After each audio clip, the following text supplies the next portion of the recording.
Come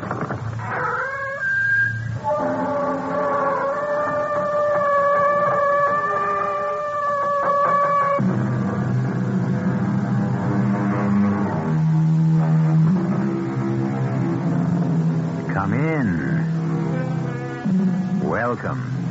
I'm E.G. Marshall, mediator between this world of reality and the other world of illusion, although, admittedly, few of us can keep them straight.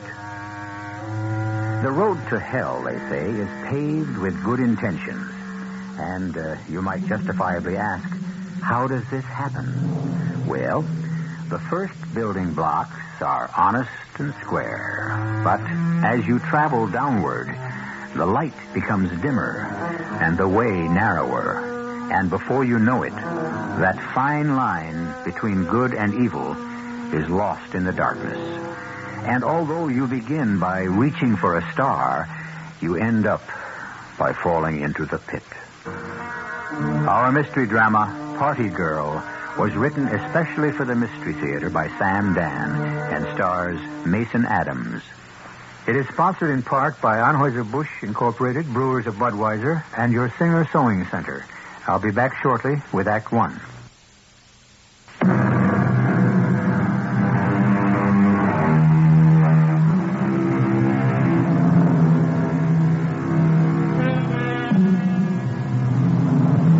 You're about to meet two beautiful people. Let us consider the gentleman first. He's just past 35. He's handsome. He's intelligent. He's rich. He's destined to go far. Or so it seems. The young lady is in her 20s. She is slender, blonde, pretty. Indeed, a fit companion for the gentleman. I'm sorry to say that both these people are just slightly inebriated. They are at the gentleman's summer home, actually in his den. He is a sporting gentleman. He has invited her here to look at his spectacular collection of firearms. And why not? Don't artistic gentlemen invite ladies to look at their etchings? Well, yes. But who ever heard of anyone being killed by an etching? I don't know the first thing about guns, but I bet I recognize the prize. You sure did, Suki. That's a Belgian .29 caliber Armand de Vizier. Armand who? Hey, why do they call you Suki? Oh, this little revolver is so pretty. I don't know anything about guns, but this is so pretty. Suki, don't point it, for goodness sake. Even if it isn't loaded, you should never point at it. Like a beautiful piece of machinery. Hey, you didn't tell me why your name is Suki. Oh, my father called me Suki. Is that so? Why? Well, he had two daughters. He called one Polly, so he could tell her to put the kettle on, and he named me Suki, so he could tell me to take it off. You're joking, huh? Oh, Papa. Poor Papa. If he could see what's happened to his little Suki, it'd break his heart. Oh, don't say that. You're a great little girl. Papa, I'm sorry. Really, I'm sorry. You know what I think? I think you need a drink. Yeah, that's right. I do need a drink. I never used to drink. Oh, what am I hanging around here for? Well, the evening's young. We're going to have a lot of laughs. I mean, what am I hanging around on this earth for? Oh, you're a profound one. What am I hanging around on this earth for? Billy. Is that your name? Go. Billy? Well, come on. Let's join the others. You'll feel better. No, thank you. Billy, you're awful cute. But I shouldn't hang around. You know what Papa said? When you wear out your welcome, go. Come on, Suki. The night hasn't even started. I'm not welcome in this world anymore. I think I'll leave. And this Armo, whatever its name is. Don't do that, Suki. You shouldn't, even in a joke. Life, Suki, life is so precious. You shouldn't just make jokes. Bye, Billy. No, there's no use pointing it at yourself, Suki. It isn't loaded. There, you see? Well, if at first you don't succeed, try again. I told you. Now, put the gun down. And again. Now, look, Suki, would you put that down before I take it away from you? And again. Suki. And again. Suki! Suki! Suki! Billy, was that Oh, my God, yes, it was. She's dead, Jim. She's dead. Look at her. She's dead. How did it happen, Billy? She was fooling with a gun, and it went off. Just like that? Jimmy, you've got to believe me. I want to believe you. I want to believe you in the worst way. Oh, I don't know. I think she was depressed. She really thought she wanted to kill herself. Why? How would I know why? This was the first time I ever met her. Jimmy, we're going to have to call the police. No. Listen, now, just sit for a minute. What else can we do? Now, you know what happens if we call the police. Well, what do you mean, if we call the police? The press, the media, they'll be all over this thing like a swarm of locusts. But we have to call the police, don't we? You see, Billy, look, what everyone will want to know is, what was she doing here? Oh. That way we've got to think about this from every angle. Oh, Jim, what are we going to do? All right, okay, now, the first thing we have to do is to be calm. Calm. Yeah. Now, what time is it now? It's 8 o'clock.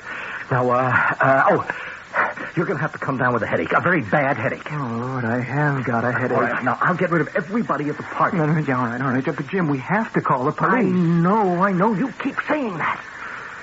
You have to keep saying that. They all will know that she was here, Jim. No. Nobody knows her. Nobody has seen her. The two of you got here early, and you hadn't made your grand appearance yet. We're covered on that score. Now, what do you mean, covered? Billy, just let me handle everything. Now, don't you move out of this room. Don't you show your face. 8 o'clock. Now, we can't make it too abrupt. We'll have to let the party run for a couple of hours. Jim, and once we get everybody out of the house, what are you doing? Hi there. Hey, how's it coming? Everybody having enough to eat and drink? Hey, great. Is Arthur around? Yeah, please. Jim. Artie, you've got to come to the den this minute. We have got problems. Who's that? Now, who would it be? Oh. Billy. Artie took care of everything. Now, first he got everybody out of the house, diplomatically and Jim, I've been thinking. You don't have to think anymore. All you have to do is forget. Oh, yeah, forget. Well, we got everybody out by 10:30, and then when we were all alone, we arranged the other thing. Jim, don't use weasel words to cover up. Say what you did. You got rid of the body, right? We drove her car back to town. We parked it in front of her apartment building. And the police will find her in the front seat. Oh, Jim, this is wrong. Oh, in politics, you see, right and wrong become a matter of time and place. Now, the police will think she was robbed and murdered, and, well, that'll be the end of the matter. The end of the matter. What could we have done? She was a foolish girl. It wasn't your fault. It was my fault. Every gun in the collection, I'm so careful to make sure that they're empty.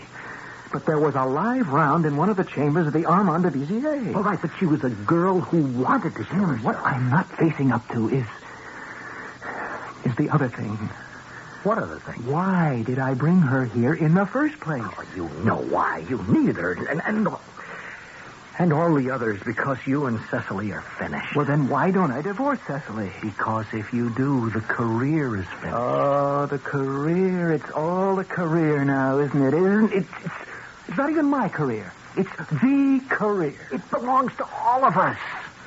Look, the way we work for you, the way we just put everything out on the line. Yeah, sure. Billy, please. Oh, please, don't throw yourself and all of us away. Will you just let me think for a while, Jim? Just let me think.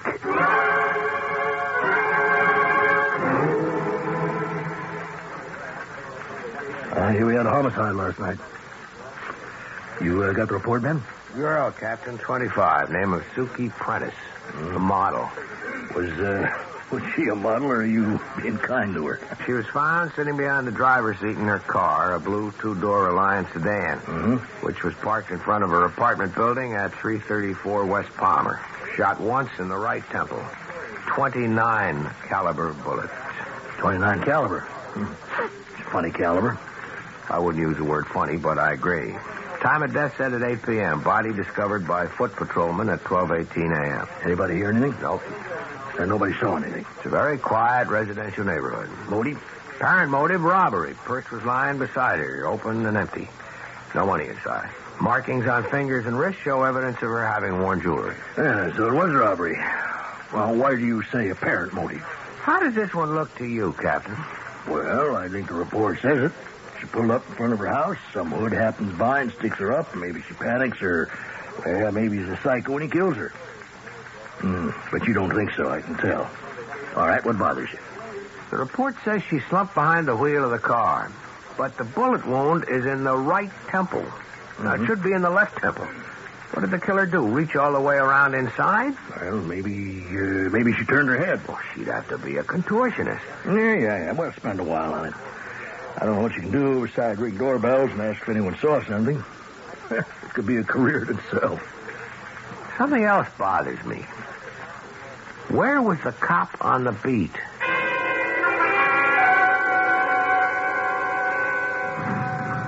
Hello there, Officer Malone. Hello, Sergeant.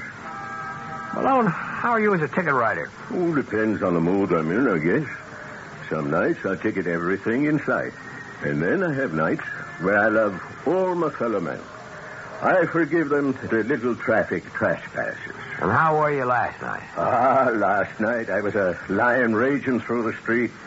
Nothing, no one escaped my wrath. Right here in front of 334 West Palmer, the sign says no parking at any time. Oh, that is my favorite spot. I call it the quota corner. There's always someone breaking the law right here. Really? Well, you let someone get away with it last night. Oh, no. There was a convertible parked there between 7 and 10, and he got his. There couldn't have been a convertible parked in front of 334 between 7 and 10. What are you telling me? I know who I tagged. Because at 8 o'clock, a Miss Suki Prentice was shot to death there in her car. And she wasn't spotted till after midnight when your relief man took over. Oh, no. So the fact is, you didn't even walk this part of the beat for the 4 hours between 8 and 12. Now, a little bit of cooping on the beat might be okay, but you must have had yourself a slumber party. Sergeant Kravitz, I put in a full 8 hours. I patrol every square foot of that beat. Not only did you not ticket a car that was illegally parked, but you didn't even notice that a woman was slumped over the wheel dead. Now, you better listen to this, Sergeant. At 7 p.m., I'm in front of 334. Okay? A blue NMC convertible is illegally parked. I ride him up. I pass by once an hour. He's still there at 8, at 9, at 10. At 11... he's gone, and the spot is empty. So I don't know anything about your two-door sedan with a dead dame in it.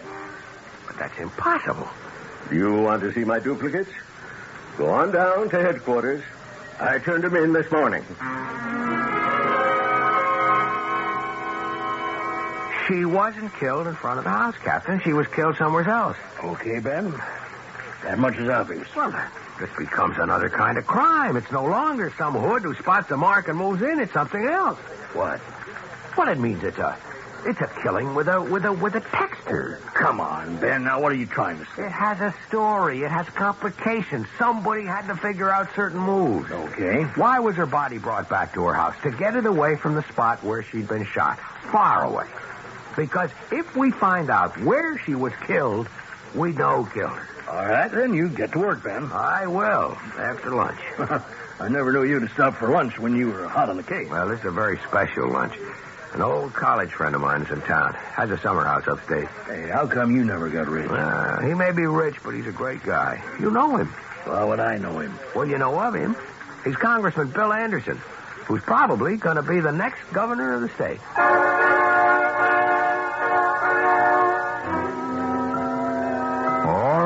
And now we have that laid out for you. Bill Anderson and Benny Craddock, two boys who, through an accident of fate, became friends, and through another accident will become adversaries. Perhaps unconscious adversaries would be more accurate. Well, you make sure you stay conscious, because I shall return in just a few moments with Act Two. Isn't it nice to know you're free? To see the things you want to see. The such the height you dare to reach. To know you're all that you can be. In the Free Spirit department, Buick's midsize 1976 Century has a lot going for it. Efficient size, lots of room, neat things like that. But Century offers bonuses. It's a Buick, remember, which says one heck of a lot about how nicely it takes care of you. And Century does something for the sake of efficiency that no other American midsize car does. It comes with a V6 engine, and a Buick V6 at that. Century, the spirit will move you. Buick on the wings of the wind. How it's gonna be your spirit free. Now this word from WPIX-TV. When I started out, I'm sure there were an awful lot of men poking each other in the ribs, elbow pokers.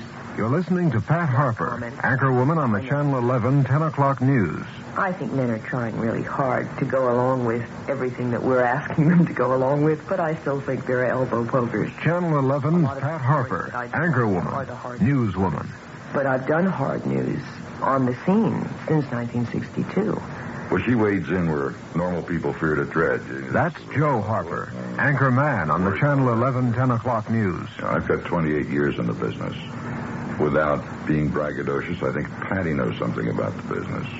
Out of the studio, on the street, we talk about the business. We live and breathe it. It isn't just a job that ends when you're off the air. Joe Harper and Pat Harper. Anchorman and anchorwoman. On the Channel 11 news at 10 o'clock. Let's hear it from Martin Payne. We've got decorative lumber, lighting fixtures galore. We've got tiles and bulbs and brushes. We've got covering for the floor. Rollers, paints, and spackles, wall covering till you'll faint. Martin's Home Decorating Centers. It ain't just paint. Now through Tuesday, it's Martin's 50% off paint sale. Pay only half price for a special selection of Martin's inside and outside paint, porch and deck paints, enamels. All 50% off regular low prices. Buy Armstrong place and press tiles, now 33 cents each. All vinyl wall coverings in stock, second roll for $1. A 4-foot utility shop light, complete with GE bulbs, now $12.99. We've got decorative lumber, lighting fixtures galore. We've got tiles and bulbs and brushes. We've got covering for the floor. Rollers, paints, and spackles, wall covering till you'll faint. Martin's Home Decorating Centers. It ain't just paint.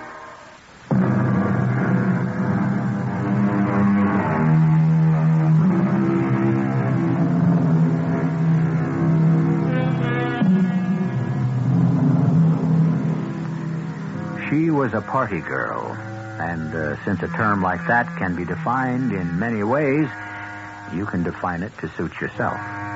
She really didn't do anything spectacular when she was alive, but now that she's dead, she could just about set the world on fire for so many people. Oh, Ben, you haven't changed a bit. Neither of you, Cecily. You're still the golden girl. The golden girl. That was my private nickname for you. And all the time, I thought you were my best friend. Now it can be told I was madly in love with Cecily. Were you? I was madly in love with both of you. And I decided I'd marry the one who asked me first. You know, I can't believe that the three of us are sitting here just the way it used to be so many years ago. Bill, I read this stuff that Ben wrote, and I think it is sensational. What's he talking about, Billy? Your master's thesis on crime, Ben. Who in his right mind would be interested Well, in... Ben, I invited you here on business. Well, if you menfolk are going to talk business, then, now that you know the way, don't be a stranger. Darling, don't forget the concert tonight. Of course not. And give the old man a kiss before you go. Mm. And it'll hold me for a while. See you soon, I hope, Ben. Now, what is this about business and my master's thesis? Ben, I want you to join me. Join you? Billy has got to be the logical candidate for governor, Penny. Now, he's the fresh, new, dynamic face the people demand. And I want you to do a position paper on crime for me. It's one of the biggest issues. You want me to do... You really have something to say. You don't yell, bash their skulls in. On the other hand, you don't insist they're all poor, misunderstood victims of society. Well, I'm flattered. Join me. take a sabbatical from the department. I'm tempted. But I just started a case. Well, couldn't someone else take it over? I wouldn't feel right. Why not? I may be wrong, but I have an idea that unless I push this case, it might get sloughed over.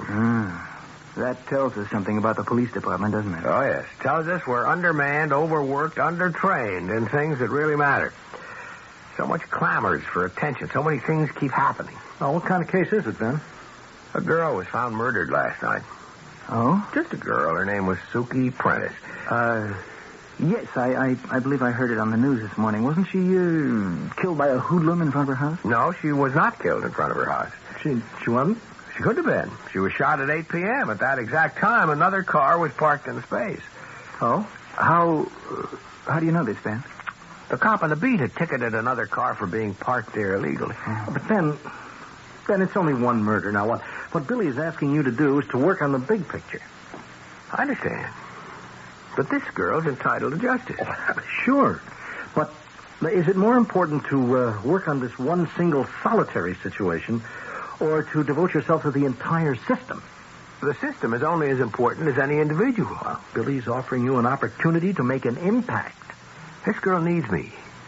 And I'm the only friend she has in the world. Well, what are you talking about? Did you know her? No, but she's dead. And she has become a problem. Everybody wants to be rid of her. She really wasn't very important. Actually, if you want to eliminate euphemisms, she was a prostitute. Why should she use up the money and manpower of the police force? Especially since we have very little real chance of cracking the case anyway. I think you've just stated the reason for dropping the case and coming to work with us, Ben. If we refuse to give this girl justice because it is awkward or difficult or more convenient to work on other things, then there is no justice. Somebody has to be on her side. Man, I really need you. I want to be a part of it, Billy. Just let me wind up this case. I want us to be in touch. Sure, we still want to be able to pick your brains, Ben. How about lunch on Friday? Huh? Yeah, if I'm not held up. Well, it was good meeting you, Jim. I'll see you, Billy. I think I can find my way out. Jim. Hold it. What are we going to do, Jim? Just don't worry, Billy. We're taking care of it. Jim, I've got a conscience. And you've got to learn to live with it. No, I don't think I can live with this. There's the welfare of the whole state, Billy. You're the best qualified man. Now, are you going to throw it away for some dumb little hooker? Don't say that. Oh, come on. We've worked too long and too hard. You are a sensitive guy, and maybe you need these moments to search your soul. But snap out of it. Let's move onward and upward.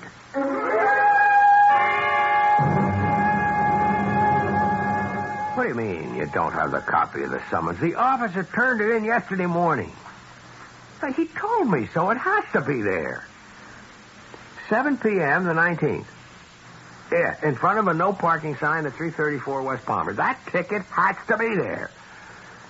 Well, let me know if it turns up. Hey, Ben. What hit you? That summons Patrolman Malone made out for that car that was parked where Suki Prentice should have been. It's gone. It's disappeared. Well, it may have been misfiled. No, it doesn't exist. I've been on the clerk's back for the last 3 hours. He's gone through every piece of paper in the house. Well, don't let it bother you. It has to bother me, Captain. It's part of the case. Yeah, but it's not your case anymore. What are you talking about? You're off it. Since when? Since the chief inspector said so this morning. Why? Well, I was going over manpower with him. You know, we have got to be more productive. Now, Sergeant Kravick on this party girl thing, he says. No, Ben's too much detective for that. You assigned him to the Morrison murder. That thing's a month old. Besides, it's Maxwell's case. Yes, I know, but Maxwell has to go to the hospital for some surgery next week. Something's wrong. What? First, the parking summons. It's gone. Who says it's gone? The traffic clerk never saw it. Huh? Maybe it never existed. Malone says he wrote the ticket. Maybe he feels he had to say it. Are you accusing Malone of... Well, he's an old-timer. He's come up to retirement. Now, look, I know Malone. I like him. Yeah, so do I. But that night he may have shortened the beat. It was hot. He was tired. And then when he found out about the murder, he tried to cover himself. You know, made up a story about another parked car. I don't believe it. Yeah, it could have happened. Why am I being taken off? Now, do you want to tell the chief inspector how to run his division? Let me have a couple of more days. Ben, what has got you glued to this thing? She was young, good-looking, and expensive. The guy she was with must have killed her. Where's your evidence? Because only rich and important guys could afford her.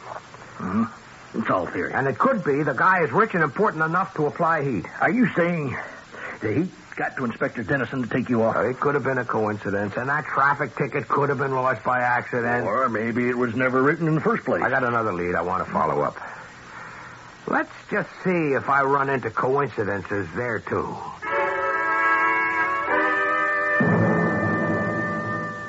How are things coming on the murder case, Ben? I may have a break. She must have been out with some man that night, and he killed her. Is that the latest police theory on the case? It's all I have to go on so far. Well, what's your lead? I didn't think you'd be interested in the grubby details of some tawdry little murder. Anyhow, I decided to work on this position paper for you at night. Oh, Ben, that is great. Yeah. What is this lead that you have, Ben? I'm fascinated. Well, an informer of mine, or to give him his proper name, a stool pigeon, is going to meet me at about 4 o'clock, at which time he should be able to tell me who arranged, shall we say, liaisons for Suki Prentice. I see. And that way, I'll know who Suki was with on the night she died. Now, about society's attitudes towards criminals. Look, this is between you two eggheads. I have practical matters to arrange for. It's good seeing you again, Benny. Sure, Jim. Now, what was I telling you, Billy?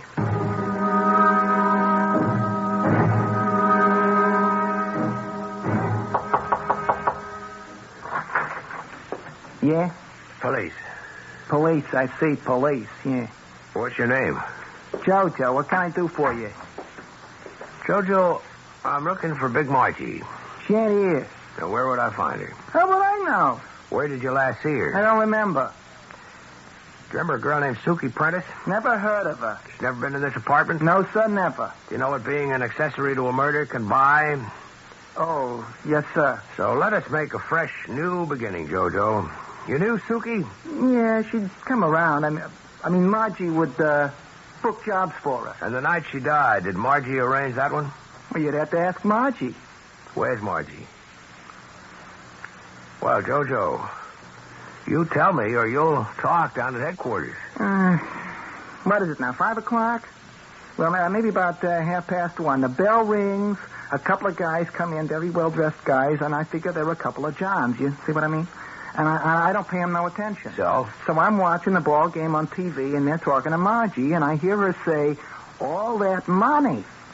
And then she comes up to see me, and she says, I'm going away for a while. Here's a couple of bills to keep you out of trouble.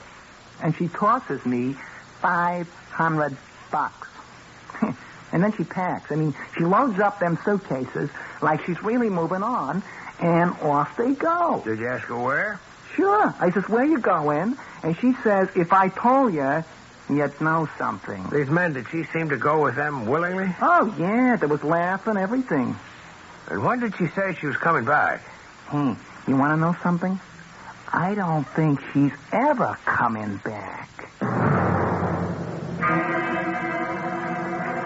I said all I needed was one more coincidence, Captain, and I got it. I get a line to somebody who knows where Suki Prentice went that night, and that somebody disappears 3 hours before I get there. Well, that doesn't have to mean anything. This Big Margie, she was bought off. There's heat there. There is real heat. Look, Ben, you got to take over for Maxwell right away. Now, I told the inspector I'd give you a few more days, and he blew his lid. I'm staying on the case. Ben, you can't disobey a direct order from upstairs. Captain, here's what I'm going to do. I'm going to leak it to the press. What are you saying? Why is the department soft-pedaling the Suki Prentice killing? Ben. Who's turning on the heat? You can't prove anything. I don't have to. I'll just let the press run with it. You won't do yourself any good. Look, if I were out to do myself that kind of good, I wouldn't be a cop. Well, okay. Take another day or two. I'll hold the wolves off somehow.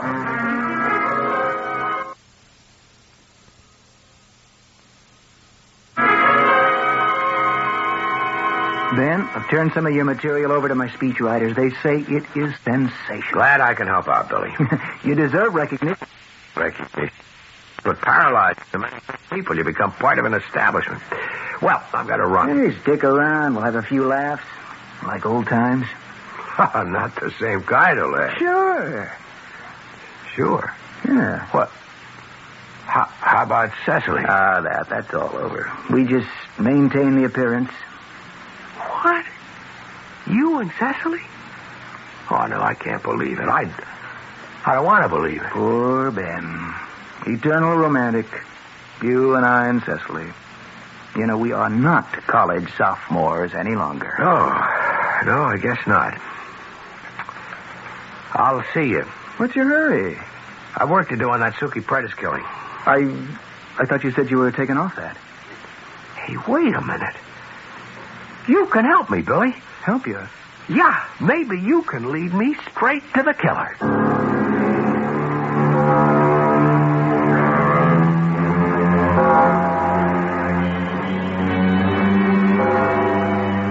And he could do it, too.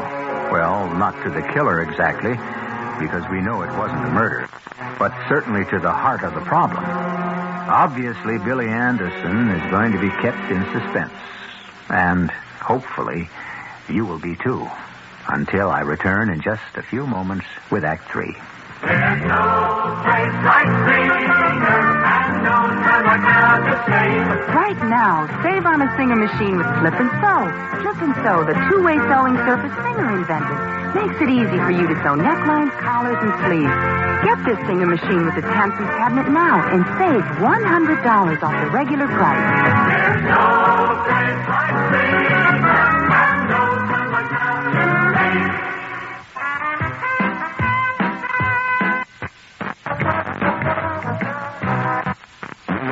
The 1890s. Mr. Louis Sherry's New York, a city of elegance. If J.P. Morgan wanted to dine in the style to which he was accustomed, he'd go to Mr. Louis Sherry's celebrated restaurant. Good evening, sir. The highlight of dinner at Sherry's was the ice cream dessert. Louis Sherry's ice cream still has that old-fashioned flavor, yet none of today's additives. It's made only from real cream, milk, pure cane sugar, egg yolks. Natural flavor. No artificial anything. You'll see that we haven't lost our taste for old-fashioned elegance. Mr. Louis Sherry's, the natural flavor in the 1970s. Here's Ralph Flinger, better known as Mr. I Know Where They Are. Ralph, whatever became of Edwin Lowdy, the inventor of the bridge lamp? Oh, yes. Well, he's well in his 90s now, but he still works every day taking chain-link fences apart. A listener would like to know whatever became of a young daredevil named Warner Bromley, who flew a Zeppelin upside down. Yes. He once tried to fly a Zeppelin upside down through the framework of the Eiffel Tower. What's he doing now? He inflates weather balloons for the government. All right, Mr. I Know Where They Are. How about Stuffy Hodgson, Calvin Hoogovan, Jimmy Schwab, Fred Falvey, and Mary Backstage? Oh, they're all to be found in the pages of the new Bob and Ray book, Right If You Get Work, along with Wally Ballou, Tippy the Wonder Dog, and many more fascinating characters. That's Right If You Get Work, the best of Bob and Ray, at your bookstore now. Incidentally, Edwin Lowdy claimed he invented the bridge lamp, but he didn't. Well, he's in his 90s now. I don't see any point in reopening that controversy. Right If You Get Work, the new book by Bob and Ray, is available now at book and department stores, published by Random House. Tomorrow morning, listen to Rambling with Gambling, the program with all the degrees. There's Fahrenheit, Celsius, and there are some others, too. Dr. John Gambling here, inviting you to join me and the other doctor, Dr. Bob Harris, along with Peter Roberts, Jack Allen, Harry Hennessy, Henry Gladstone, Walter Spencer, George Meade, Fred Feldman, and the whole crew here in Studio 2 for our daily seminars over WOR Radio from 5 till 10 in the morning. Now, what courses would you like to take? We have music, news, sports, weather, traffic information, a little bit of alleged humor now and again, and just about everything else to start your morning right. That's Rambling with Gambling, daily, 5 till 10 in the morning here at WOR Radio, the talk of New York.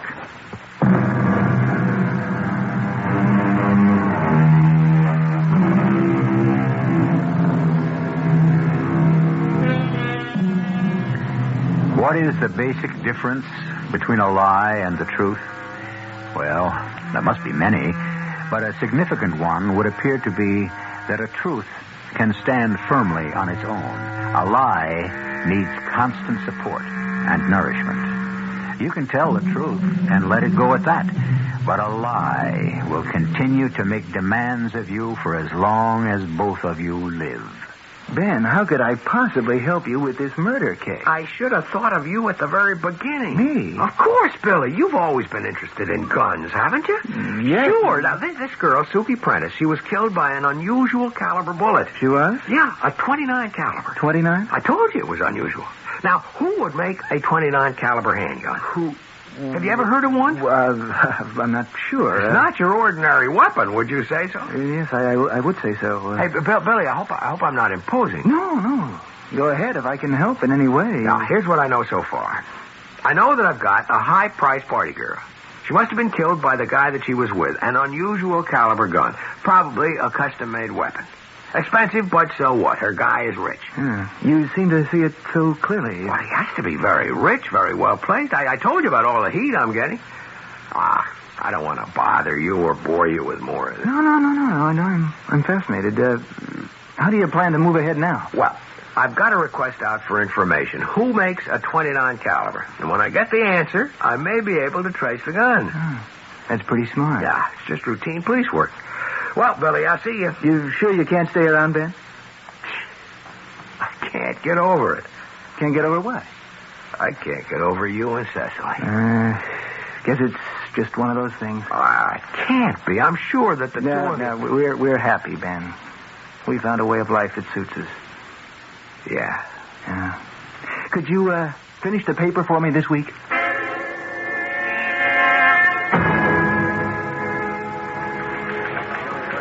Is this the detective's room? Yes, sir. May I help you? My name's Mainwaring. Write that down for the record. Mainwaring.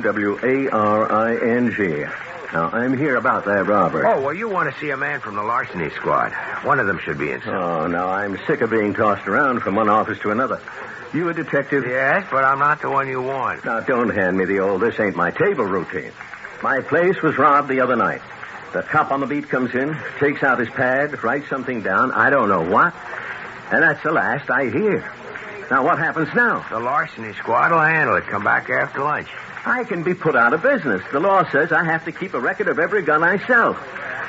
Oh, what am I blowing off steam at you for? Just steer me toward the right place. Wait a sec. Do you sell guns? Tell me about it. Well, what do I want to waste my time with you for? You just said you're not the right detective. But maybe I can help you.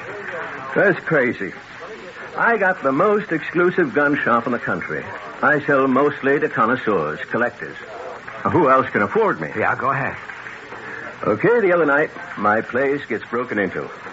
All the guy does is bust open my safe, where all I got is maybe a couple of $100, and my record book. And that's all he takes. That's all? All around him is maybe $500,000 worth of handguns. I mean, I got merchandise there. Lugers, Dumont, Ferrans. None of your commercial junk. Every weapon is custom made. And all of this is untouched? All he takes is the couple of dollars and my record book. The book the law says I have to keep on who buys what. Well, now, why would anyone want to steal that book? It beats me. You know what I got in that shop? I got the most expensive revolver ever made. The 29 caliber Armand de Vizier. The what caliber? I'm the only shop in the United States where you can buy it. What caliber? 29. It's a collector's item. You have a record of the people who bought it? That's what I'm trying to tell you. The record is gone. And that's why I can be in a jam. Think. You don't sell such a gun every day. I don't sell one every year. Can you remember any of the people who bought them? I must have sold 3 all told. A guy named Humboldt, who died some years ago. A guy named Witherspoon, his yacht sunk in the middle of the ocean with all hands. So I guess the gun went with him. And the third to a dame. A dame? Yeah, a dame. I remember her. She came in. She said she wanted to buy her husband a birthday gift. He was a gun collector. And so, what can you give the man who's got everything? And I said a 29 caliber Armand de Vizier. And she said, wrap it up. Do you recall her name? A good-looking dame, youngish, and She had a kind of everyday name. Smith, Brown, Jones. Thompson? No, not Thompson. Well, that's close. It ended in a son. Wilson? Watson? No, go higher up in the alphabet. Johnson? No, but it's Scandinavian. Carlson? Benson? Anderson. Anderson? I'm going to have to put together my whole list like that. Hey, Detective, are you okay? Yeah, I'm just fine.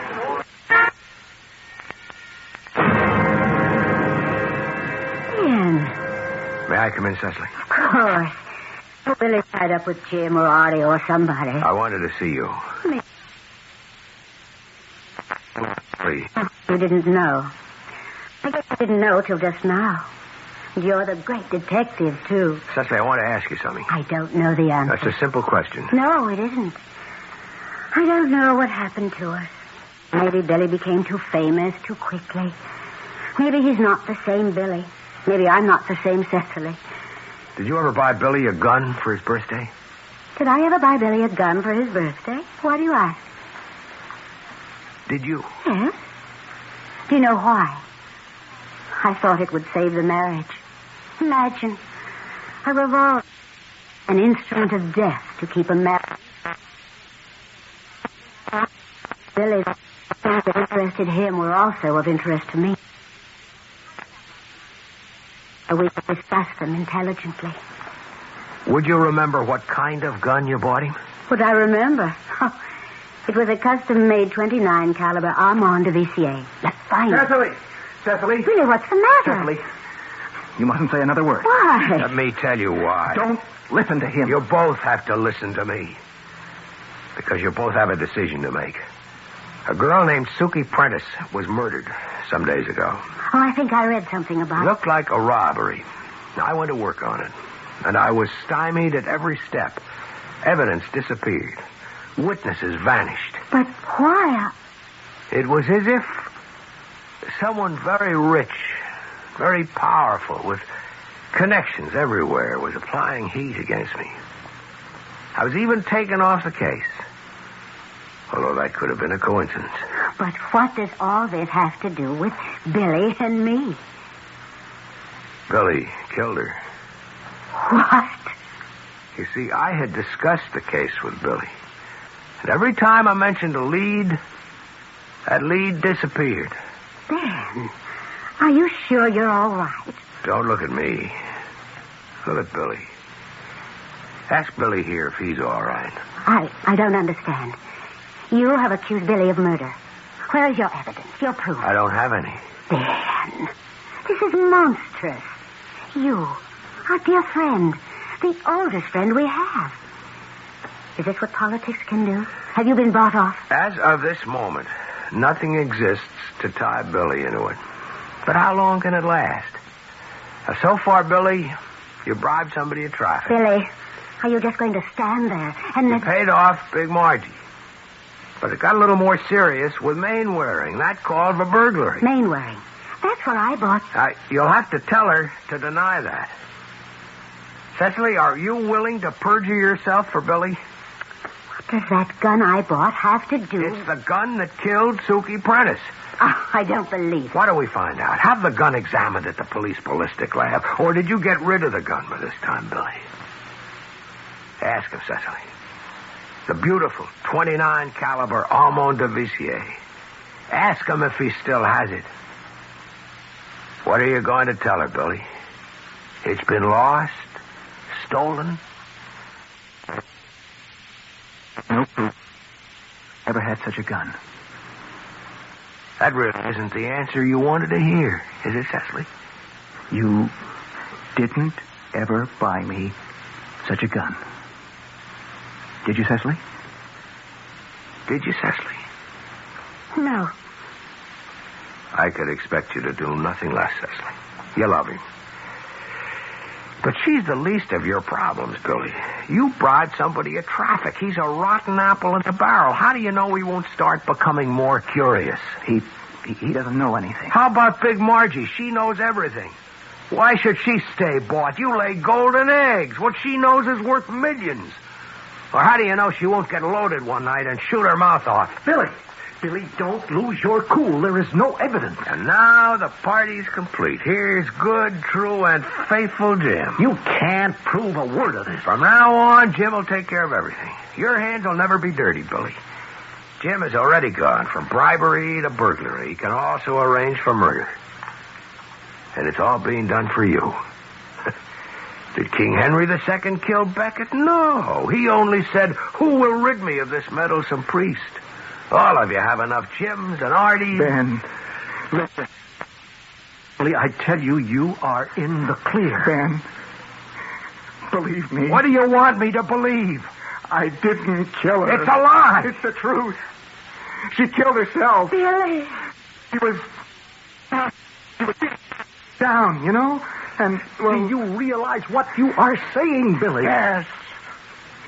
Yes, Jim, I'm sorry. Now, maybe her life was getting a little too much for her, but somehow I left a live round in the chamber, and she pulled the trigger. That's the way it happened. Yeah. Ben, what good will it do to expose this?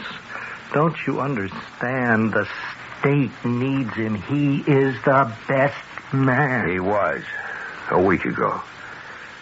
But he's losing ground every day. Aren't you, Billy? Yes. You want to get out now, Billy, before you have to get in deeper? Will you come with me, Cecily? Yes. Why don't the three of us go downtown? You're crazy. That's right, Jim. He is. But you have to be crazy. How else can you hope to save your soul?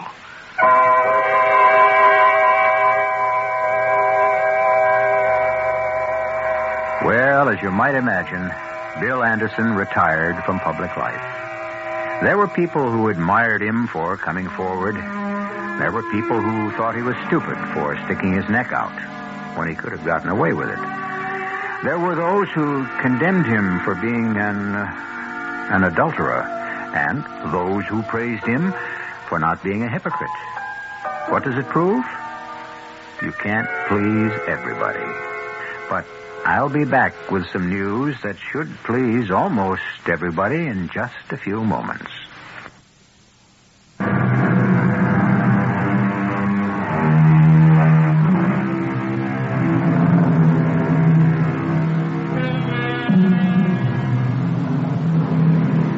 There are those who say history is shaped by inexorable forces that grind their relentless way, despite our best efforts to shape them. There are those who say history is made by unpredictable, random accidents. Suki Prentice, a young lady of the night. She may have changed history. Nothing changes here, though. 7 times each week, we bring you the best in mystery, terror, suspense, and the macabre. Our cast included Mason Adams, Russell Horton, Evie Juster, Earl Hammond, and Dan Ocko. The entire production was under the direction of Hyman Brown. Radio Mystery Theater was sponsored in part by Buick Motor Division. This is E.G. Marshall inviting you to return to our Mystery Theater for another adventure in the macabre. Until next time, pleasant dreams.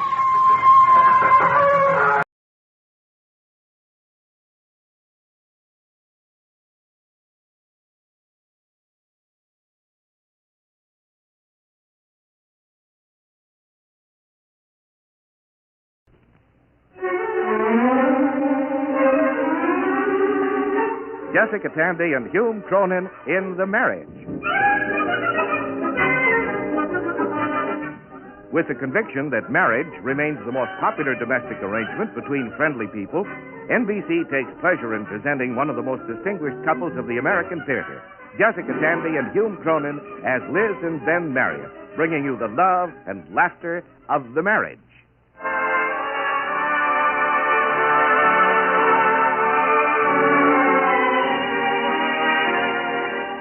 I heard someone say once that childhood is a prison sentence with time off for good behavior. I suppose a lot of people feel like that. They remember the unhappiness, the fight to grow up, And they forget the warmth and good times completely. Thomas Wolfe wrote a novel called You Can't Go Home Again. But people keep trying. In our case, it all started with an ad in the Sunday Times. I showed it to Liz after the kids had gone to bed. Two stir, kupkud, two ak, gur, wool, proved rud. What is it, Ben? The Japanese Naval Code? It's a real estate ad. Oh. 2-story Cape Cod on 2 acres. Oh. What's gur, wool? Sounds ferocious. Garage and a well. Oh. You know, that ad's very interesting. A client came into the office today. That is interesting. And about time. Cut it out, dear. He wanted me to handle buying this house for him. You'll never guess where it is. Tanganyika? You're warm. Vermont. Oh, really? Cardiff, Vermont. Ben, Cardiff. How long is it since you were back there? Oh, 15 years. Well, I may have to go up there this weekend to search the title and complete the sale. Oh, beautiful up there this time of year. There's probably snow. Probably. And skiing. That's right. And the mountains. Ben. It's all arranged, darling. We can leave on Friday. But the children. I called your mother this afternoon. She said she'd stay here over the weekend. Oh, Ben, it's like a vacation. 3 whole days alone. Oh, is your client coming? No. Mr. Ramdan has a conference at Columbia. Ramdan? That's an unusual name. He's an Indian. Indian? A tomahawk Indian? No, a turban Indian. Oh. He came here with the UN. Now he's teaching at Columbia. You should have seen him. A beard and a purple turban. Quite a sensation at the restaurant where we had lunch. Oh, Ben. What's the matter? A purple turban in Cardiff, Vermont? I wonder.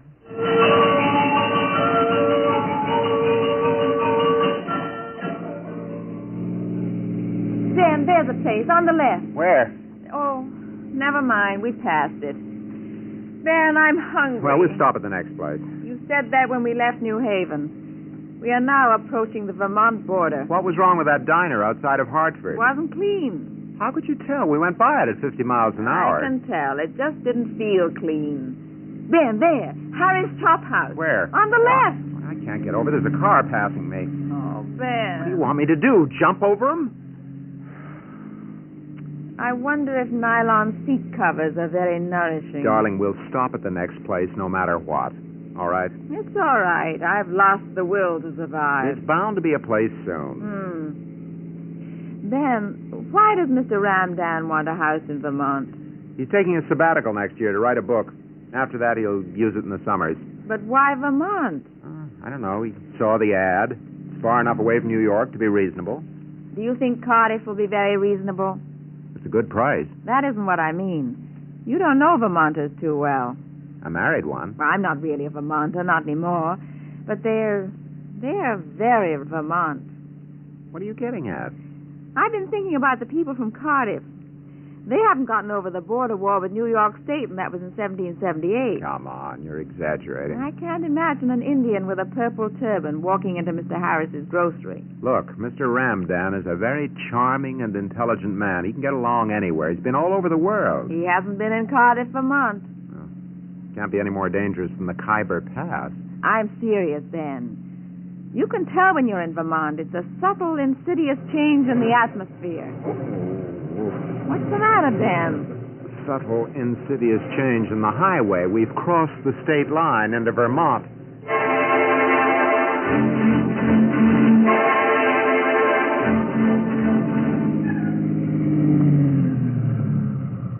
Hello there? Hello? Is there anybody here? There must be. Lights are on in the gas pumps. Well, maybe he's out back. Hope so. I want to find out where we are. I know exactly where we are, Ben. The turn off the highway is by an old covered bridge. I remember it perfectly. You also remembered the shortcut around Brattleboro perfectly. It certainly went around Brattleboro and around several times. They changed the road. That isn't my fault. I'd better go and look for somebody. Ooh, cold. You don't mind it as much up here. It's dry cold. 5 above 0 is cold, wet or dry. Here comes somebody around the building. Hello? Hello there? Geez, didn't even look up. He can't hear you. His ear flaps are down. He's seen us. Hi there. Do you sell gas? Yeah. Good, we're down pretty low. Would you mind filling the tank with premium? Yep. You mean you would mind? Uh-huh. Why? Ain't got no premium. Delivery truck broke down over to Jamaica. Well, why didn't you tell me? You didn't ask. Oh. Well, look, maybe you can help me. How do we get to Cardiff from here? Well, if I was going to Cardiff, I wouldn't start from here.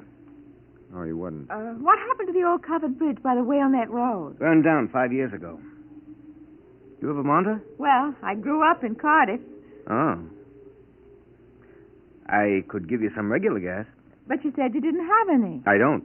A premium. Why didn't you tell me that you had... Never mind. I know. I didn't ask. Yeah. Fill her up, you said. See what I mean? He got one look at your out-of-state license. Oh, that can't be it. Maybe he's got indigestion. Ben, that's what I'm telling you. I remember when I was a little girl how cold everything was. People just don't give themselves. I keep thinking of that purple turban. I thought you loved Vermont. I do. I mean, I love the traditions of individuality and the countryside, but you've just got to face reality. Check your oil? No, it's all right. But I'm afraid the windshield's a little dirty. Yeah, sure is. You ought to clean it sometime. Well, I just thought I'd mention it. What do I owe you? $3.70. Should have filled up in Massachusetts. No tax.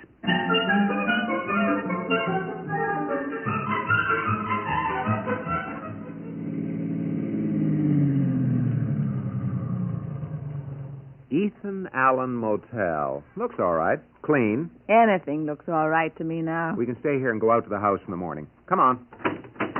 Oh. I'll get the bags later. The office seems to be down here. Close the door. Don't want to heat the whole valley. Oh, I'm sorry. Been in a draft. Took Mr. Partridge off 5 years ago. My husband. I'm sorry. Oh, I don't grieve none now. Grief past a year is just a bad habit. We'd like a cabin for the night. I figured that was it. $6 a night, double with a shower. Well, that's fine. You got luggage? It's out in the car. Got to be careful. Man and wife? Of course. Ain't so much a course as you might think. Been married long? Yes, 17 years. Then you're not likely to be carrying a copy of the license? I'm afraid not. Well, I'll just have to chance it. We could show you pictures of our children. That don't signify. Anybody can carry pictures. Now, look here. Ben, There's no reason Ben, it's perfectly all right, Mrs. Partridge, really. I don't have much choice. You cater to foreigners, and you got to expect this sort of thing. Madam, we're very tired. We drove all the way from New York City. New York City? Can't we have a bed? All right. Right this way. Cabins is plain, nothing fancy. I hold with simple things. So did Mr. Partridge, till just before he passed on. Sent for me that last night, made me promise to get him a bronze casket with silver handles. Said he wasn't going snapping around hell in no plain pine box. I can understand that. He wanted to make a lasting impression. Yeah? Oh, one thing more. Yes? Pay in advance.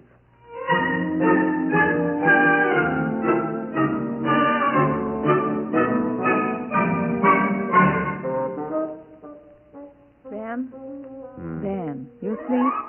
Yes. My mattress is lumpy. I think I've got Mr. Partridge's pine box. Ben. Can you imagine Mr. Ramdan meeting Mrs. Partridge? Please, not just before I go to sleep. It won't work. I know it won't. Let's talk about it in the morning, darling. He just won't fit in. They won't accept him. Liz, I've been driving all day. Please. Can you imagine Mr. Ramdan at the Ethan Allen Motel? Yeah. He might do very well here. What do you mean? He comes from India. He might know how to sleep on a bed of nails.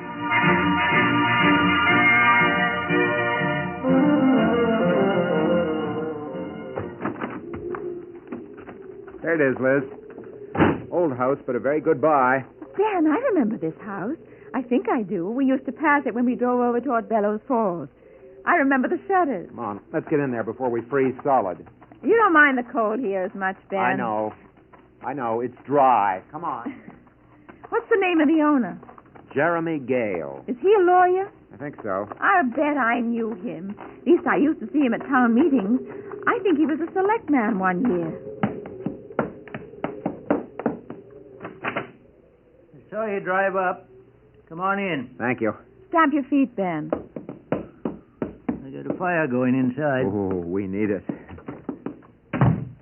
Mr. Marriott, I expect. That's right, sir. This is Mrs. Marriott. She comes from Cardiff. Oh? Moved away? Yes, I live in New York now.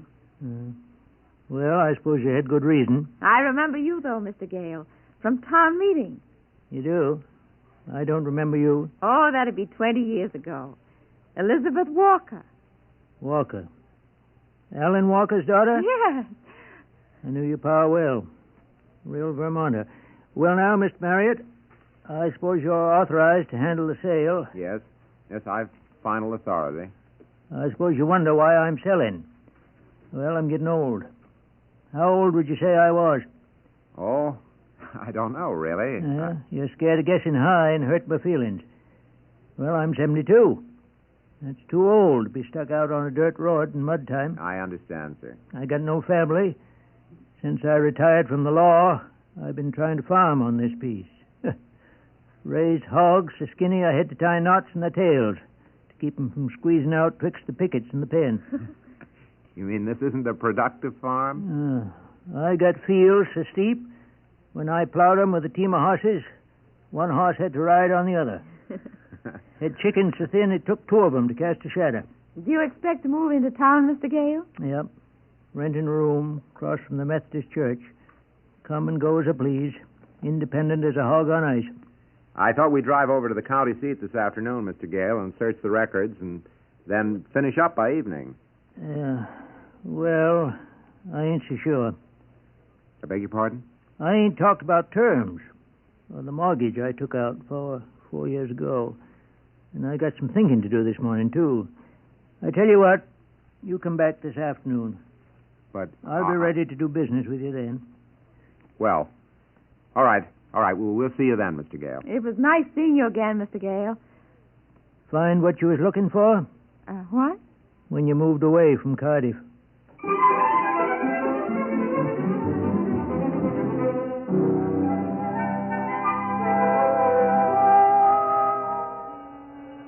I can't understand it. Why is he stalling? Oh, he's got some reason. People up here don't do things in a hurry, especially selling land. He couldn't be trying to run up the price. Oh, Ben! What? Across the street, it's Aunt Hattie. Who's Aunt Hattie? Mine. I mean, not a real aunt, a courtesy aunt. She knew us when we were children. Oh, she's seen us. Are you sure? Aunt Hattie has an eye like an eagle. It used to be famous. She's coming over here. She's a sweet old lady, but she used to listen on the party line. Hello, Aunt Hattie. Isn't it exciting seeing you again? Elizabeth Walker, it is you. I thought so. I could tell even with that hat. You're looking fine, Aunt Hattie. I keep busy. You're not looking well. I'm not? Figured. Well, we can't all keep as well as you do. No, you can't. Not breathing that mixture of poison and soft coal they call air down in New York. You do live in New York now? Why, yes, I do. I heard that. Your mother wrote me. Said you were married to some city lawyer. I cried and cried when I read that. I told everybody it seemed such a shame. I remember you in high school. Showed such promise. Aunt Hattie, this is my husband, Ben Marriott. How do you do? Oh, we were just talking about you. I know. I heard. You ought to take care of Elizabeth. Oh, well, haven't I? What about her teeth? Well, what about her teeth?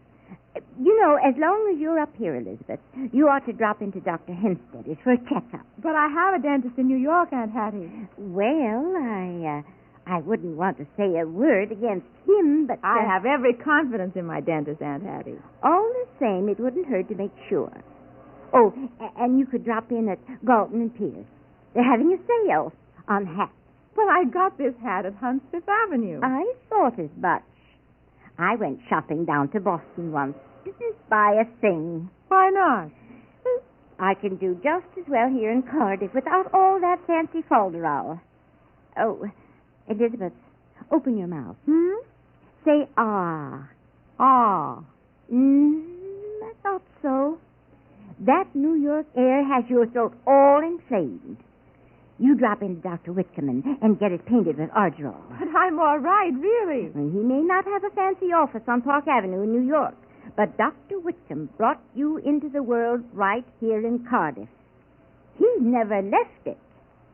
Well, goodbye. Goodbye, Aunt Hattie. Goodbye, Aunt Hattie. I'm Mrs. Holcomb, thank you. Goodbye.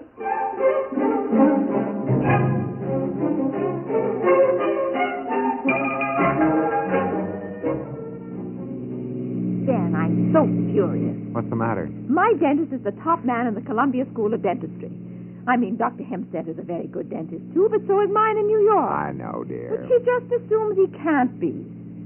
Ben, don't you understand? Understand what? What they're all saying. They think I betrayed something because I moved away. Oh, now, Liz, It's true. I remember it so well. I think that's why I came down to New York to work after college. I was so cold, there wasn't any warmth here anywhere. Now, don't get upset, Liz. It isn't true anyway. You can't blame a whole state for your individual feelings. Ben, it isn't individual. They don't approve of you because you're from New York, and they don't warm up to me because I left Cardiff. That's why Mr. Gale delayed the sale. I know it is. If they're prejudiced against me, how do you think they'll feel about an Indian with a beard? Mr. Gale's a lawyer. Lawyers aren't immune. Look, Liz, you grew up here. You're all tied up with it emotionally. You had a hard time breaking away. I can see this with a more objective viewpoint. You don't know them as well as I do. He'll make excuses. He won't sell to Mr. Ramdan. I know he won't. Why shouldn't he? He won't. You'll see.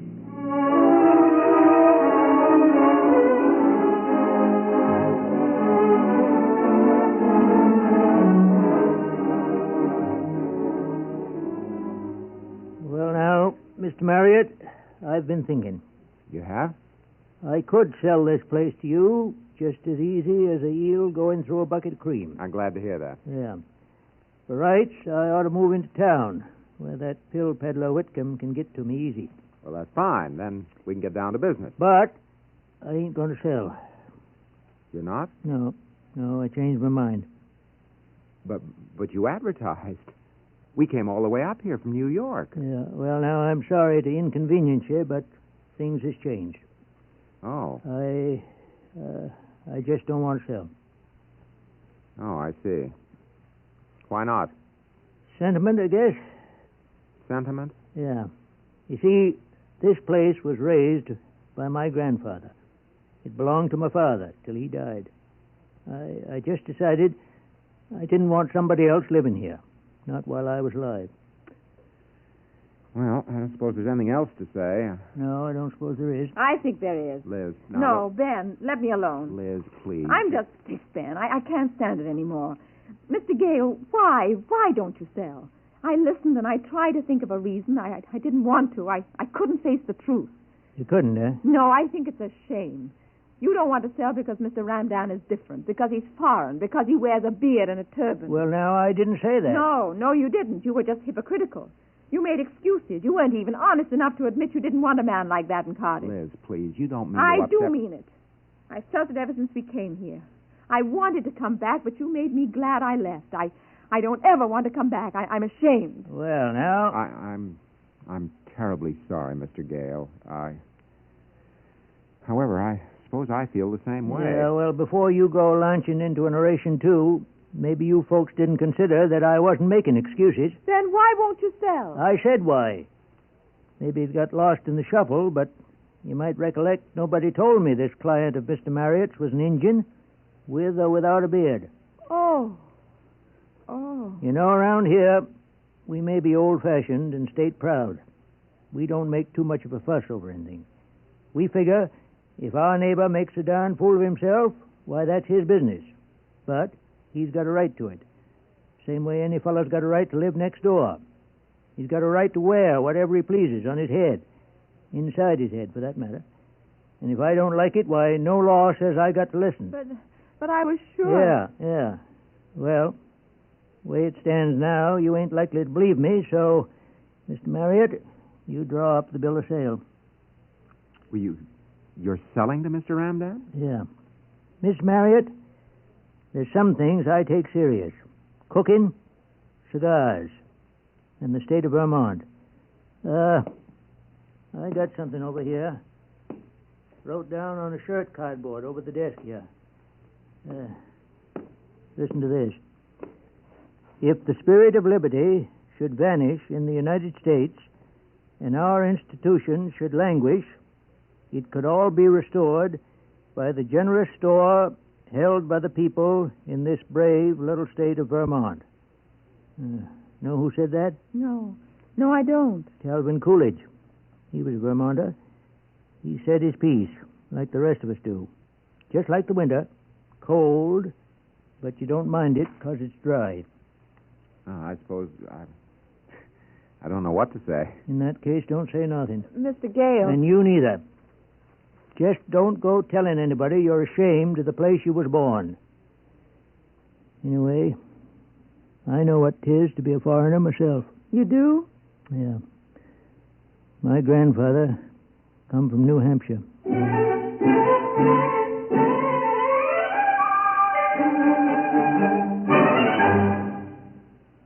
Like the Himalayas. You don't mind the cold, it's dry. You'll enjoy that great lineup of musical entertainment Monday nights on NBC.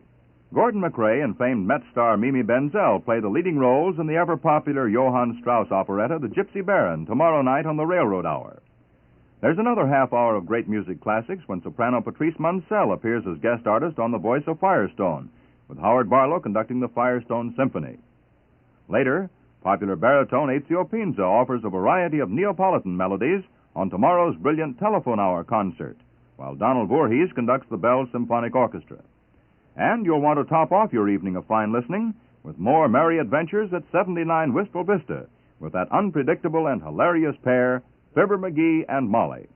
All part of the great lineup of listening entertainment Monday on NBC. This is the NBC Radio Network.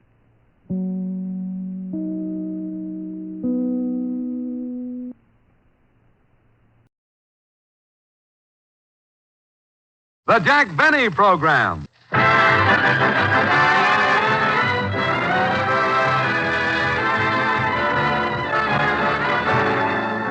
The Lucky Strike Program, starring Van Johnson. Starring Jack Benny. Starring Van Johnson, with Mary Livingston, Phil Harris, Rochester, Dennis Day, Don Wilson. And yours truly, the pickle in the middle.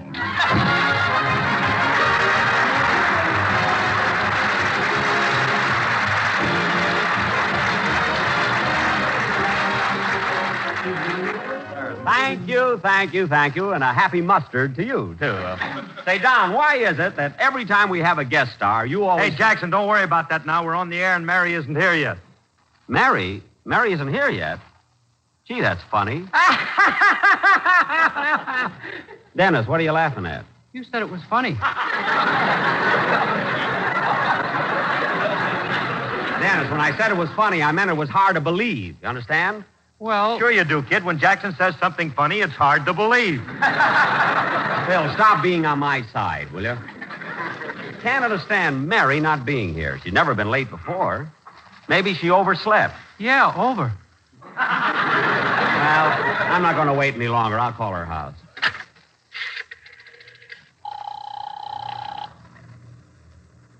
Say, Mabel, what is it Guy Punk wants now? Mr. Benny's line is flashing. Yeah, I wonder what Saratoga Punk wants now.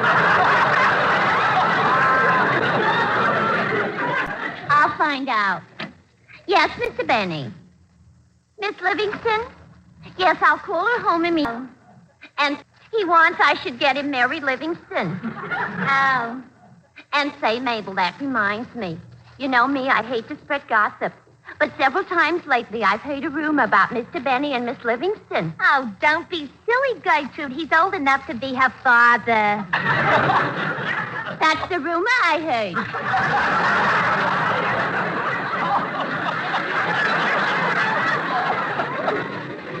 know, Mabel, I can't figure out why Mary should be the late for today's program. They're having Van Johnson. Oh, boy, Van Johnson.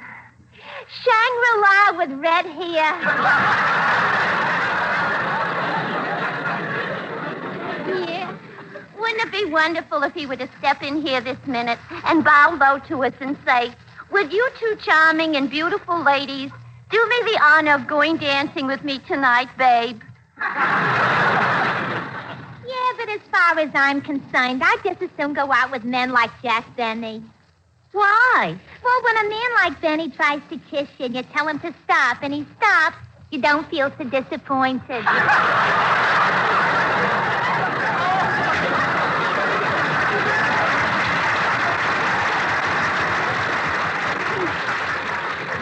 Ain't it the truth?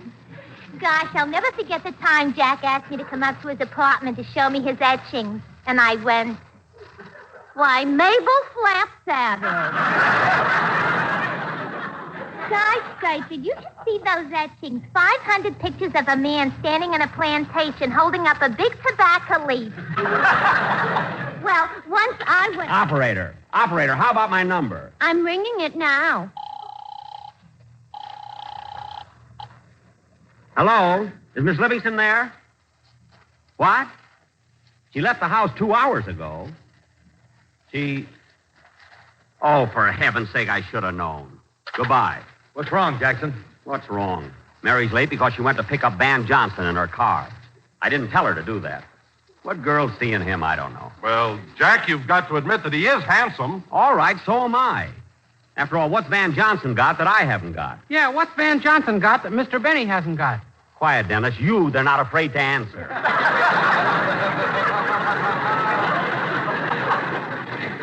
Van Johnson. You know, Jack, I don't want to brag, but I've heard plenty of people comparing me to him. Don, the van they were comparing you with has furniture sticking out of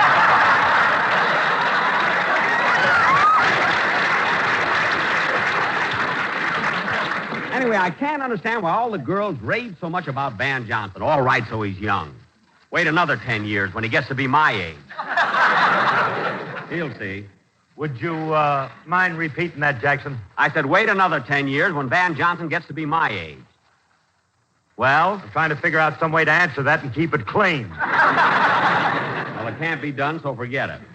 Anyway, Mary and Van Johnson should be here by now. But then this is Sunday. There's probably a lot of traffic.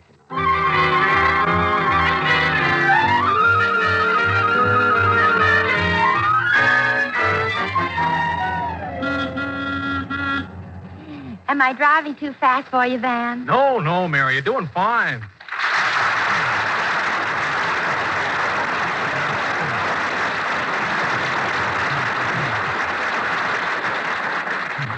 Gee, Mary, it sure is a nice drive from Beverly Hills to the studio. Yeah, I knew you'd enjoy the ride, so I took a little roundabout way. I'm glad you did. I've never seen San Diego before. Would you like me to roll the window up, Mary? No, thanks. I like the wind. I was afraid it might blow your hair. You have such beautiful hair. Oh, Van, when you say things like that, I just get weak all over. Oh. Mary, look out! Gosh, didn't you see that bus? Yes, but I thought I could fly over it. Drive around it. You better stop, Mary. The light just turned red. Oh, yes. The lights are red, the violets are blue. If we run out of gas, who cares? Woo! I know, Mary, but you'd better stop. You know, when I... Oh, excuse me, but I can't get a cab. Would you give me a lift as far as... Oh, no. It isn't. Oh! A 1946 Buick!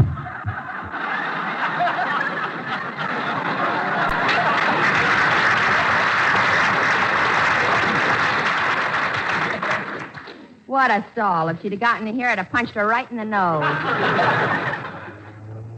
Say, Van, how do you happen to be a guest on Jack's program? Well, he made such an attractive offer, I couldn't turn it down. Jack made you an attractive offer? What was it? He said if I gave a good performance, he'd take me to see The Outlaw.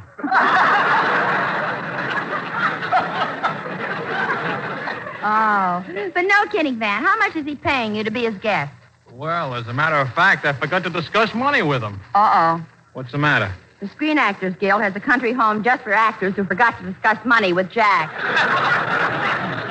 Oh, I don't care about the money anyway. You know, Mary, even if I don't get a cent, it'll be worth it just being on the same program with you. Oh, Van, do you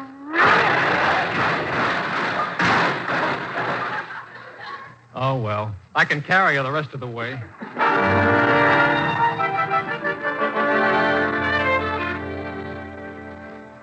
Here we are, Van, Studio B.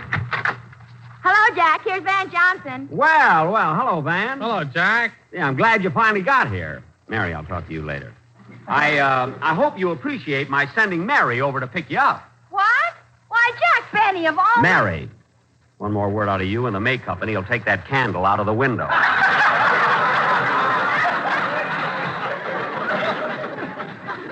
Well, Van, I'd like you to meet our little group of thespians. This is Don Wilson. Well, he's the fattest little group of thespians I ever saw. Pleased to meet you, Don. Well, I'm certainly glad to meet you, Van. I've always admired your work in pictures. Thank you. And this is my orchestra leader, Phil Harris. Hello, Phil. Hiya, Bub. What do you hear from the Henna Rents Company?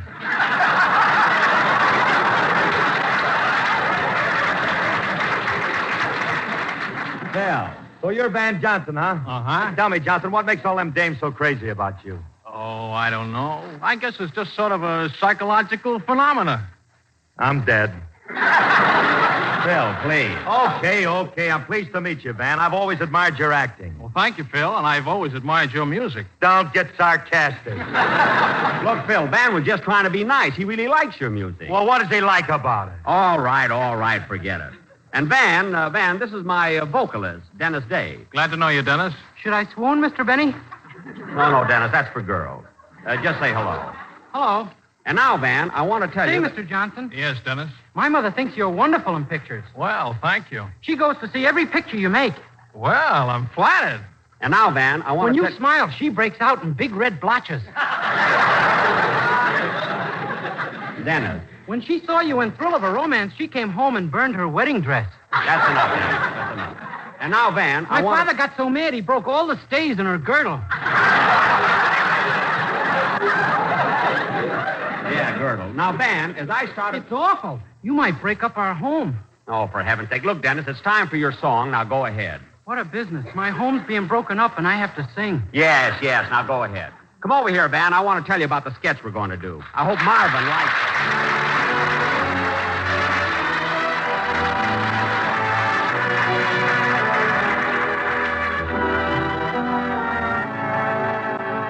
I can't begin to tell you how much you mean to me.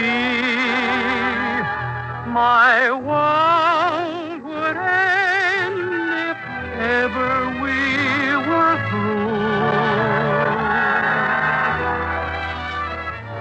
I can't begin to tell you how happy I would be if I could speak my mind like others do.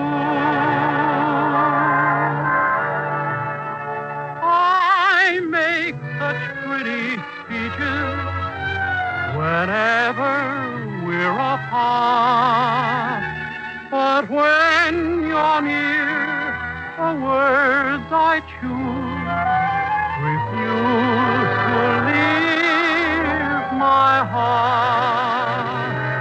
So take the sweetest phrases the world has ever known and make believe I've said them all.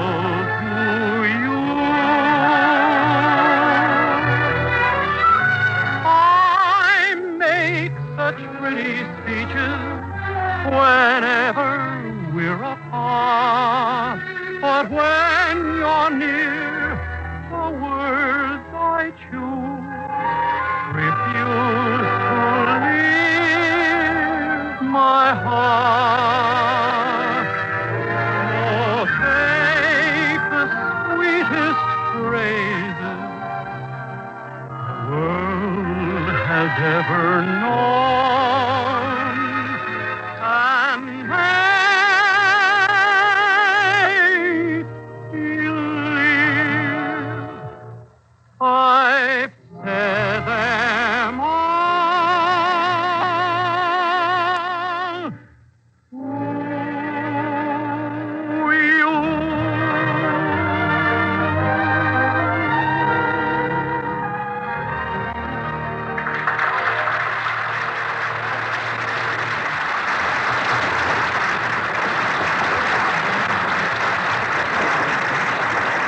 was, I can't begin to tell you, sung by Dennis Day. That's a wonderful song, Dennis, and you sang it beautifully. Yeah, and I can't understand it. My home's being broken up.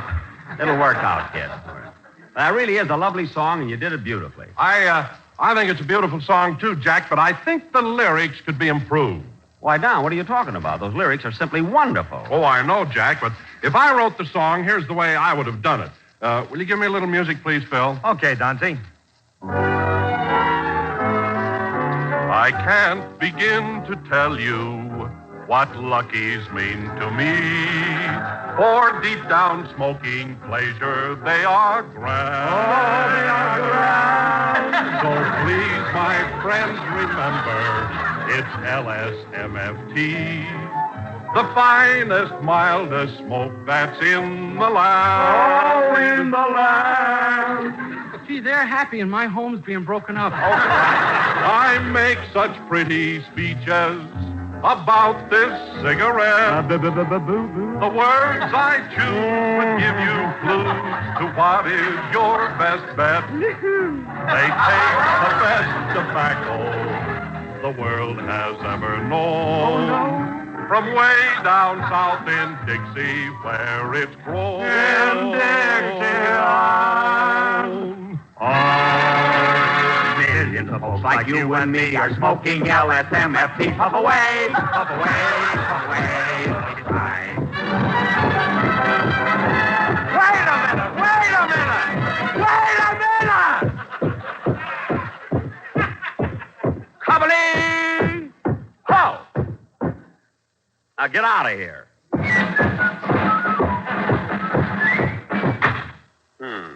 I wonder where they got those gray uniforms. And now, ladies and gentlemen, Van, are you ready? You bet, Jack. Good. And now, ladies and gentlemen, in honor of our guest star, Van Johnson, who was recently seen in Metro-Goldwyn-Mayer's picture, Weekend at the Waldorf, for our feature attraction tonight, we will present our version of that same picture entitled A Fortnight at the Acme Plaza.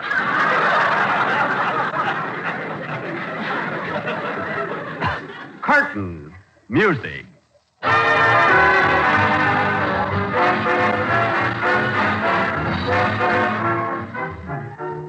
The Acme Plaza Hotel, outwardly calm, but within a seething turmoil of emotion, where mystery meets intrigue, where intrigue meets romance, where romance meets drama, where drama meets drampa.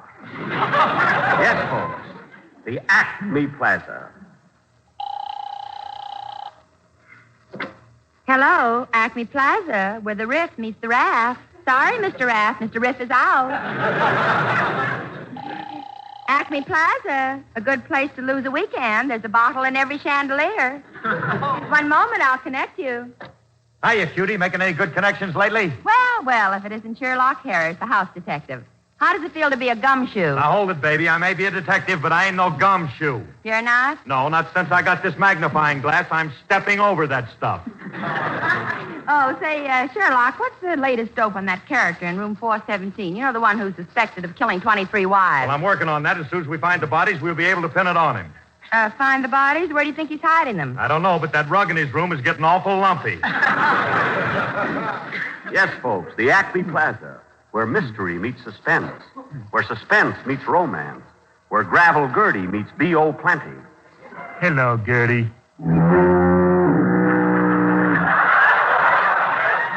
The Acme Plaza. Yes, babe, when Sherlock Harris is on a case, he always finds out what's going on and gets his man. Excuse me, room 310 is calling. That's the big business tycoon, the one that owns all the railroads. Oh, yeah. I understand he's kind of sweet on you. Hello? Hello, baby. You know who this is? Yes, you're that great, big, important business tycoon. That's me, the one and only Martindale Schnook. What can I do for you, Snooky? I want to know if you'll go out with me tonight. Well... I'll give you anything your little heart desires.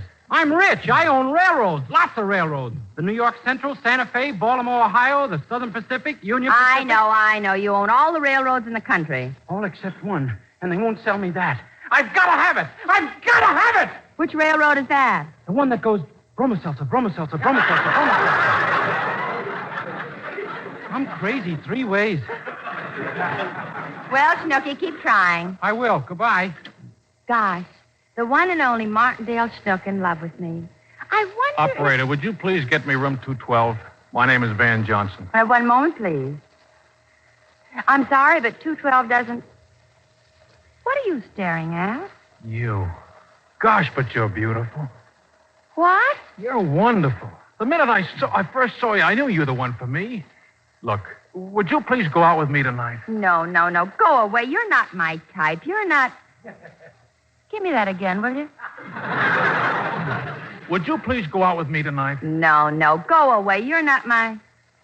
Yep, that's what it says here.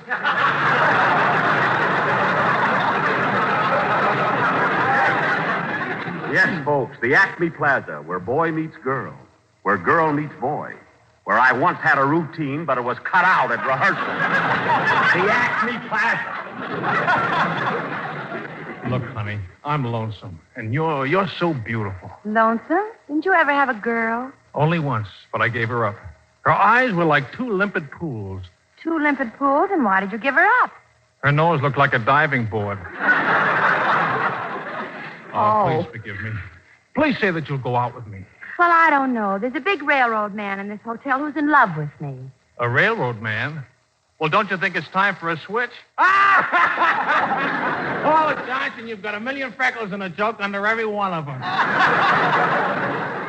What? Oh, forgive me.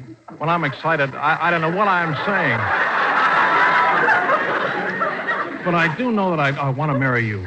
Say that you'll be mine. I'm sorry, but I'll have to think it over. Think it over. That's what they all say. What's wrong with me? Why can't I get a girl? Why can't I... Pardon me, operator. Would you please ring Miss Lana Turner's room? Lana Turner? Yes, sir. Take it on phone number 3, please. Thank you.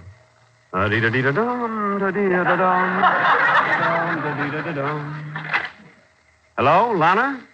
This is Van Jackson. Yes, I know my voice sounds like honey dripping into your ear, but you always have to keep telling me that. What? No, I'm sorry. I can't take you out tonight. I know I promised you this afternoon, but I can't make it. Oh, now, Lana, don't feel that way. What? Lana, put down that gun. You will get over it.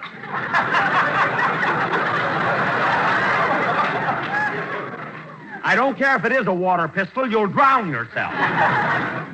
Well, all right, call me next week. And stop sending me orchids. My room is full of them. Goodbye. Thank you, operator. Gee, imagine turning down a date with Lana Turner. Who is he? That's Van Jackson, the glamour boy. Gosh, I wish I could be like that. Well, you can't accomplish it overnight. He's been working on it for over 50 years. Well, do you think it might help me if I went over and talked to him? Yeah, sure. What have you got to lose? I beg your pardon, Mr. Jackson. Do you mind if I ask a favor of you? Why, no. Go right ahead. Well, I was standing over there by the switchboard, and I heard you talking to Lana Turner. Oh, good. I thought maybe I wasn't talking loud enough. Now, what's on your mind, son? I'm in love with that telephone operator, and I just can't get anywhere. I don't know what's the matter with me, but girls just don't seem to like me. They don't? No. Well, I can understand that, kid. Look at your face. You have too many freckles. Too many? Yes. Now, my complexion is perfectly clear. And look at your eyes. They have no expression. They haven't? No. Now, if you'll notice, my eyes sparkle. Yes, they do. And look at your hair. My hair? Yes. Now, take mine. Thanks. Put that back!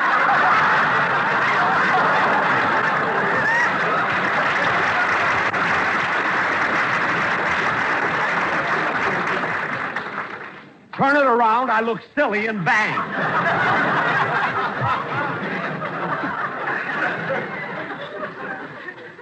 Now listen, kid.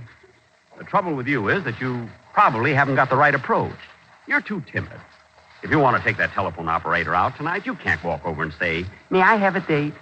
You got to go over there and say, "Listen, babe, you're going out with me tonight, see? We're going to the Macombo, and you're going to pay the..." No, not the first time. Now, go ahead, walk over there and do as I tell you. I'll be right behind you. Gee, thanks, Mr. Jackson. Now, listen, babe. Huh? I've been strolling around here long enough. You're going out with me tonight, and that settles it. What? I said you're going out with me tonight, and we're going to the Macombo.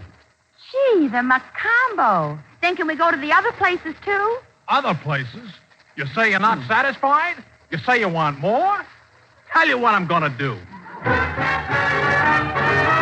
Tell you what I'm gonna do. Gonna let you in on something hot. You'll be sure to win on what I've got. Looky, looky, looky, you'll be fully guaranteed never to be lonely. Tell you what I'm gonna do. Gonna lay it gently on the line. Say it sentimentally, please be mine. Hurry, hurry, hurry, who can tell where this'll lead? Baby, if you only knew. Here's a chance for a solid thing. Latch on, don't throw it away. Here's a heart, and I'll make delivery today. You say you're not satisfied, tell you what I'm gonna do. Gonna do the things you want me to.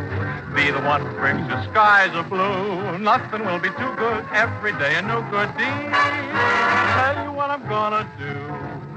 Gonna fall in love with you. Tell you what I'm gonna do. Gonna pick the shirts and ties you wear. Gonna change the way you part your hair. Under my direction you can be perfection soon. Pardon me for living. Tell you what I'm gonna do. Gonna be the one who loves you most. Be the one who keeps me warm as toast. Nothing'll be too good. Every day a new good deed. Tell you what I'm gonna do. Gonna fall in love. Gonna fall in love. Gonna fall in love with you.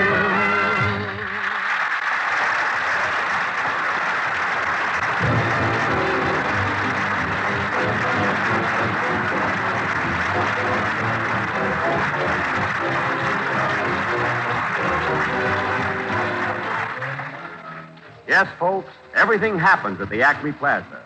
You say you're not satisfied? You say you didn't like our play? You say you want more entertainment? Tell you what I'm going to do. Here's Mr. F.E. Boone of Lexington, Kentucky. Take it away, F.E.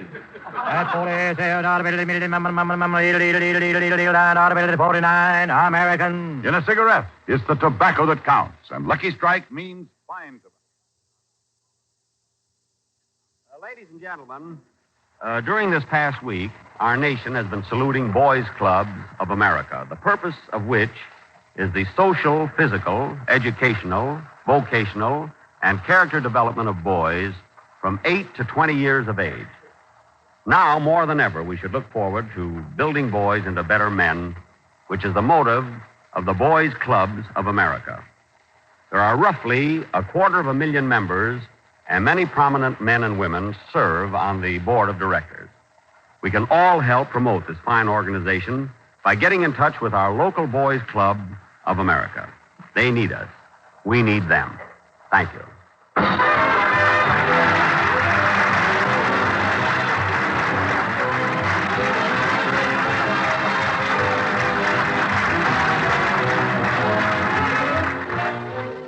Ladies and gentlemen, the song I'm Going to Fall in Love with You was written by Johnny Green and Ralph Blaine and sung for the first time by Mary and Van Johnson.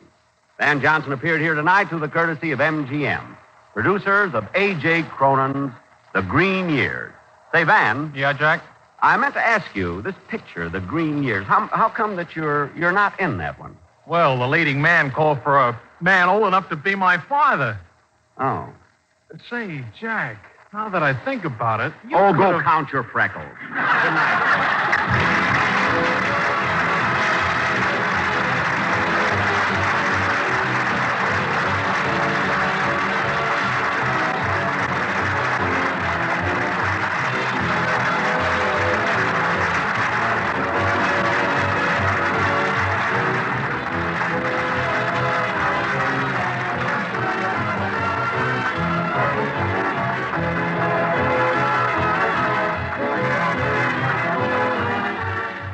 This is NBC, the national broadcasting company.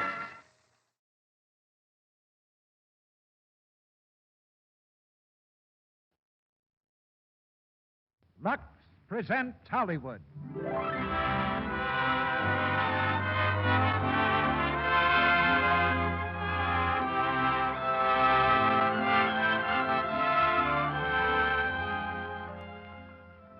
Lux Radio Theater brings you Claudette Colbert and Fred MacMurray in His Girl Friday with Jack Carson. Ladies and gentlemen, your producer, Mr. Cecil B. DeMille.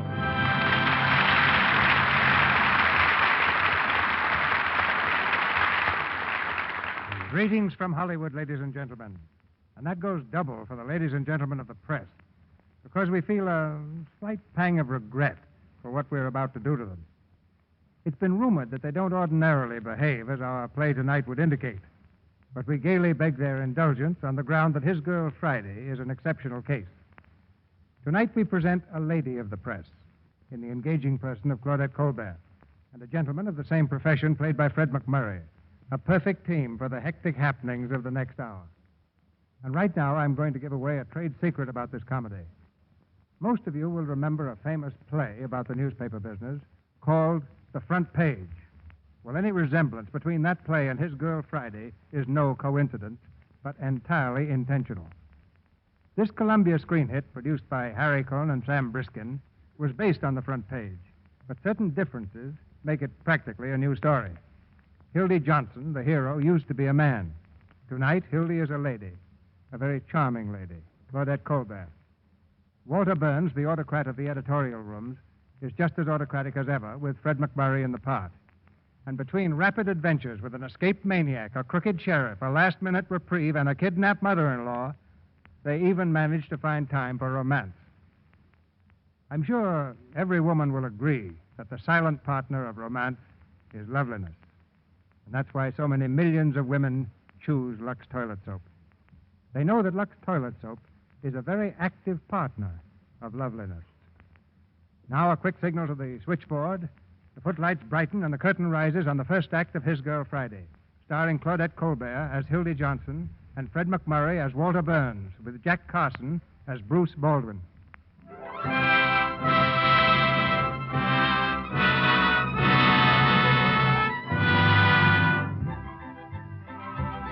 When a young and charming ex-wife drops in to see her ex-husband, there usually arises what is known as a delicate situation, particularly when she brings along her new fiancé. But Hildy Johnson, our ex-wife, was never fazed by a delicate situation. Bruce Baldwin, the new fiancé, was not consulted in the matter, and Walter Burns, the ex-husband and managing editor of the Morning Post, doesn't know about it yet. He's in his office as Hildy barges cheerfully through the city room, her fiancé a few steps to the rear. Hi, Hello, Skitty. Hiya, Ruth. Hello, Maisie. Hildy Johnson. How are you?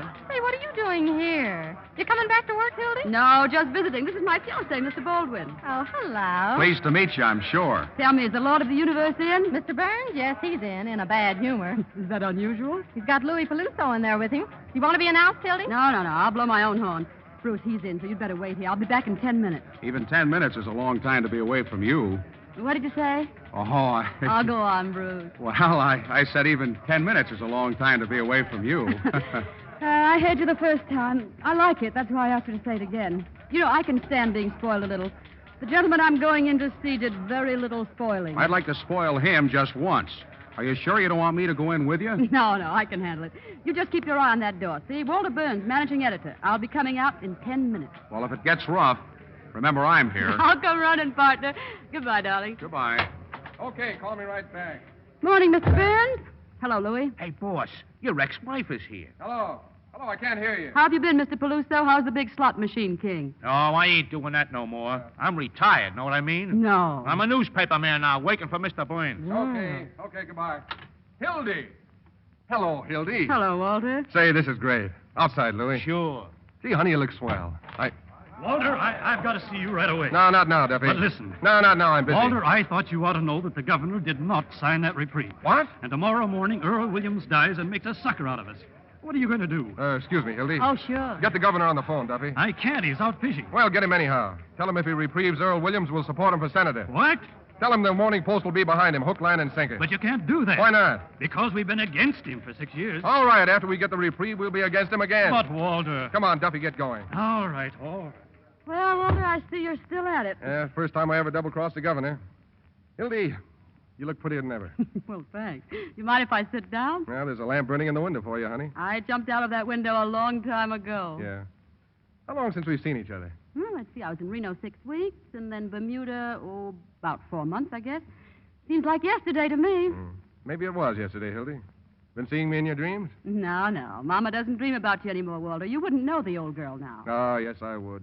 I'd know you anytime, any place, anywhere. anywhere. Yes, you're repeating yourself, honey. That's the speech you made the night you proposed. Yeah, I notice you still remember it. Of course I remember it. If I hadn't remembered it, I wouldn't have divorced you. Yeah. You know, Hildy, I sort of wish you hadn't done that. Done what? Divorced me.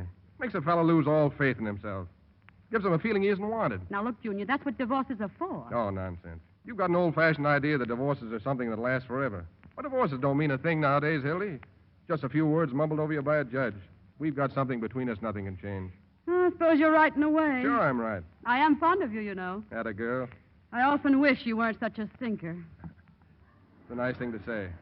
Why did you promise not to fight the divorce and then do everything you could to gum up the whole work? Oh, Hildy, I only acted like any husband that didn't want to see his home broken up. What home? What home? Don't you remember the home I promised you? Sure I do.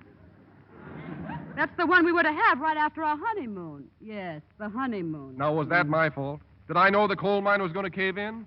I intended to be with you on our honeymoon, Hildy. Honest, I did. All I know is that instead of 2 weeks in Atlantic City with my bridegroom, I spent 2 weeks in a coal mine with John Krupski. You don't deny that, do you? Deny it? I'm proud of it. We beat the whole country on that story. Well, suppose we did. That isn't what I got married for. Oh, Hildy, what's the use of fighting? I'll tell you what. You come back to work in the paper, and if we find we can't get along in a friendly way, we'll get married again. What? Sure. I haven't got any hard feelings. Walter, you're wonderful in a loathsome sort of way. You mean you won't come back to work in the paper? You're right, Mr. Burns, the first time today. You got a better offer, huh? You bet I've got a better offer. All right, go on, take it. Work for somebody else. That's the gratitude I get. What were you when you came here 5 years ago? A little college girl from a school of journalism. I took a little doll-faced punk and... Oh, you wouldn't have taken me if I hadn't been doll-faced. Well, what of it? I made a great reporter out of you. It just didn't work out well. Well, it would have worked if you'd been satisfied with just being editor and reporter. But not you. You had to marry me and spoil everything. I suppose I proposed to you. Well, you practically did. Made Google eyes at me for 2 years. Why, you... Hey, put down that inkwell. Ah, Hildy, you're losing your eyes. Used to be able to pitch better than that. Hello? Hello, Walter. This is Duffy again. Oh, hello, Sweeney. What can I do for you? Now, wait a minute. I'm not Sweeney. I'm Duffy. Sweeney, you can't do that to me. Not today of all days. What's the matter with you? Are you loony? This is Duffy. Now, listen, Sweeney. This is no time Walter, I have to. All right, then. If you have to, you have to, I guess. He had to, huh? How do you like that? Everything happens to me. What's the matter? Sweeney, the only man in the paper that can write, and he has to pick today to have a baby. Well, he didn't do it on purpose, did he? I don't care whether he did or not. He's supposed to cover the Earl Williams case, and where is he? Walking up and down in a hospital. Is there no sense of honor in this country? Haven't you got anybody else? No, there's nobody else in the paper who can write. This'll break me, and Hildy. Hildy, you've got to help me. No, sir. Don't let me down in my darkest hour. It'll bring us together again, Hildy, like we used to be. Oh, scram, Svengali. Well, if you won't do it for love, how about money? I'll raise you $25 a week. Will you listen to me, you great big bumble-headed baboon? Do you see this on my finger? Do you know what it is? It's an engagement ring. Engagement ring? No. Well, I tried to tell you right away, but you would start reminiscing. I'm getting married, Walter, and I'm also getting as far away from the newspaper business as I can get. Huh? I'm through. No, Hildy. You can get married all you want, but you can't quit the newspaper business. No, why not? It'd kill you. You're a newspaper man. You're a journalist, Hildy. A journalist? Now, what does that mean? Peeking through keyholes, chasing after fire engines, stealing pictures off old ladies. Oh, I know all about reporters, Walter. A lot of daffy Badinskis running around without a nickel in their pockets. And for what? Just so... Oh, well, what's the use? You wouldn't know what it means to me anyway. I want to be respectable and live a halfway normal life. The point is, I'm through. Where'd you meet this man? Bermuda? Rich, huh? No, he's not what you'd call rich. What's his line? He's in the insurance business. The insurance business? Well, that's a good, honest business, isn't it? Oh, sure. It's also adventurous and romantic. Now, listen, Hildy, I can't picture you being surrounded by policies. I can, and what's more, I like it. Besides, he forgets the office when he's with me. He doesn't treat me like an animal either, Walter. He treats me like a woman. Oh, he does he? How'd I treat you, like a water buffalo? I don't know about water buffaloes, but I know about him. Oh, he's kind and sweet, and he's considerate. He wants a home and children. Yeah. Sounds more like a guy I ought to marry. What's his name? Baldwin. Bruce Baldwin. Baldwin. I knew a Baldwin once, a horse thief in Mississippi. Couldn't be the same fella, could it? You're not talking about the man I'm marrying tomorrow. Tomorrow? soon as that, huh? Yeah. No. Well, at last I got out what I came up here to tell you. I guess there isn't any more to the story. So long, Walter. Oh, no, wait a minute, Hildy. You kind of took the wind out of my sails. Look, honey, I just want to wish you everything I couldn't give you. Thank you, Walter. I'm sorry I didn't get a chance to meet him. I'm more or less particular about whom my wife marries. Where is he? Oh, he's right on the job, waiting for me outside. Oh, well, you mind if I meet him? Of course not. Well, then come on, let's see this paragon. Is he as good as you say? He's better. Well, then what does he want with you? Well, now you got me. Bruce dear. Yes, Hildy?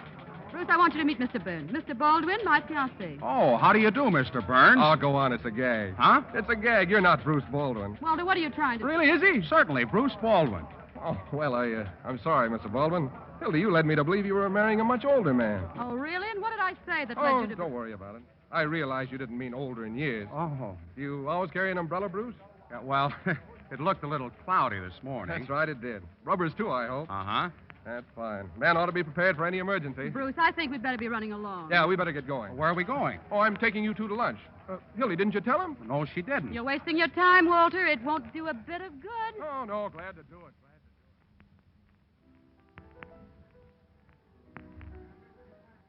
Well. So you two are going to get married, huh? You're getting a great girl, Bruce.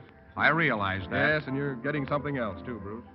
You're getting a great newspaper man. No orchids, Walter. One of the best I ever knew. Sorry to see you go, Hildy. Darn sorry. I'd like to believe you meant that. I do mean it. But I know what you want, Hildy. You want a home. Well, I'll certainly try to give her one. I know you will, Bruce. Where are you going to live? Albany. Albany, huh? Got a family there, Bruce? Oh, just my mother. Oh, your mother, huh? You going to live with her? Well, just for the first year. That'll be nice. A home with mother. In Albany, too. Ow, hey, Hilda, what'd you kick me for? I'm sorry, Walter. My foot must have slipped. Oh, okay. Well, let's have a drink, shall we? What do you say? Hey, guys. Oh, no, not for me. I've got to buy the tickets yet and check the baggage. We're taking the sleeper for Albany. Oh, are you leaving today? Uh-huh, 4 o'clock. We're getting married tomorrow. Well, let me get this straight. You mean you're taking the sleeper today and then getting married tomorrow? Oh, well, it's not like that. Well, what is it like? Oh, poor Walter. He'll toss and turn all night, Bruce. You'd better tell him Mother's coming along, too. Mother? Well, your mother kicked the bucket 3 years ago. Oh, no, my mother. My mother. Oh, your mother. Yes. Well, that relieves my mind. No, it was cruel to let you suffer that way, wasn't it? Isn't Walter sweet, Bruce? Always wanting to protect me. Well, I admit I wasn't much of a husband, but you can always count on me. Oh, Mr. Burns. Yeah, guys. You want on the phone? Oh, thanks. Excuse me, will you? I'll be right back. Not at all. Don't be long. We've got to leave. Right away. Hello? Hello, Walter. This is Duffy. Oh, Duffy, I'm glad you called. About that lead. No, forget it. Listen. Is there any way we could stop the 4 o'clock train to Albany from leaving town? Sure. We got dynamite. No, okay, never mind. Now get this. Get hold of Sweeney and send him out of town on a 2-week vacation right away. But, Walter, he's covering the Williams hanging. Keep your shirt on. Hildy's coming back in the paper. She is? Yeah, she doesn't know it yet, but she's staying. And listen, tell Louis to stick around the office. I may need him. In the meantime, I kind of wish he'd hurry up. You know, Hildy, he's not such a bad fellow. No, he should make some girl really happy. Slap happy. I sort of like him. He's got a lot of charm. Yeah, he comes by it naturally. His grandfather was a snake. Here he is. Say, he looks all upset. Sorry, folks. Something wrong, Walter? No, bad business. What's the matter? The Earl Williams case. Oh, yes, I've been reading about that. What's the lowdown? No, simple, honey. The poor little dope lost his job. Went nuts and shot a cop who was coming after him to quiet him down, and now they're going to hang him tomorrow. Well, if he was out of his mind when he did it, why doesn't the state just put him away? Because there happens to be an election coming up in a couple of days. And nothing brings in the votes like a good old-fashioned hanging. Well, I should think you could show the man wasn't responsible. No, that's not so easy. Well, maybe it's not so hard either. What do you mean, Hildy? Well, don't they have to have another expert examine him before they hang him? Oh, sure. A guy named Egelhofer's going to do it. Why? Well, look, Walter. You get an interview with Earl Williams. Yeah? Print Egelhofer's statement. Yeah? And right alongside it, double column, you run your interview. Alienist says he's sane. Interview shows he's goofy. Hildy, you could do it. You could save that poor devil's life. No. Oh, that's right. You're going away. I forgot. Well, how long would the interview take? Well, only an hour for the interview and another hour to write it, that's all. Well, Hildy, we could take the 6 o'clock train if it would save a man's life. Well, sure. No. Walter, if you want to save Earl Williams' life, you can just interview him yourself. Or else get Sweeney. He's the best man you've got on that paper for start. Poor Sweeney. Duffy just told me. His wife finally had twins. Isn't that terrible? So Sweeney goes out to celebrate and falls down a flight of steps. Sweeney has twins, so Earl Williams hangs tomorrow. Oh, now, Walter, it isn't as bad as that. Oh, look, Bruce, argue with her, will you? Argue with her. Otherwise, you're going on a honeymoon with blood on your hands. How can you have any happiness after that? All through the years, you remember that a man went to the gallows because she was too selfish to wait 2 hours. Wait a minute. What's the matter? I just remembered. Sweeney only got married 4 months ago. You win. Then Mrs. Sweeney didn't have twins? No, honey, the twins were Walter's. No, it was nothing. Here, we'll start all over again. I'll offer you two a business proposition. Bruce, I understand you're in the insurance game. Don't listen to him, Bruce. I know all his tricks from Hildy, way I'm back. talking to him. Now, look, Bruce. You persuade Hildy to do this story, and you can write a nice, fat policy for me. What do you say? Oh, no, Mr. Burns. I won't use my wife for business purposes. Wait a minute. How big a policy, Walter? Oh, 25,000? What? 50,000? 100? Bruce, what's the commission on a $100,000 policy? Around $1,000. So what's wrong with $1,000? How long would it take to get him examined? Well, I could get a company doctor here in 20 minutes. Okay, I'll get the story. Now you're talking. You keep out of this. Bruce, take him down to the office and see if they'll allow anything on that carcass of his. Say, I'm better now than I ever was. That's nothing to brag about. And look, Bruce, after you get the check, you phone me. I'll be in the press room of the criminal court building. Oh, Walter. Yeah? I think you'd better make that a certified check. What do you think I am, a crook? Yes. All right, it'll be certified. Want my fingerprints? No, thanks. I've still got those. Bruce, how much money have you got on you? Well, you know everything we have. $500. Well, give me the $500. But I have to get the tickets. No, I'll buy the tickets. But, Hildy, Oh, really, darling? I know what I'm doing. He'd get you in a crap game. Now, please. Well, all right. Here you are. Thanks. And when you've finished examining this imperfect specimen, remember now, call me. Press room, criminal court building. I will. Be careful now. Never mind me. Watch out for yourself. You're in bad company.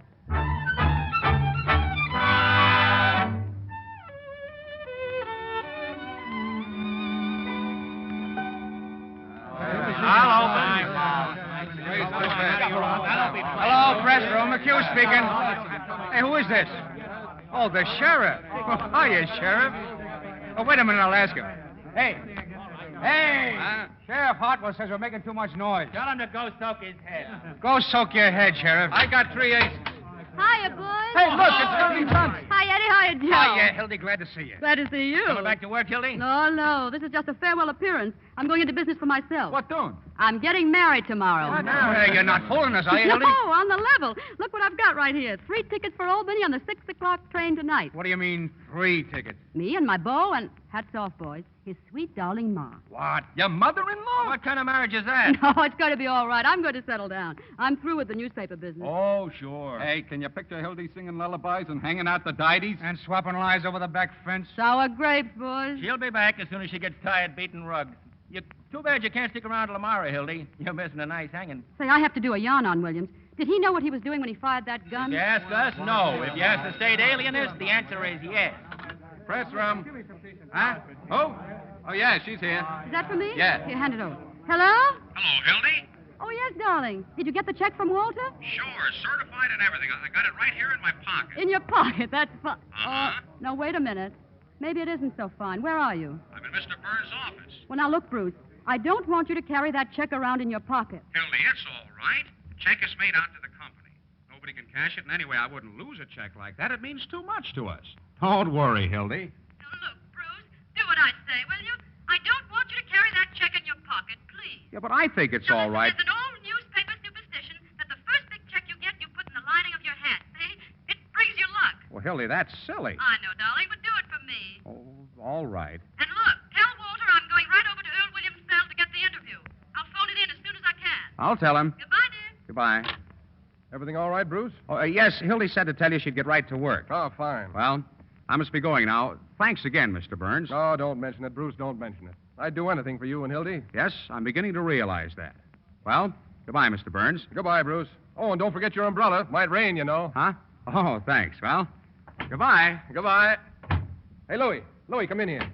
Yeah, boss? Come here. Listen, did you see the guy that just left here? That dope? Yeah, I want you to follow him. He's on his way to the railroad station to get the 6 o'clock train for Albany. He's not supposed to get there, see? I get it. What'll I do to him, boss? I don't care what you do to him, but try to keep it legal. Leave it to me.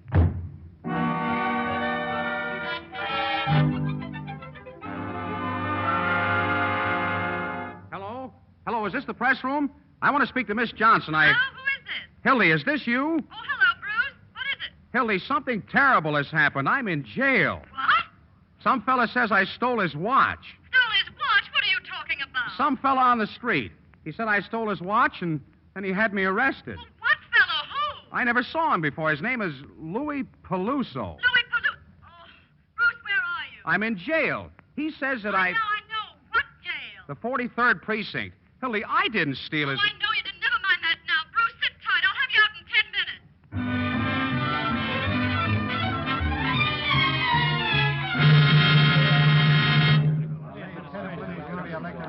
Hello, Murphy calling. I'm still in the press room.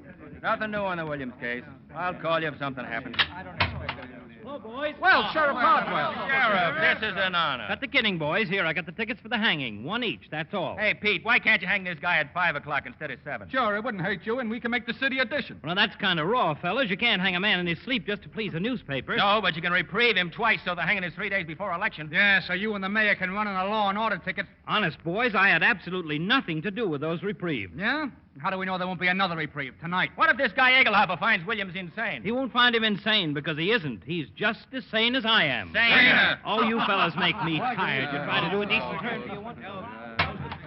Hiya, Hildy. Where have you been? To the 43rd Precinct. Hello, Post. This is Hildy Johnson. Get Walter Burns on the phone. What's the matter, Hildy? You look sore. Oh, you stick around and watch your lady burn. Uh-oh, something. Hello?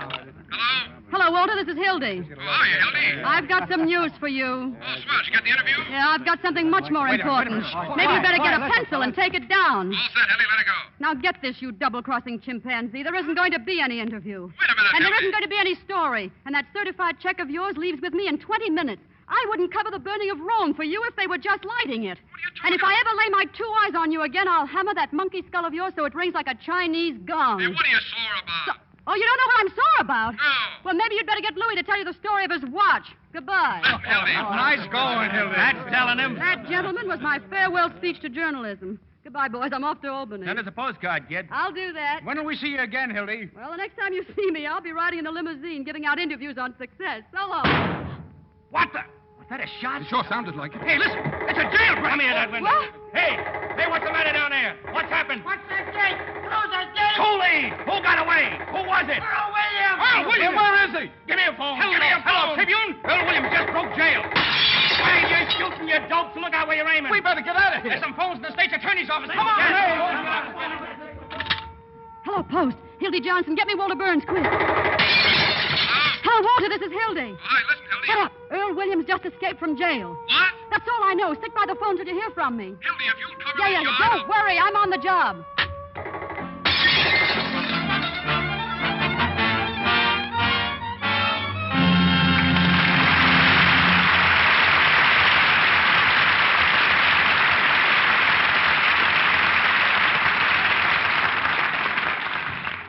In just a moment, Mr. DeMille and our stars, Claudette Colbert, Fred MacMurray, and Jack Carson, will bring you Act Two of His Girl Friday.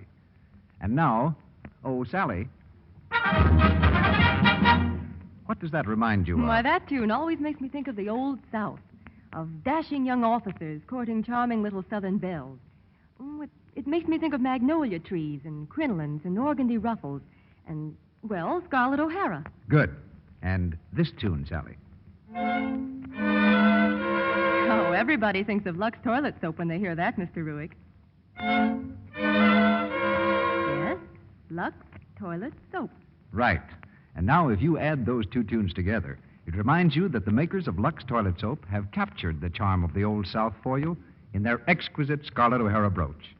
The brooch is a lovely simulated cameo designed after one worn by Vivian Leigh in Gone with the Wind. The piece consists of a pure white head in classic profile against a glistening ebony background. It's the sort of brooch every woman longs to own and would be more than proud to wear, because the brooch is truly beautiful, and it's expensive looking, too, with its distinctive gold-finished setting. It has every single detail. It has so many touches that make for beauty and quality, including a safety clasp. Well, don't forget to tell everyone how easy it is to get one of those brooches, Mr. Ruick. Yes, Sally, thanks. It's as easy as, well, as falling in love with a lovely Lux toilet soap complexion. Now, here's all you do. Just go to your dealer, buy 3 cakes of gentle white Lux toilet soap, and ask him for an order blank. Or write your name and address on a piece of paper and send it with the 3 Lux toilet soap wrappers and 15 cents in coins, no stamps, please, to Lux Toilet Soap, Box 1, New York City. I'll repeat that. Lux Toilet Soap, Box 1, New York City. It's as easy as that. And your Scarlett O'Hara brooch will be mailed to you promptly. Only, please don't delay. With your brooch, you'll receive an illustrated order blank for handsome matching pieces to complete your Scarlett O'Hara ensemble. Ring, bracelet, pendant, earrings. All beautifully designed, all at amazing bargain prices. So get your 3 cakes of Lux toilet soap tomorrow. and send the wrappers and 15 cents in coin for your Scarlet O'Hara brooch to Lux Toilet Soap, Box 1, New York City. This offer is good only in the United States. And now, our producer, Mr. DeMille. Act 2 of His Girl Friday, starring Claudette Colbert as Hildy Johnson and Fred MacMurray as Walter Burns, with Jack Carson as Bruce Baldwin.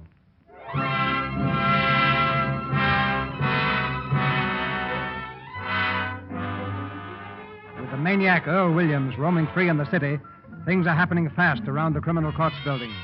The press room is deserted for the moment, when suddenly Hildy Johnson sweeps through the door and grabs the telephone. Hello, Post. Walter Burns, right away. Hildy? Walter, listen.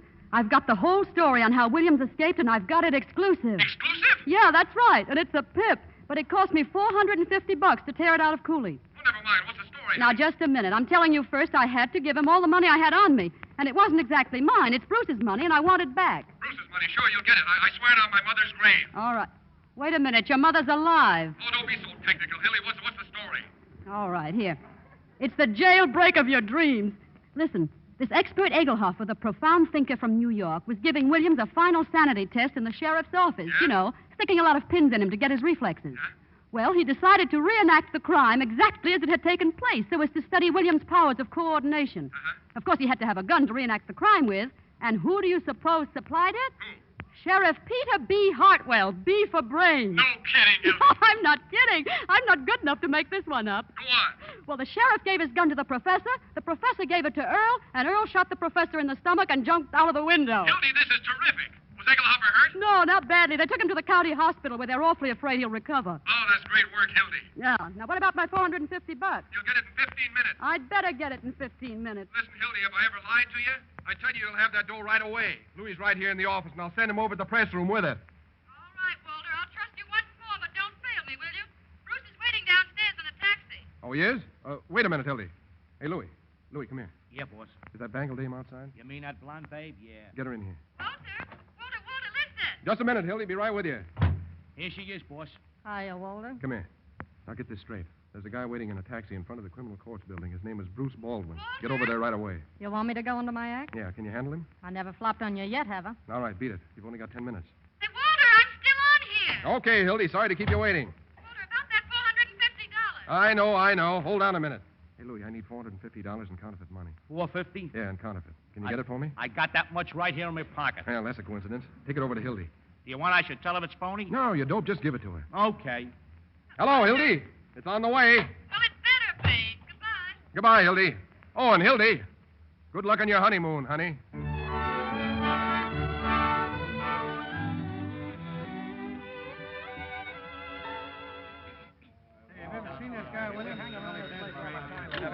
Press room.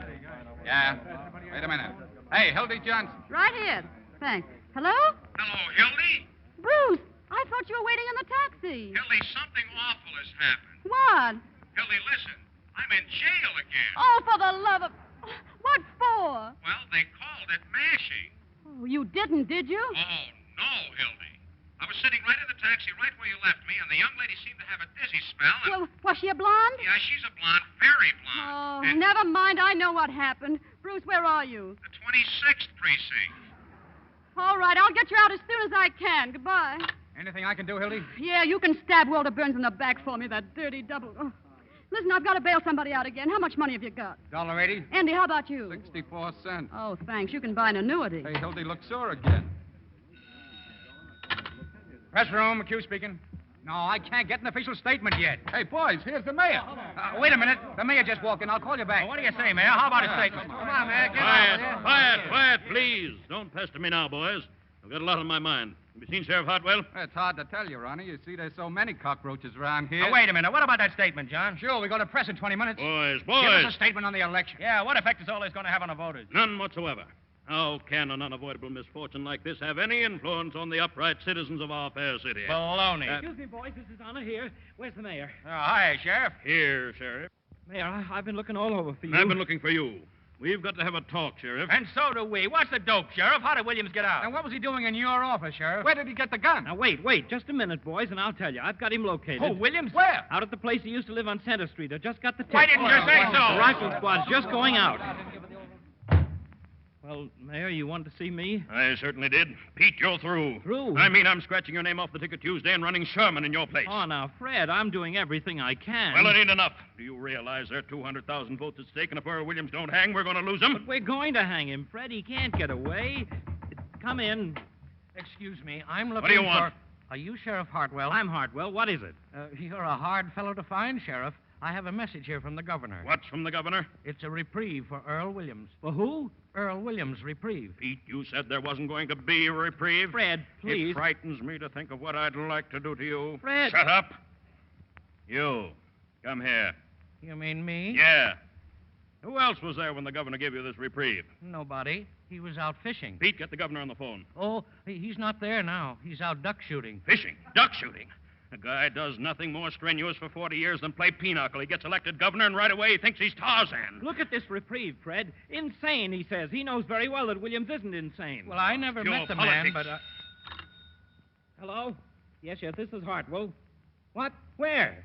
Holy Moses. Hold the wire a minute. Well, what is it? They got Williams. They got him surrounded. The rifle squad has him out in his house. Tell him to hold the wire. Hold the wire. Cover up that transmitter. You, come here. Now listen. You never arrived with this reprieve, get it? Yes, I did. Don't you remember? I came in that door. How much do you make a week? $22.50. How would you like to have a job for $350 a month? That's almost $100 a week. Who, me? Well, who do you think? Now, listen. They need a fella like you in the city sealer's office. In the what? In the city sealer's office. You mean I should work in the city? Yes. Oh, my wife wouldn't like that. Well, why not? Well, you see, my wife lives with my family in the country. Well, that's all right. Just bring her here. We'll pay all your expenses. Oh, this puts me in a peculiar position. No, it doesn't. Now, remember, you never delivered this reprieve. You got caught in traffic or something. Now, get out of here and don't let anybody see you. Yes, but how do Come I in know? and see me in my office tomorrow. Oh, by the way, what's your name? Pettibone. What's yours? Pettibone. Really? No. Listen. All you've got to do is to lay low and keep your mouth shut. Well, I'm tired anyhow. All right, now beat it. Okay, but it's a funny Go thing. on, beat it. Get out. Hello? Wait a minute. What'll I tell him, Mayor? Tell him to shoot to kill. What? You heard what I said. But the reprieve... Quiet and do as I tell you. Hello, Olson. Shoot to kill. That's orders.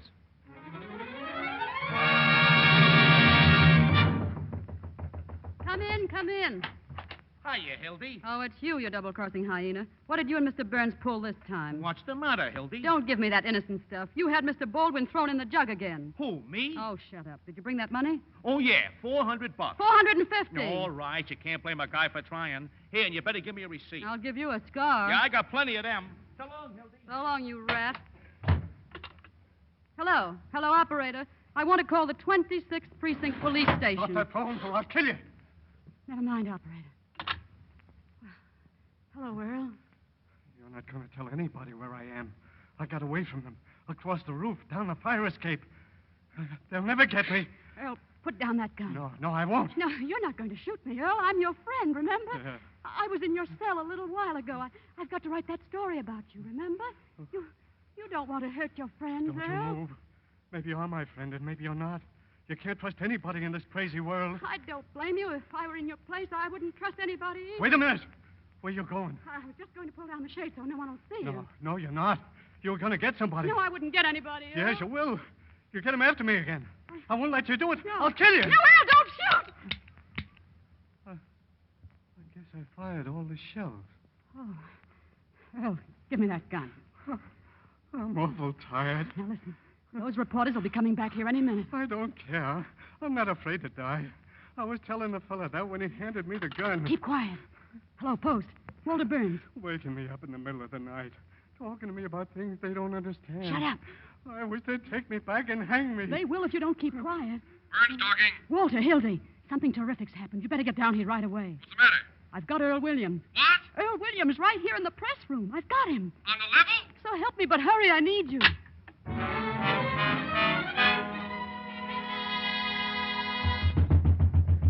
Open up. Hildy, open up. Walter, Well, where is he? Oh, I thought you'd never get here. Come on in, Louis. Close that door. Okay, boss. I brought Louis along just in case. Now, where's Williams? He's in the desk. What? What desk? The big one there. I stuck him in there and pulled down the roller. No. Well, open it up and let's get a look at him.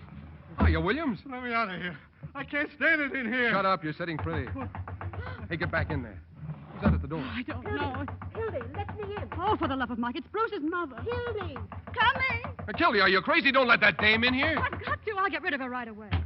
Well, Oh, come in, Mother. don't you mother me, playing cat and mouse with my poor boy, keeping him locked up. Mother, I can explain Making that. us miss 2 trains, and you supposed to get married tomorrow. I'll go with you in 5 minutes. You don't have to go with me at all. Just give me Bruce's money, and you can stay here forever as far as I'm Oh, concerned. please, Mother. Let me out of here. Shut up. What was that? What, lady, what? There's a man in that desk. Oh, don't be silly, lady. What would a man be doing in a desk? There's something funny here. Shut up, will you, lady? I won't shut up. You're doing something wrong. Mother, please. Louis, get this dame out of here. Oh, no, wait a minute. Go on, Louis. Take her over to Pollock Mike. No. Hello, lady. Let me alone. My name is Louis Peluso. Walter. Lock her up and see that she doesn't talk to anyone on the way. What do I tell him? Tell him it's a case of DTs. Go on. Let me go. Come Let me on, go. lady. Come Don't worry, on. Mother. This is only temporary. Oh, Walter, what have you done? Come here, Hildy. Now, let me go. I've got to go with her. I've got to get Bruce out of jail. Get Bruce out of jail. How can you worry about a man who's resting in a nice, quiet police station when this is going on? Hildy, this is war. You can't desert me now. Oh, get off that trapeze. You've got your story right over there in the desk. Go on, smear it all over the front page. Earl Williams captured by the Morning Post. But I'm getting out. Oh, you're drooling idiot. What do you mean you're getting out? There are 365 days in the year you can get married, but how many times have you got a murderer locked up in a desk?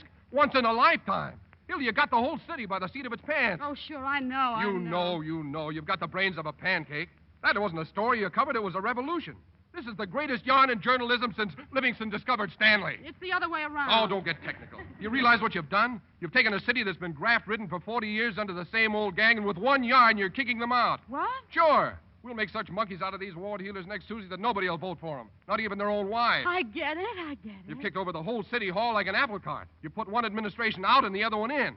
This isn't just a newspaper story, Hildy. It's a career. Oh, Walter, I never figured it that way. Oh, you're still a doll-faced hick, that's why. We'll be the white-haired boys, Well, won't we? sure. Well, Hildy, they'll be naming streets after you. Hildy Johnson Street. There'll be statues of you in the parks. By tomorrow morning, I'll bet you there's a Hildy Johnson cigar. I can see the billboards now. Light up with a Hildy Johnson. Oh, all right, Walter. Stop acting. We have a lot of work to do. Well, now you're talking. What are you going to do with Williams? Or we'll take him over to my private office. Where's our phone? That one over there. Oh, Walter, how are you going to take him out? They'll see him. We'll carry the desk over. Hello? You can't move the desk. It's crawling with cops outside. Well, we'll load out the window with pulleys. Now quit stalling. Come on, start pounding out a lead. How much do you want on it? All the words you got. Hello, give me Duffy. Walter, can I call the mayor a bird of prey? Call him anything you like. Hello, Duffy. Get set.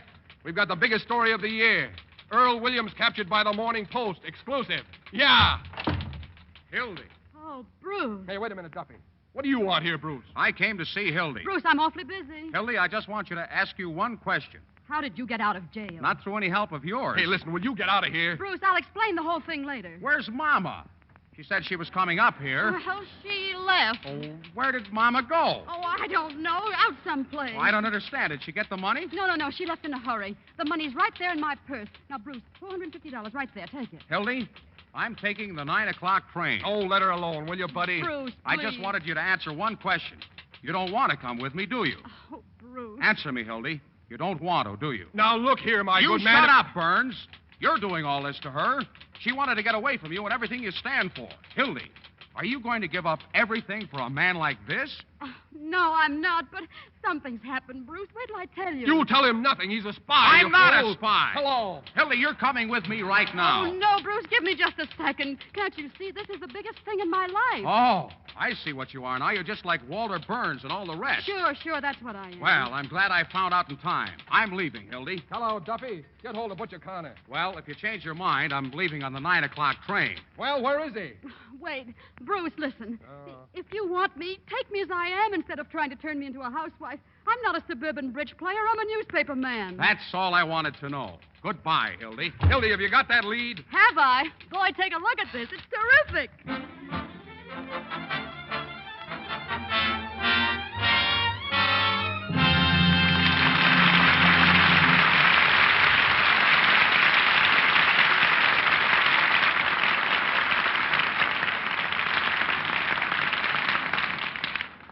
In In just a moment, Mr. DeMille and our stars, Claudette Colbert, Fred MacMurray, and Jack Carson, will bring you Act 3 of His Girl Friday. And now we have an opportunity to take a look at the fall styles through the eyes of an expert, Miss Colma Flake, Western fashion editor of the famous publication Motion Picture Magazine. As a mere man, Miss Flake, I won't presume to ask you specific questions on a subject that I know nothing about. So won't you go right ahead and give us a few highlights on current fashions? Well, Mr. Ruick, there are several important differences between this and last year's silhouettes. While skirts are slimmer and straighter, side drapery is used on some costumes, but only to accent the essential lines of the skirt. In other words, simplicity of line and careful cutting of the fabric are most important. Woolen dresses in soft colors are high style. Many of them are to be worn with short fur jackets. The color of the dress to blend with the fur. By the way, Barbara Stanwyck has such a costume in lovely beige and brown tones. Most women will be glad to hear that satin hats draped close to the head are in style. Worn with a woolen dress, they give that sophisticated look we all love. Paulette Goddard has ordered one in a stunning new light shade of brown. Black, of course, is more popular than ever. There's an effective richness in many of the black costumes shown. This is achieved by touches of unexpected colors, especially olive, slate blue, or dull gold. The effect is made more striking by a single piece of handsome jewelry. If you have an heirloom piece in gold and black enamel, by all means wear it. Personally, I certainly congratulate you, Mr. Ruick, on offering this beautiful Scarlett O'Hara brooch at this time. It's just the thing from a style point of view as well as lovely in itself. The pure white of the simulated cameo against the glistening ebony background is very striking, and the gold finish setting is very rich looking. It's quite perfect at the neckline of a black dress, or with one of the dark greens or soft blues so popular right now. To sum up, styles will be simple and rich and distinguished looking this fall, and handsome jewelry pieces like this will be just the thing to complete the effect of simplicity and richness. Thank you, Miss Flake. Again, as a mere man, let me say that I'm glad those little satin hats are back again. I like them. And now let me tell all of you just once more how easy it is to get one of these handsome, simulated cameo brooches of the same design worn by Vivian Lee as Scarlett O'Hara in Gone with the Wind. Just get an order blank from your dealer, or write your name and address on a piece of paper and mail it together with the wrappers from 3 cakes of Lux toilet soap and 15 cents in coin, no stamps, please, to Lux Toilet Soap, Box 1, New York City. You'll be thrilled and delighted with the beauty and the fine craftsmanship of your Scarlett O'Hara brooch. With your brooch, you'll receive an illustrated order blank telling you how to get additional matching pieces to complete your Scarlett O'Hara ensemble. You can have a ring, bracelet, pendant, earrings, all of the same lovely Scarlett O'Hara design, and all at amazing bargain prices. So don't delay. Send 3 wrappers and 15 cents in coin to Box 1, New York City, for your Scarlett O'Hara brooch tomorrow. Remember the address: Lux Toilet Soap, Box 1, New York City. This offer is good only in the United States. We pause now for station identification. This is the Columbia Broadcasting System.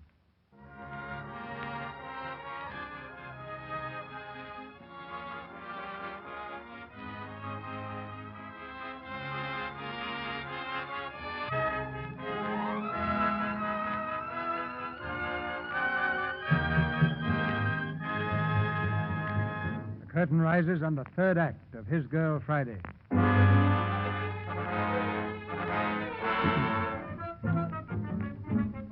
A few more whirlwind minutes have passed, and the convict Earl Williams is still safe and sound in the roll-top desk. Hildy still types furiously to finish the story for the late edition, and Walter is still on the phone. Listen, Duffy, did you tell Butch to take a taxi, that every minute counts? Well, who's he bringing with him? All right, stay near the phone. Butch is on his way over with 4 mugs. They're going to help us move off the desk. All we got to do is hold out for 15 minutes. The boys will be back. They'll be coming in here to phone. Hey, Williams, are you all right in there? Knock on the desk. Hey, listen, Williams. I'm going to knock 3 times. That's our signal, see? You get it? Answer with 3 knocks if you're okay. Atta, baby. 3 knocks is me. Now, don't forget. You got enough air? Ah, good boy. Well, come on, Hildy. Tear into it. Don't sit there like a frozen robin. I just thought of something. You've messed up my whole life. Do you know that? Bruce is gone. His mother's... What am I going to do? Oh, finish the story, Hildy. Duffy's waiting. I'd have been on that train by now. Come on, Hildy. Oh, what a sap I am falling for your line. Naming streets after me. Well, you've had a nice rest now. Get back to work, will you? Hello, who is it? Hey, boss, it's me. It's Louie. Now, wait a minute. Come on in quick. Listen, boss. Hey, what's the matter, Louie? Where'd you get that black eye? Boss. Where's Mrs. Baldwin? What'd you do with her? Where is she? You been in a fight? Down Western Avenue we was going, 65 miles an hour. You know what I mean? Hey, take that mush out of your mouth. Where's the old lady? I'm telling you, we run smack into a police patrol. You know what I mean? We busted it in half. Oh, was she hurt? Can you imagine bumping into a load of cops? They come rolling out like oranges. But what did you do with her? Search me. When I come to, I was running down 34th Street. Oh, Butterfingers. She'd be an old dame to take somewhere and you hand her over to the cops. What do you mean I hand her? The cops was on the wrong side of the street. Yeah, now everything's fine. She's probably squawking her head off in some police station. I don't think she's squawking much. You know what I mean? What? Oh, don't tell me. You mean she was killed? There's an awful good chance. Oh, my... Dad! Oh, this is the end.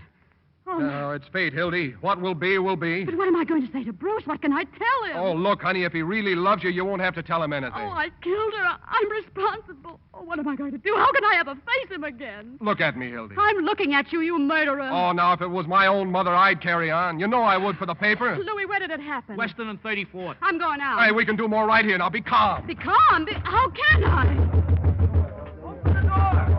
Hey, listen. Boss, it's the sheriff. Yeah, and the reporters from every sheet in town. Now we're in a sweet spot. Spot or no spot, I'm leaving. Don't open that door, Hildy. Just a minute, Johnson. Let me alone. Don't let her get away, Sheriff. Take your hands off Hold her, boys. Hey, just a minute, Sheriff. Who do you think you are breaking in here like this? You can't bluff me, Burns. I don't care who you are or what paper you're editor Now, of. let me go, fellas. Something's happened to Mrs. Baldwin. Hang on to her. Hey, what's the idea? I'll tell you what the idea is. One of the prisoners was looking out of the jail window about an hour ago, and he saw a man come down the fire escape and into this window. That man was Earl Williams. What are you doing, Hildy? Hiding him for a scoop? Come on. I don't know anything about it. Let me out of here. She knows plenty. Come on, Sheriff. Give her the third degree. Where is he, Johnson? Where you got him? You're barking up the wrong tree, Sheriff. I'll give you 3 minutes to tell me where he is. Come on, where is he? All right. He went over to the hospital to call on Professor Egelhofer. What? Yeah, with a big bag of marshmallows. Here, lady, is this the place? Yes, this is the place, officer. Mother, I'm so glad to see you. Are you all right? That's the man, officer, right there. What's the idea here? This lady claims she was kidnapped, Sheriff. What? They dragged me all the way down the stairs and put me in a taxicab. Just a minute. Did this man here have anything to do with it? Now, listen, Why, he was the one in charge of the whole thing. He told them to kidnap me. Excuse me, madam. Are you referring to me? You know you did. What about this, Burns? Kidnapping, huh? Oh, trying to frame me, eh? I never saw this woman before in my life. Oh, what a thing to say. Now, look here, madam. Be honest. If you were out joyriding, plastered, and getting into some scrape, why don't you admit it? Instead of accusing innocent people. Oh, you ruffian. How dare you talk like that to me? He's just a little crazy, Mother. I'll tell you something more. Yes? I'll tell you why he did it. Go on, madam. I was in here, and they had someone with them. They were hiding him. Hiding him? In here? Yes. Madam, that's a bare-faced lie. What was that? Burns just banged on that desk. Yeah, but someone banged back. There's somebody in that desk. Earl Williams. It's Earl Williams. He's in the desk. Stand back, you men. Come out, Williams. Come out, do you hear? We've got you covered. Open that desk. All right. You got me. Now go ahead. Shoot me. Grab that man. I got him, Sheriff. Take him down to the jail and swear out a warrant for the arrest of Walter Burns and Hildy Johnson.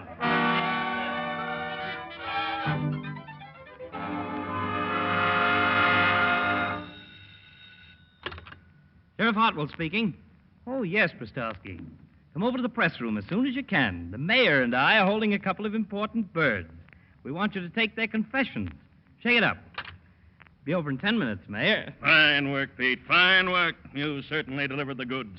I'm proud of you. Look kind of natural with handcuffs on, don't they, Fred? A sight for sore eyes. Aiding an escaped criminal and a little charge of kidnapping.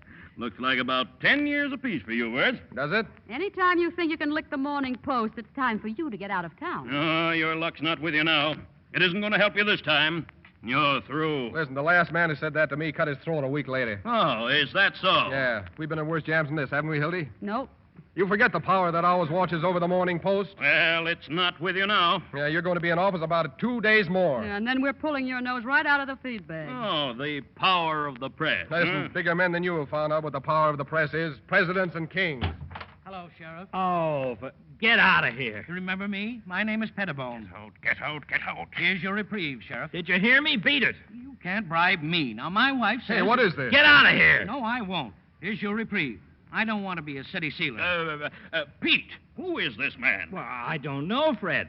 Get out. Just a minute. Who was trying to bribe you? They wouldn't take the reprieve. What did I tell you? An unseen power. Why, the man's insane. Frame up. Trying to hang an innocent man to win an election, That's huh? a lie. I never saw him before. Say, you. What's your name? Pettibone. Joe Pettibone. What's yours? When did you deliver this reprieve, Pettibone? Who did you talk to? They started right in bribing me. Who's they? Them. Those two men. Why, that's absurd on the face of it. He's talking like a child. Out of the mouths of babes. Why, he's insane or drunk or something. Why, if this unfortunate man, Williams, has really been reprieved, I personally am tickled to death. Aren't you, Pete? Oh, sure. You'd hang your own mother to be reelected.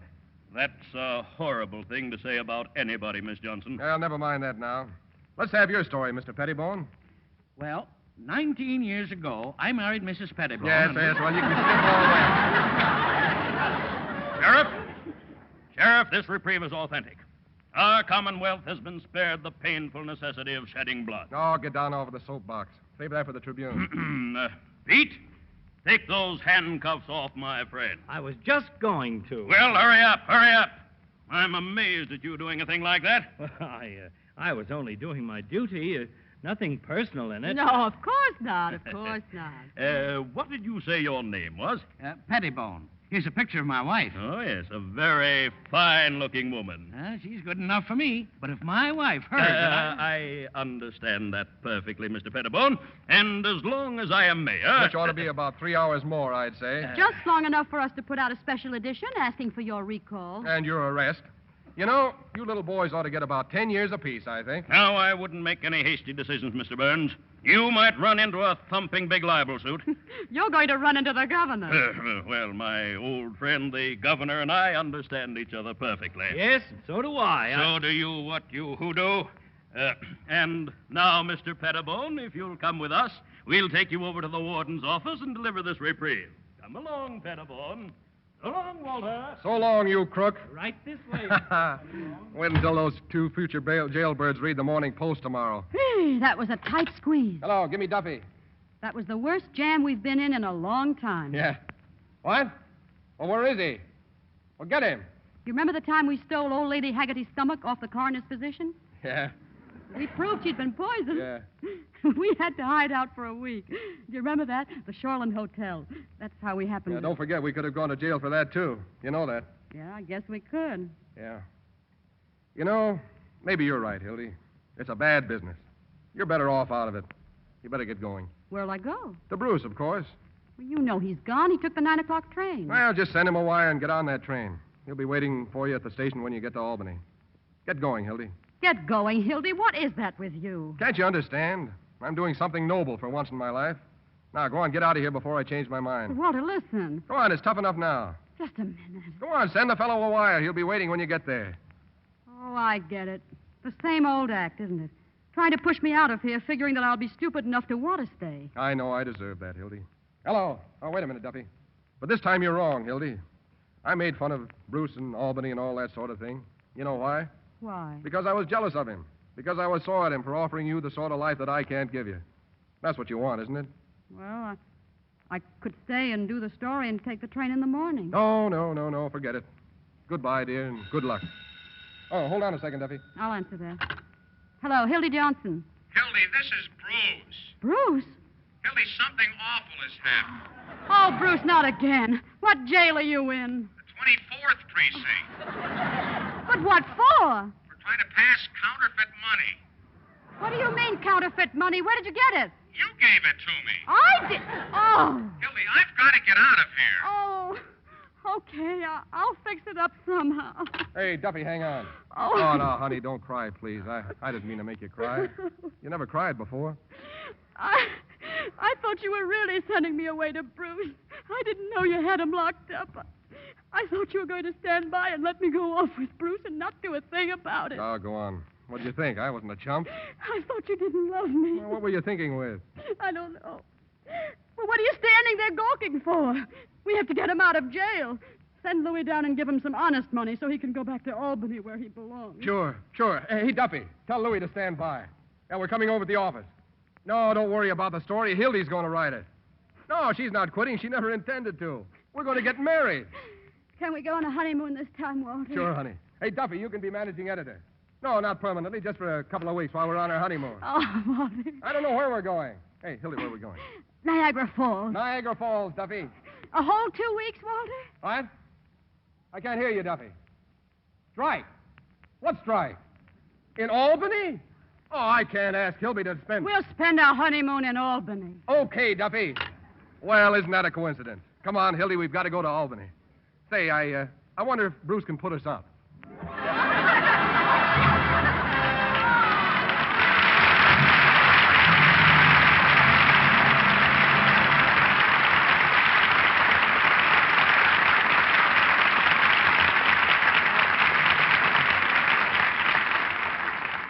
The curtain falls, and whatever the future of Hildy and her boss, I imagine it won't be dull. Now Claudette Colbert and Fred MacMurray return to the microphone. Yeah, it seems a little quiet here, CB. No guns, no telephones, no sirens. How can you stand it, Fred? If I ever acquire a newspaper, you two are hired. And instead of seeing a picture or listening to the radio for entertainment, I'll just go down to the office. I wouldn't count too much on the profit, CB.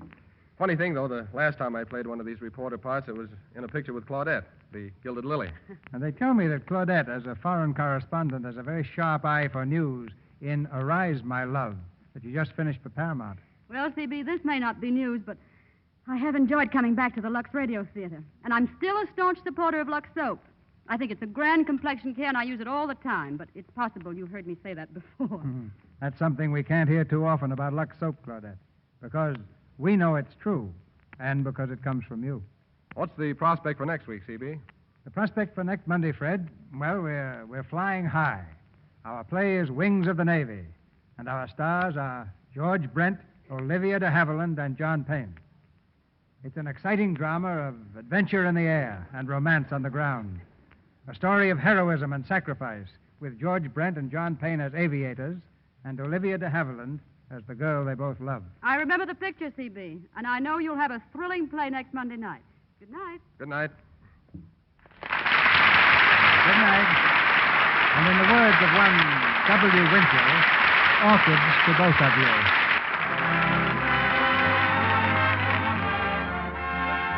Our sponsors, the makers of Lux Toilet Soap, join me in inviting you to be with us again next Monday night when the Lux Radio Theater presents George Brent, Olivia de Havilland, and John Payne in Wings of the Navy. This is Cecil B. DeMille saying good night to you from Hollywood.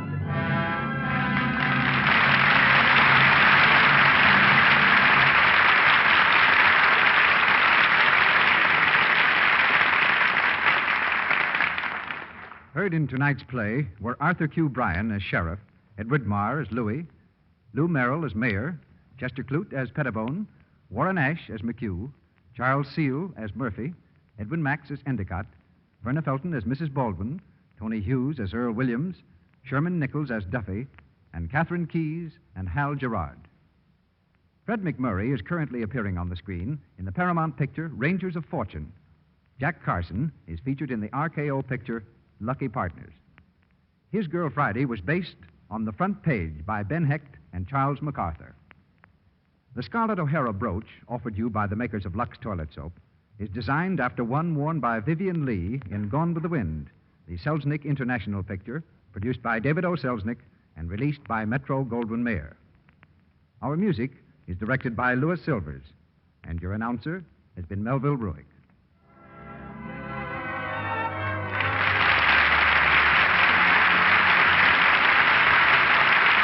This is the Columbia Broadcasting System.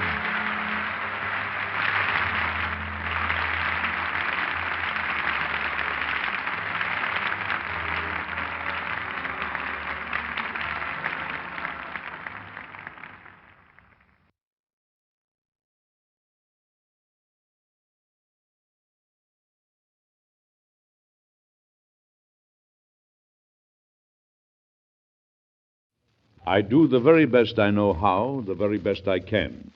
And if the end brings me out wrong, 10 angels swearing I was right would make no difference.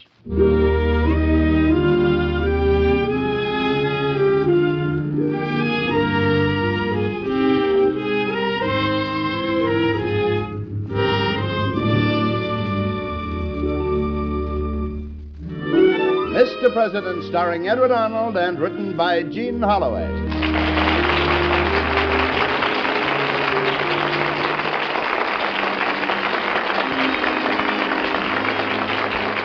Mr. President at home in the White House, the elected leader of our people, our fellow citizen and neighbor. These are little-known stories of the men who have lived in the White House. Dramatic, exciting events in their lives that you and I so rarely hear. True human stories of Mr. President.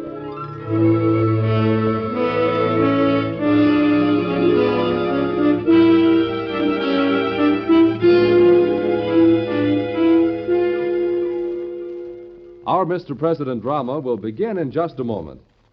The American concept of the president as a federal executive is unique in the history of world politics.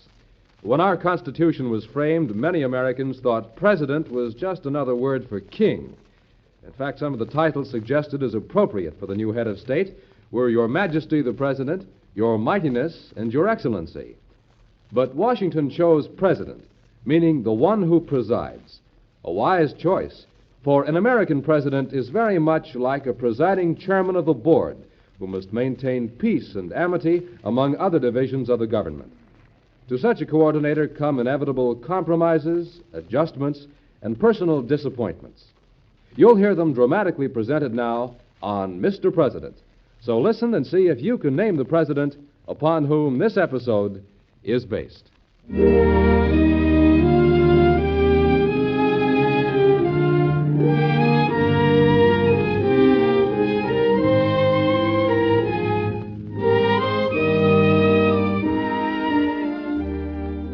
The incidents I have in mind today tell the story of a president in a strange dream. It's a story we've told before on this series, but one which we feel is well worth hearing again, especially during the Easter season. Later on, of course, I'll tell you which president this happened to. But meanwhile, you may be able to guess. He woke early. He woke to an unaccustomed, wonderful feeling of great happiness. And for a moment, he lay there wondering why. And then suddenly the warm, reassuring knowledge started pulsing through him again. The long war was over. He got up, put on a dressing gown, and went over to the window. He stood there looking out at the calm, sweet coming of the Washington dawn. From his window he could see the flags and buntings of victory, and he stood there grinning at them. Suddenly his bedroom door opened cautiously. Oh, good morning, Father. I thought you'd be up. Oh, good morning, son. You're up early. Well, I woke up. What are you going to do today? Oh, nothing very unusual. Office business, interviews, a cabinet meeting. Tonight, I think your mother and I are going out. You forgot the War Department. Oh, yes, I did. You never mentioned them once. They wouldn't like that. Well, I'll have to go to the War Department at least twice, though. It looks like it's going to be a nice day. Yes, indeed. You know, sometimes you wake up and you think, this is my day. This is the day when things are going to go well for me. From beginning to end, this is my day. Didn't you ever feel that way? Yes, sir. A couple of times. And every time I did, I ended up getting a licking. Oh, and speaking of lickings, that reminds me.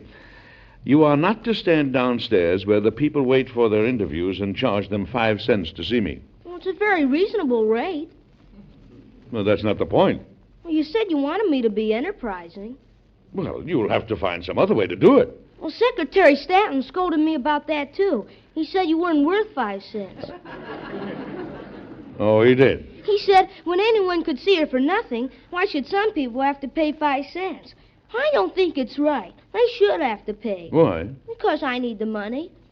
Oh, I see. Oh, good morning, Mother. Good morning. I thought I'd find you two in here together. Morning, dear. Good morning. Did you have a good night's sleep? Wonderful, Mary. And how about you? Well, the shouting in the streets kept me awake. Everyone's certainly excited about the prospect of peace. Well, those same voices put me to sleep. And it was the first good night's sleep I've had in months. Well, it's been a strain, but it's almost over now. Oh, son. Yes, Mother? There's a woman downstairs with a tray of apples and gingerbread and candy that she says you bought. I'll go right down. Oh, wait a minute. Oh, steady. What's this all about? I'm setting up a fruit stand down the grand corridor. You're doing what? A fruit stand. I'm going to show the people who are waiting in line to see Father. Now, see here, don't you laugh at him. You'll only encourage him. Yes, you're right. Son, what did I just explain to you about people waiting for interviews? You said I couldn't charge them 5 cents to see you. Well, I should think not. But I'm not charging them to see Father now. I'm charging them for apples. This time they're getting something for their money. Oh, indeed. Well, you can't do it, and that's final. Now, wait a minute. Where did you get the money to buy this woman's stock? I saved my pocket money, and I got a few things from the White House kitchen by saying I was hungry. And one of the carpenters got me a pair of trestles and a wide board to put the things on. In the corridor of the White House. Well, I'm an American citizen. I got rights. You haven't any rights to peddle things in the White House. But I've already bought the thing. All right. Now, you go see your woman and set up your store. Gee, thanks, Father. I knew you wouldn't let Mother take away my rights. Oh, we'll be the laughing stock of Washington. My dear, he has to have a chance to learn a few things for himself, even if he is the son of a president. All children are entitled to put up some sort of a lemonade stand once in their lives. All right, Mr. President. Come here by the window, my dear. And let me put my arm around you. That's a fine sight down there. Look at those red, white, and blue decorations. The Yankee Doodle colors of freedom and liberty and justice for all. Oh, it's good to see you so happy, dear. Oh, I am happy for the first time in a long, long while. I am happy. I can see an end to the insight now. Peace for the country and time for you and me to settle down and love one another. I'm afraid I haven't had much time to be a husband the past few years. I can't imagine a more fortunate woman in the nation than your wife, Mr. President. Oh, God, love you for saying that. Oh, darling, put me down. Suppose someone came in. Remember when I used to spin you around like this? Someone might see. And if they do. Well, isn't it important that the President and his wife have dignity? No, dear. Not half so important as that the President and his wife be human beings. I love you, and I don't care if the Senate, the House of Representatives, and the War Department know it. Oh, stop. And see that I get a big breakfast this morning. Double on everything. You know, I could eat the White House. Yes, sir. Oh, I meant to ask you. Sunday's Easter. You'll want to give some sort of message, won't you? Is Sunday Easter? Yes, it is. Oh, I lost track of time. Then this is Good Friday. Yes, Good Friday. Mm-hmm. Well, the news of peace will certainly make it a joyous Easter. Woman, what about my breakfast? I'm hungry. Immediately, Mr. President. Thank you.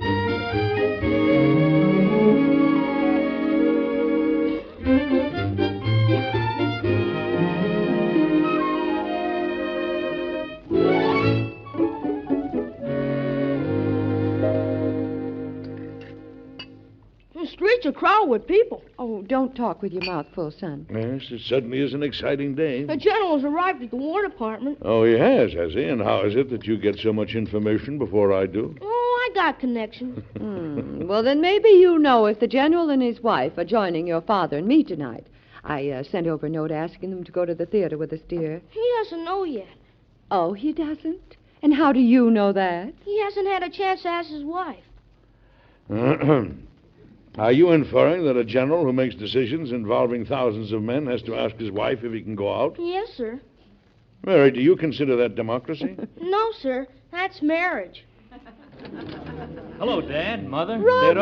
Robert, Oh, well, Robert, well. Robert, did you bring me any guns? It's so good to see you. You look fine. Oh, Robert, I've been so worried. We expected you in on leave last night. Sit down and have some breakfast. There's muffins and the war's over. Isn't it wonderful? It is wonderful, and I'm starved. Did you get wounded any place? No. Oh. Did you want your brother to get wounded? Everybody I know has a wounded brother but me. Well, I'm glad I can't accommodate you. Sit down and have some breakfast, my son. Sit down. We're going to the theater tonight, Robert. Would you like to go? Oh, I don't think so, thank you, Mother. I think I'd just like to sit around and enjoy being home tonight. If anyone anyone asked me, that is what I'd say. When you're bigger, we'll ask you. Well, I'd better be getting back to my desk. Speaker Colfax is coming over this morning to discuss government policy, and Congressman Cole from California, and John Creswell, and... Father, why do they call it Good Friday? Why, it's the day that Christ was crucified, son. Well, why do they call it good? Because Christ was good. But it wasn't a Good Friday. It was a bad Friday. Son, I don't have the time to talk to you about it now, but you and I'll have a talk in the morning, shall we? I'll be glad once tomorrow. Why? I don't like today. You mean you don't like this day, or you don't like Good Friday? I don't know which it is, but it isn't a good day. It's a bad day. Son. It's a bad day. Son, don't talk like that. Yeah, I wonder why you should feel that way, my boy. You didn't feel that way until I came in, did you? No. I know what it is. I've heard men talk like that at the front, just before a battle. It's a sudden feeling of death in the air. It's because I've come back from the front. Theodore, come on. Let's you and I go see to your fruit stand. Yes, sir. You'll forget all about it in a few minutes. It's not you, Robert. I know it isn't you. It's Good Friday. Come on, dear. Go with your mother, son. Yes, sir. Strange. Don't worry about it. He's pretty sensitive, and the combination of Good Friday and me coming back. And I'll have to talk to him about Easter the first minute I can. I don't think he understands it at all. Dear, do you mind terribly if we don't go to see Aladdin? Oh, I thought you wanted to see Aladdin. Well, Laura Keene is playing in Our American Cousin, and it's a benefit as well as her last appearance there, and I thought it might be nice if we went to see her. Well, why not, if that's what you'd enjoy, my dear? All right. I'll send word to the theater. Robert, you go ahead with your breakfast. I'm going to the War Department. All right. You take a look at your brother after a while and see if he's all right, will you? Sure. You'll find him in the grand corridor selling apples. Oh, sure. Doing what? Selling apples. What for? For money. He's going to make money selling apples? He thinks he is, but by the time he reimburses the White House kitchen for whatever he talked them out of, pays the carpenter for the use of the bench, and pays the government rent on the space in the corridor, he's not going to come out very well. I'll see you this afternoon. Robert, I'm awfully glad you're home.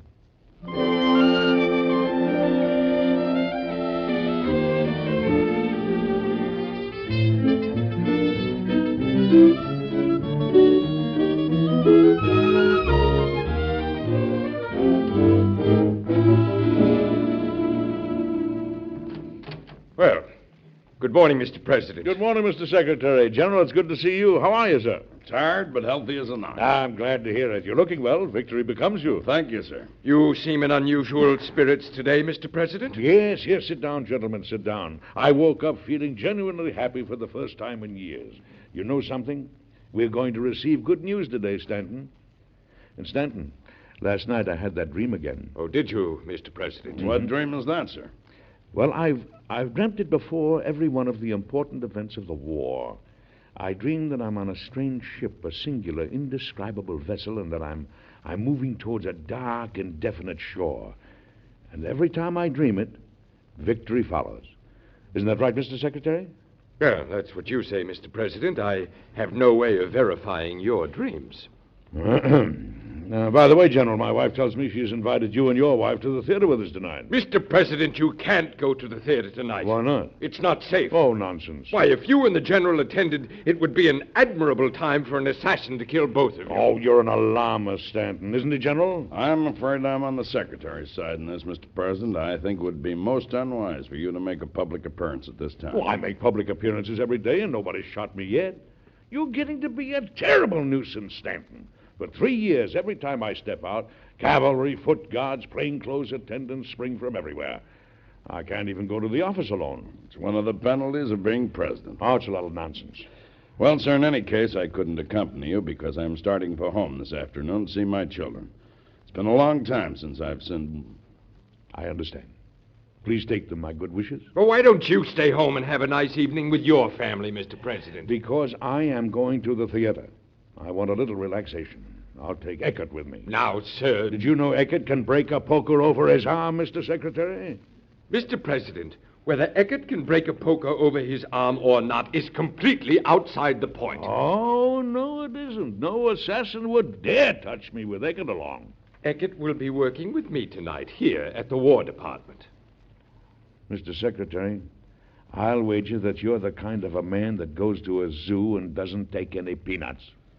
Whatever you may think of me, Mr. President, Eckert will still be working tonight. Very well, Mr. Secretary. I'll take Major Rathbun along. He isn't under your jurisdiction. Oh, Mr. President, if you'd only listen. Oh, smile, Mr. Secretary. The war is over. Peace is at hand. Surely even the President of the United States is entitled to one evening of relaxation. But he doesn't have to go to the theater for it. No, sir. I am going to the theater. My wife's going to get dressed up in her prettiest gown, and we're going to forget there was such a thing as a war for one whole evening. I tell you, today is my day, Stanton. From beginning to end, it's my day.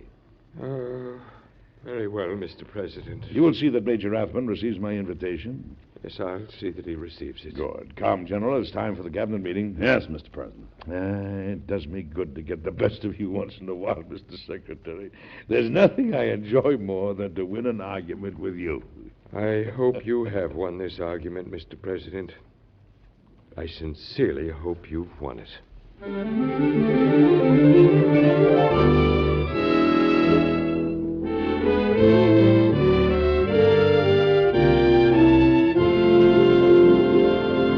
In just a moment, we'll come back to Edward Arnold and Mr. President. You know, it's been said that youth is too good to be wasted on the young. Well, that point is, of course, a moot one, but it is a fact that youth is too good to be wasted on tuberculosis, which took nearly 50,000 victims last year alone. 50,000 wasted lives is tragic. But the real tragedy lies in the fact that these deaths were unnecessary because tuberculosis can be cured if detected in time. Now, in the early stages, TB frequently has no symptoms, but its presence is easily detected with a chest X-ray. In some places, you can get a chest X-ray free or at a nominal cost through your local tuberculosis association or health department. To be sure that you're not one of the over 500,000 people in the United States estimated to have TB, to protect yourself, to protect your family, have a chest X-ray taken as soon as possible. And now back to Edward Arnold and Mr. President.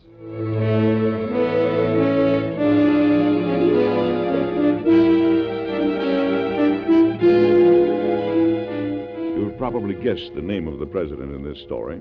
Later on, of course, I'll tell you which one it was. After the cabinet meeting, the president had his lunch, and the excited voices of the people jubilantly crowding the streets of Washington lifted inside him. It was their day, and it was his. God was in his heaven, and all was right with the Union. After lunch, he started for his office. Would you like to buy an apple, sir? Oh, hello, son. Yes, I think an apple is just what I need to polish off my lunch. Tell me, how's business? Oh, here you are. 5 cents, please. Well, I have it right here. Business is slow this afternoon. Most everyone is going to church. Yes, of course, of course. Oh, that reminds me. I must think about some sort of an Easter message. Father, why was Christ crucified? Well, because there were people who hated him, son. People who didn't understand what he was trying to do. Bad people? Do you know what Christ said about them as he was dying? He said, Father, forgive them, for they know not what they do. And this was the day it happened? Yes. This was the day it happened. Well, could he have saved himself? Yes. Well, why didn't he? Because he wanted to show you and me and all the people before us and after us that death was not an end, that we should not be afraid. Well, I'm afraid today, Father. Of what, my boy? I don't know. Could I sleep with you tonight? Of course, of course. Do you have to go to the theater? Now, don't you start on me. Well, I'm lonesome for you. But how could you be lonesome for me when I'm right here? Well, I know, but I'm still lonesome for you. Son, I don't quite understand what's wrong with you today. I don't know what to say to you. Oh, here you are. This is the hardest house to find anyone in.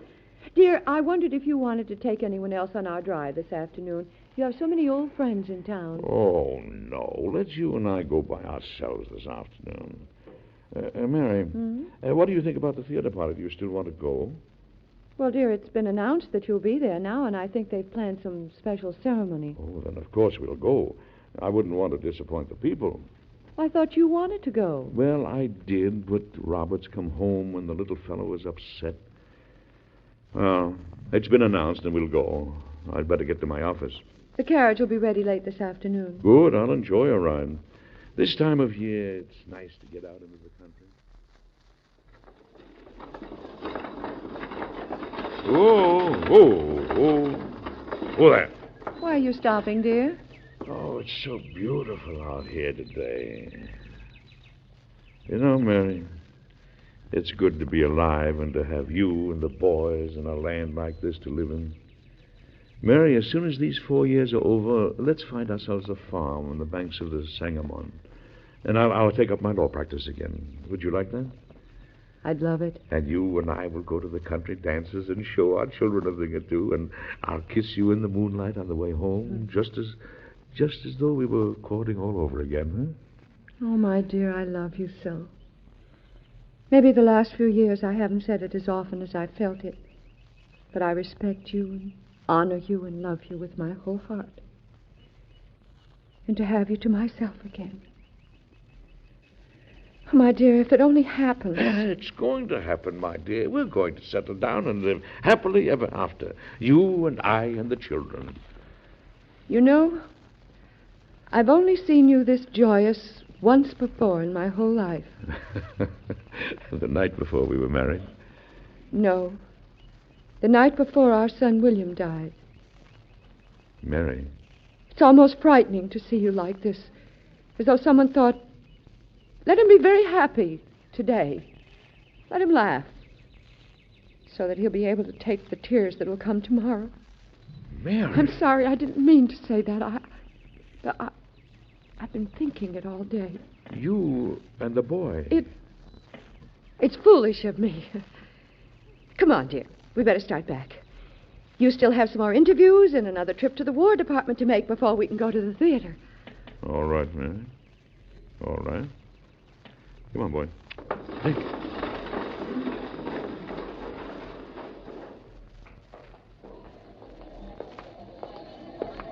It's an exciting day, isn't it, Mr. President? Yes, it is indeed, Mr. Crook. I'm sorry you have to walk along with me. I'm sure you'd like to be celebrating. Well, I'll celebrate later, sir. You know, I've been doing a lot of thinking today. I'm always joking with Stanton about all this mythical assailant, but I believe there are men who want to take my life. And I have no doubt they'll do it.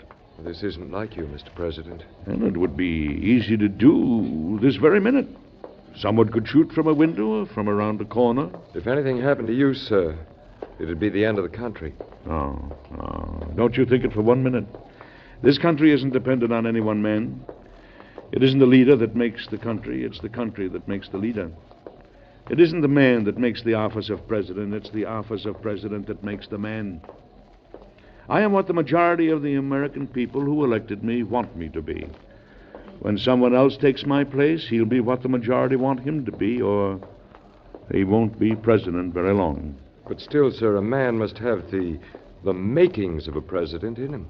Well, if a man is a good American, then he has the makings of a president. Oh, no, my friend. The loss of a single man can never hurt this nation. It will always put another man in office and go on. The nation may grieve, it may have a sense of loss, but it will go on. Well, sir, we'll hope that it won't have to go on without you. You know, Crook, I love this land of mine. I love our voices, the voices of the storms and the winds, the voice of the hammer and the saw, the voice of the railroad splitting the prairie with the challenge of civilization, the voice of the people arguing and growing by their arguments, learning more and more every day what freedom means and liberty. I hope I shall be listening to them for a long time yet. Don't misunderstand me. I have perfect confidence in every one of you men around me. I know no one could kill me and escape alive. But if it is to be done, it is impossible to prevent it. What is to be, will be. Isn't that right, Crook? I don't know, sir. I know. What is to be, will be.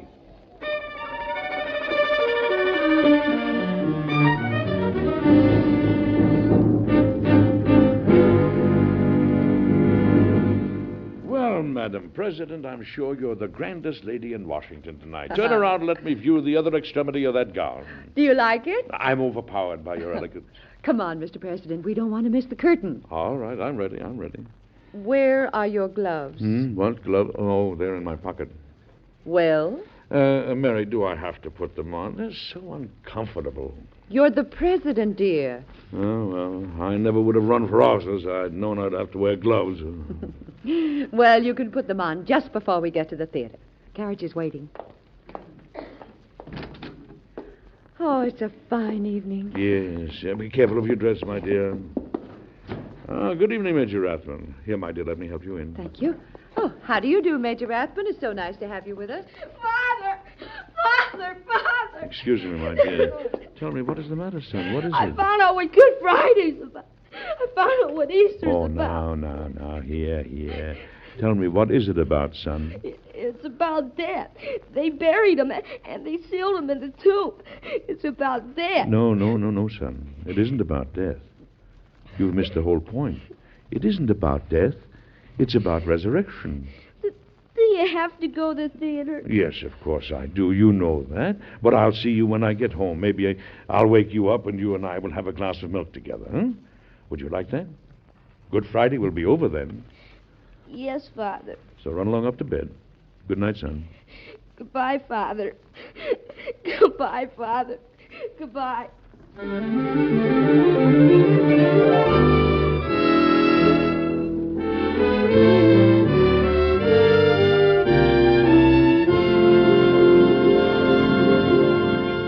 Well, you've probably figured out by now who the president was when all that happened. It really did happen, you know, and you'll have the answer in just a moment. During the time the greatest story ever told has been on the air, it has won numerous awards from leading church authorities, critics, and newspapers.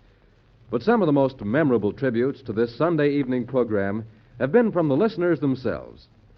Many of the letters people have written have been letters of appreciation, both to the sponsor and ABC, for dramatizing the powerful, inspiring story of the man who led the greatest life ever lived. Through the years, his messages and teachings have stood out like a beacon, giving courage and inspiration to millions.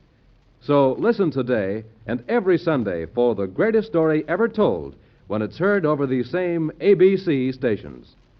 And now back to Edward Arnold and Mr. President.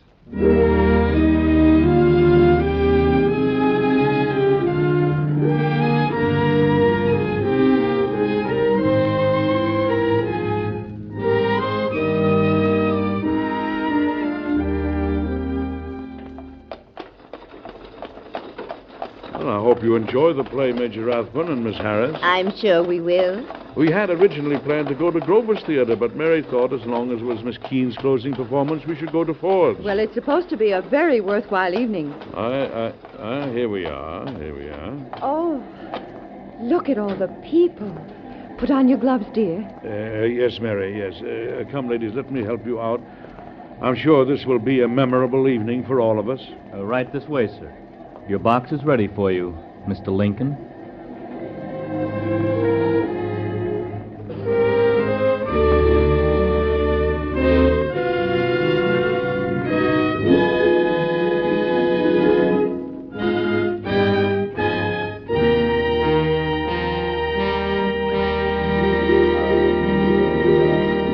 Be with us again next week, won't you, for another interesting story that happened in Washington a few years ago to Mr. President. Until then, goodbye.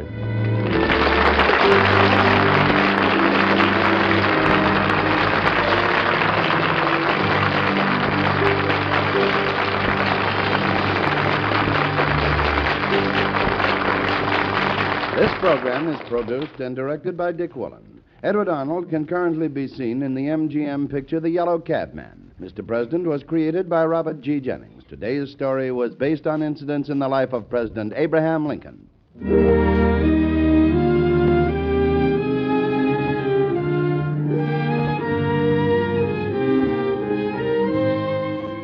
Be sure to listen again next week when the American Broadcasting Company and its affiliated stations bring you Edward Arnold with another interesting and factual story of Mr. President.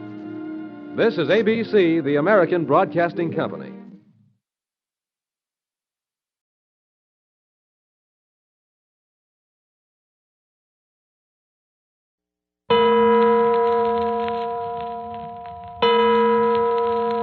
Adventures by Morse. Carlton E. Morse presents The City of the Dead, featuring Captain Friday. If you like high adventure, come with me. If you like the stealth of intrigue, come with me. If you like blood and thunder, come with me. 2 o'clock on the morning of the third day in the City of the Dead. 3 nights and 2 days have been spent in this old abandoned cemetery. This is the morning of the third day. But let Captain Friday tell you. At midnight, we were asleep in the cottage of my father, Mayor Friday, who's caretaker of the old cemetery. Then there came the disturbing wails of the old clawfoot phantom. I got up and with Jimmy Parker went out into the night. Almost immediately, we stumbled onto a trail of bones that led us among the tombstones down into the City of the Dead. It led to a grave upon whose headstone had been placed a skull. It was a freshly opened grave, and there was a man down in it, digging. So much for that. In the meantime, Dr. Tooner had been left at the cottage with Phyllis Carroll, kept abed by her knife wound. Also, the old mare was supposedly asleep in one of the bedrooms, locked in by Captain Friday, so that he would not be disturbed. Dr. Tooner became frightened when old Clawfoot began to prowl outside the door and broke into Mayor Friday's room, only to find that he was not in the locked room at all. And then the Clawfoot creature took measure in his own hands. He broke into the front door, overwhelmed Dr. Tooner, and came to the bed beside the girl. When it reached toward her, she cried out and lost consciousness. It is now 2 a.m, and we are down in the City of the Dead, where Captain Friday and Jimmy Parker are watching the ghoul at work in the grave of old Ernie Morton. Get down, Parker. Down on your face and keep still. Did you see who it was digging in the grave, Captain? Keep still, I tell you. Not a move out of you. Don't even raise your head to look. Why so mysterious? Who is it? Never mind. You do as I say. Keep down here behind this tombstone. Here, where you going? Keep still. Now listen, I'm going to sneak out alone. Yeah, Be quiet. I'm going out alone because it'll make less noise. He's down in the grave now. I want to catch him red-handed. Well, I think that's a fool idea. Let me go along. You do what I tell you, Parker. Yeah, but he'll be desperate. He's liable to be the killer. I can take care of myself. Now mind you, do what I say. Don't move a muscle until you hear me yell. I'll yell when I jump him. I don't like it. That doesn't make any difference. Remember now, wait until I yell.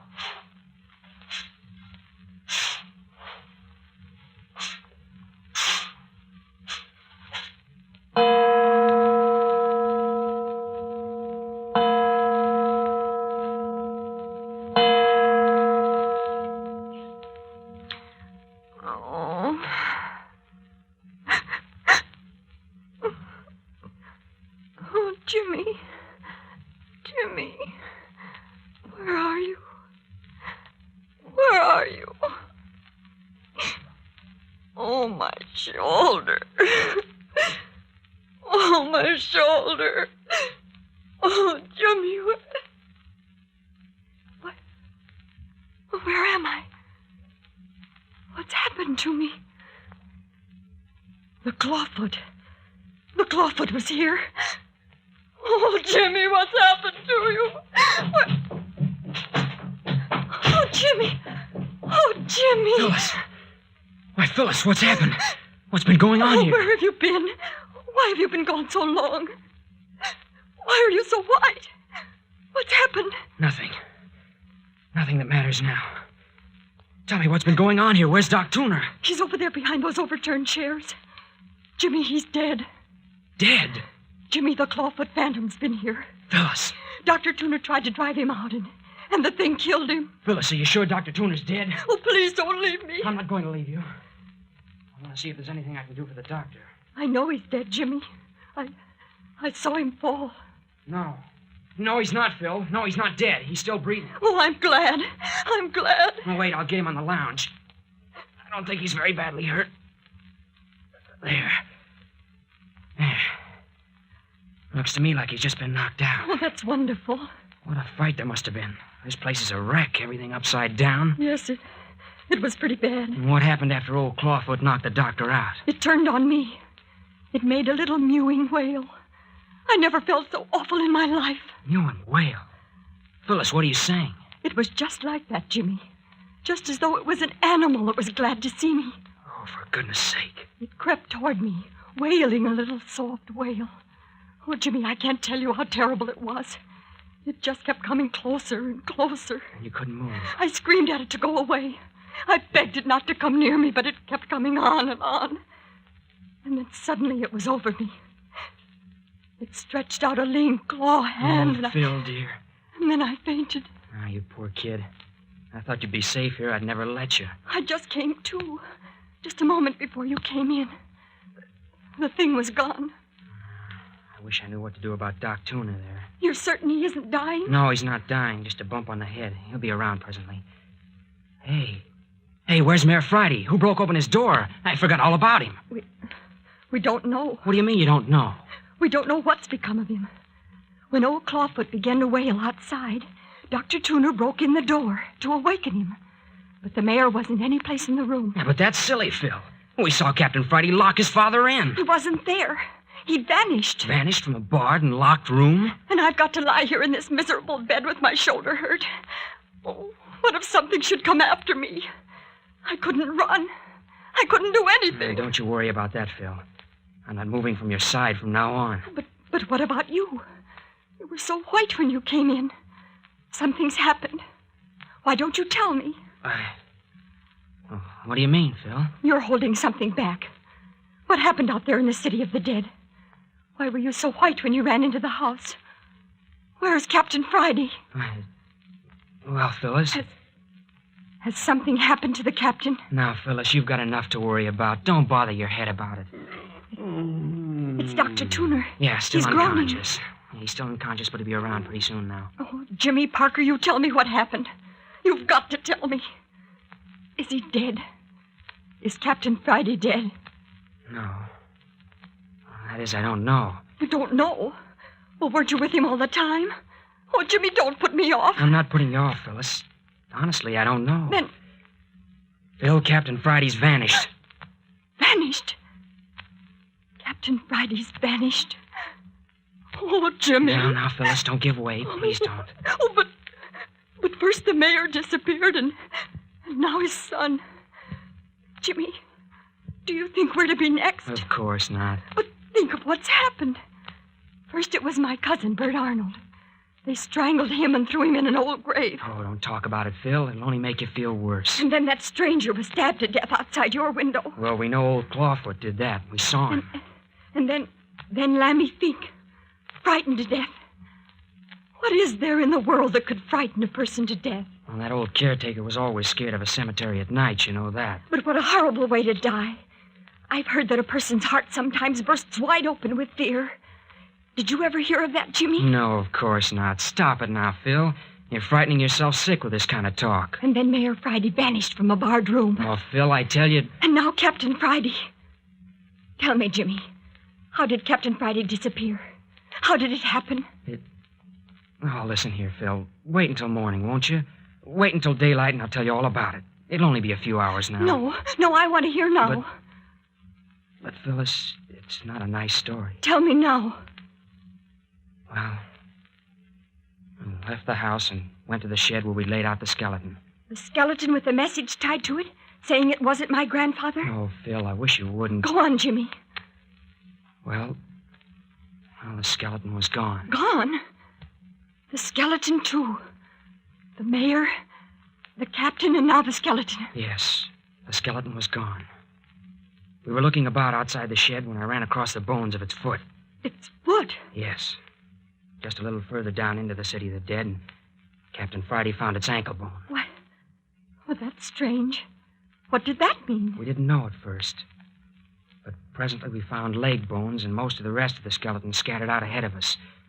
It was a trail of bones, Phyllis. A trail of bones? Yes, a trail of bones leading us down into the city of the dead. Leading us down to a grave. Any particular grave? The grave of Ernie Morton. Ernie Morton? The grave we opened in search of the Black Pearls. Oh, Jimmy. The grave in which the strangled body of your cousin Bert Arnold was found. Oh, what does it mean? What is it? And Phil, when we got down into the city of the dead, There, perched on the headstone of Ernie Morton's grave, was the grinning skull of our skeleton. And that isn't all. Yes? Phyllis, there was someone digging in that grave again. Jimmy! Yes, someone digging. Digging. He didn't see us. We threw ourselves down in the shadow of a tombstone. It was brilliant moonlight. Who was it? I couldn't tell. I don't know. Captain Friday made me lie flat. I couldn't see a thing. All I could hear was the shoveling. Shoveling of the ghoul in Ernie Morton's grave. Then what happened? Captain Friday was peering around the edge of the tombstone. Suddenly he called my name and dropped back to the ground. He saw who it was? That's what I thought, but if he did, he wouldn't tell me. He said he was going out after the fellow and that I was to lie still until he yelled. He said he would yell when he leaped into the grave on the man, and that was my signal to come to his aid. Why didn't you go with Well, him? I wanted to, but he wouldn't let me. He wouldn't even let me raise my head to watch him while he sneaked up on the grave. Why? I don't know. Then he slipped out, and I waited. I waited. Pretty soon I heard the shoveling stop. I got ready to jump to my feet. I expected the captain to yell any second, but there wasn't any yell. I waited a few seconds longer, and then I raised myself and looked over the top of the gravestone. Yes, Jimmy? Phyllis, there wasn't a sign of anyone any place around. Jimmy! It's as true as anything I ever said in my life. Captain Friday had vanished. The gravedigger had vanished. Even the shovel had gone. I rushed to the edge of the half-uncovered grave and looked everywhere. There was nothing. Oh, Jimmy, I couldn't have done that. I stood there in the moonlight at the edge of the grave, petrified for a moment. Then I yelled until my lungs hurt. And all I got for my trouble was a lot of echoes. Echoes coming up from the ruins of the old church. Echoes and the faint sounding of that phantom church bell. I couldn't have stood it. Then I got sick. I got away from the edge of the grave and started to run. It's more than a mile, but I ran the whole way back here to the cottage without stopping. No wonder you were white and out of breath. And when I came in the door and found everything so upset and you so frightened, it brought me to my senses. I think the doctor's coming too, Phyllis. Get a pan of cold water, Jimmy. Bathe his head. Yeah, okay. Watch him, Phil. If he starts to move around, yell. I don't want him to fall off the lounge. He's all right. Only hurry. Coming. Now we'll fix him up. Poor old guy. Yeah, this cold water will help that head. You know, Phil, this is pretty rough treatment for a man as old as Doc Tuner. It's pretty rough treatment on any of us. And Jimmy, just as sure as anything in this world, this is building up to something. Yeah. I suppose everything has a payoff. I just hope that payoff won't end up in a funeral parlor. That's all I hope.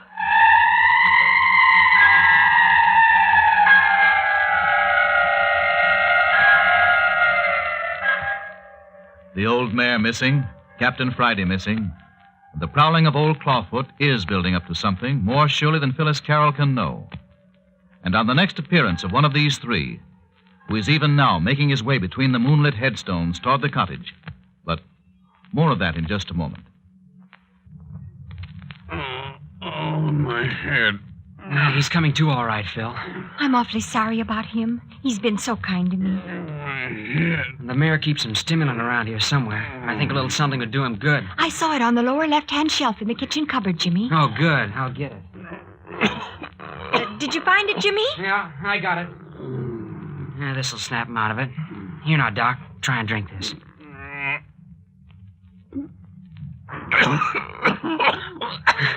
That's put color in his face. He's opening his eyes, Phil. Hello, Doc. Feeling pretty bad? What is it? What's the matter? Just a little bump on the head, Doctor. You'll be all right in a minute. Bump on the head? How did I get a bump on the head? Oh, don't remember, huh? Old Clawfoot slugged you. Clawfoot. Clawfoot, I remember. He was after Miss Carroll. Did he get her? Did he get her? I'm all right, Dr. Tuner. Honest, I am. Don't you worry about me a bit. I shouldn't have let that thing get the best of me. I guess I ain't as young as I used to be. Well, don't you worry about that. You put up a good fight. Phyllis told me all about it. I'm still a good fighting man, Parker. I'd have brained that thing with the poker if my foot hadn't slipped. That's what was the matter. My foot slipped. Yeah, of course, Dr. Tuner. That's the way it happened. Now, you just lay back and rest a while. Say, Parker. Well? You know, I'm feeling kind of dejected like. I think I could do with another spoonful out of that bottle. Oh, that's right, sir. I'll bet you could. Just a minute, I'll fix it for you. Here you are. Oh, thanks, Parker. Yeah, that's all right.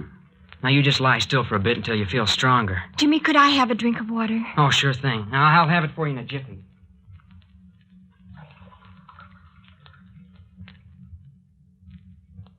Here you are, Phil. Where's Captain Friday, Parker? He hasn't come in yet. What's he doing out meandering around the city of the dead this time of night? Oh, he'll be in when he gets ready. What gets me is what that old clawfoot critter wanted in here. I reckon he didn't come for Miss Carroll after all, seeing as he went away without hurting her none. Did you see what he did after I was knocked out, Miss Carroll? No, Dr. Tuner. He came toward me and I fainted. Fainted, huh? Yes, and he was gone when I came to. And you ain't noticed anything different since you waked up? Anything about the room or anything in the room? Why, no. Funny. What do you suppose he wanted, Parker? I don't suppose he wanted anything. Probably the midnight ramblings of a mad creature. I think you and Phil were lucky to get off with your lives. Listen. The phantom church bell again. I wonder if it's going to begin all over. Begin over again? What do you mean? I mean, I wonder if we're going to have more trouble with old Clawfoot tonight. Oh, Jimmy, would you please look out of the window and see if anything's outside? No, of course, Phyllis. Hey, Dr. Tuna, what are you doing? You lie down there. No, sir. I reckon I'm feeling a mite sprier than I did. I guess I'll be moving about a bit. Yeah, but you had a nasty blow on the head. Well, you don't want me to stay in bed the rest of my life just because you bumped my head, do you, Parker? No, of course not. Not if you feel like getting up. There goes the bell again. Oh, please look out of the window and see if that thing is around again. I don't suppose I'll be able to see much. Shh. Someone on the porch. Listen to that. Yeah, someone on the porch. Listen. Shh. He's coming up to the door. Is it bolted? Yes, I locked it. I don't want it to come in here. I couldn't stand seeing it again. Shh, Phil. Doc and I can take care of you. I wouldn't mind having a gun. Yeah, that's what I wished for on his last visit. Here. You take the leg of this broken chair. I'll handle the poker. Shh, shh. Hello! Who's there?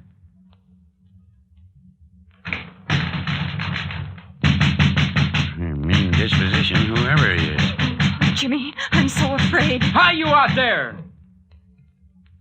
You better answer if you know what's good for you. That's right. We're two against you. You ain't got a chance. Doc Tuner. Doc Tuner, is that you? It's Mayor Friday. Will that be? Sure, it's me, Mayor. Here, unlock that door and let the mayor in. Dr. Tuner, are you certain it's the mayor? Certain? Of course I'm certain. Go on, open the door, Parker. Yeah, what did I tell you? Of course it's the mayor. And why shouldn't it be me? What in tarnation's you going to lock me out for? Well, why didn't you answer instead of tromping up on the porch and banging on the door without a word? Because I ain't used to asking for permission to enter my own house. What in the Sam Hills happened here anyway? Who broke that chair? Who smashed in that door? I reckon it couldn't be helped, Mayor. We had a little visit from old Clawfoot while you were out. Clawfoot? I reckon so. By the way, Mayor Friday, where have you been all night? Curious young squirt, ain't you, Parker? Perhaps so. But a lot of things have been happening around the city of the dead tonight. And I think you can throw light on a great deal of it. What's been happening? Well, to begin with, we all saw Captain Friday lock you in that room there before he and I went out into the city of the dead.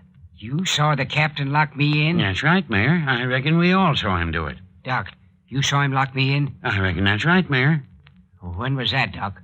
Just before he and young Parker here went out. I reckon it was something about like midnight, Mayor. Oh. How'd you get out, Mayor Friday? Where's the captain, Parker? Why, he vanished. Vanished? Yes. We went down into the city of the dead together and, well, he disappeared. You mean something's happened to my son, Parker? I'm sorry, Mayor Friday. I don't know what happened to him.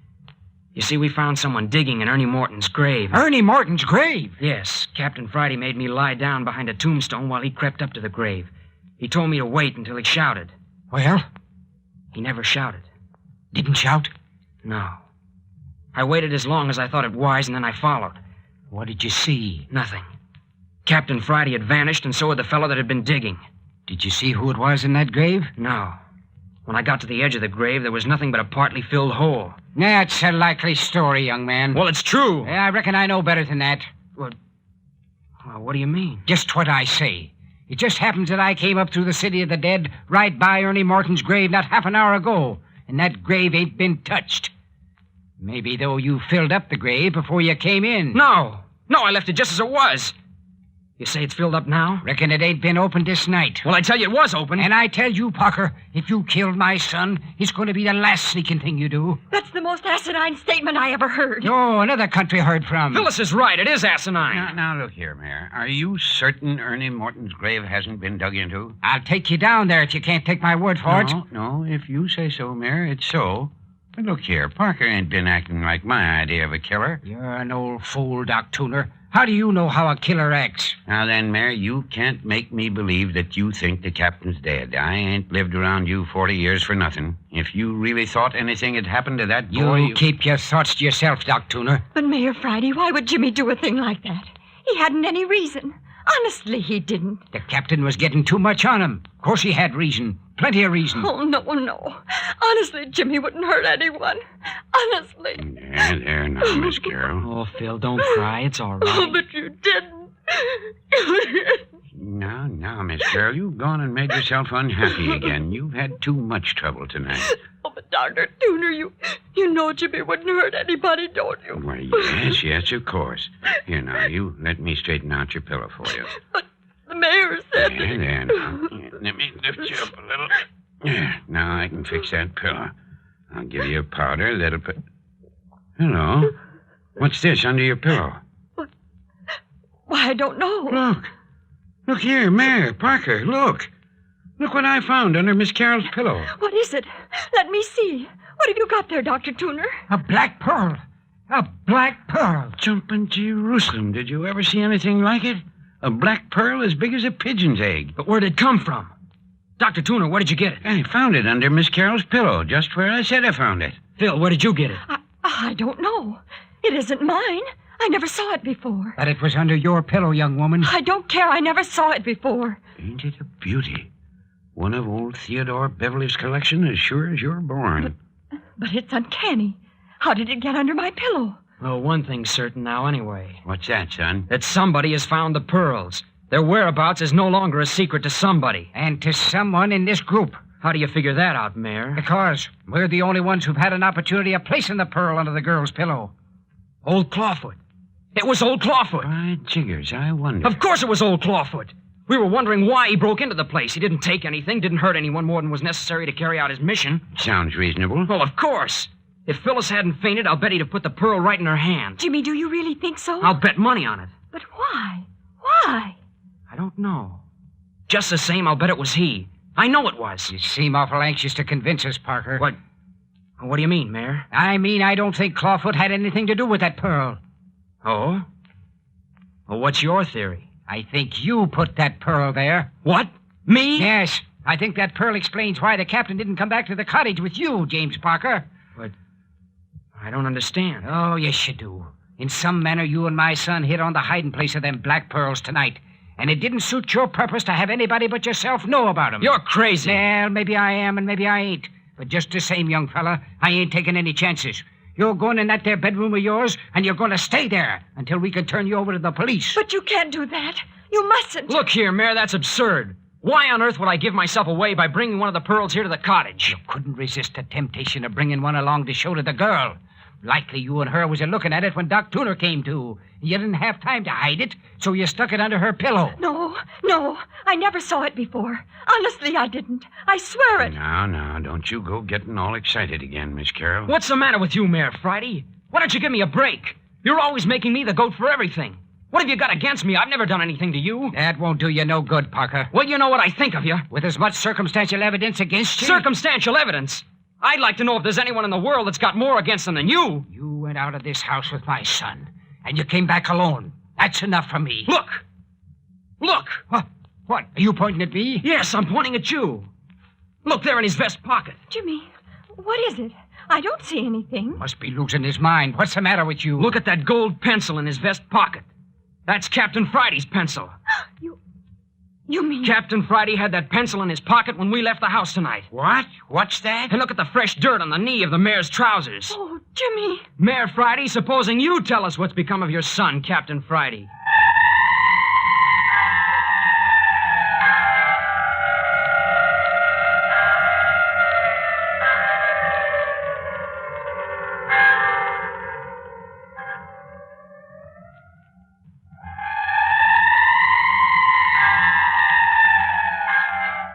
There have been many clues pointing to old Mayor Friday of the City of the Dead all along. But now, had he finally hanged himself? And was it Clawfoot who left the Black Pearl for Phyllis?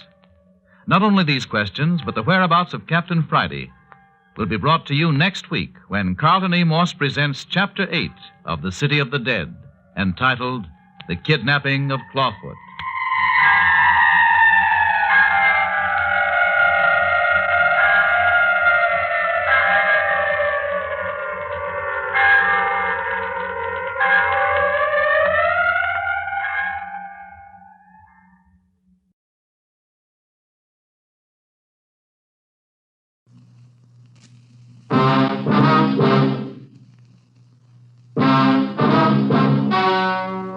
Ladies and gentlemen, the story you are about to hear is true. Only the names have been changed to protect the innocent. NBC brings you Dragnet.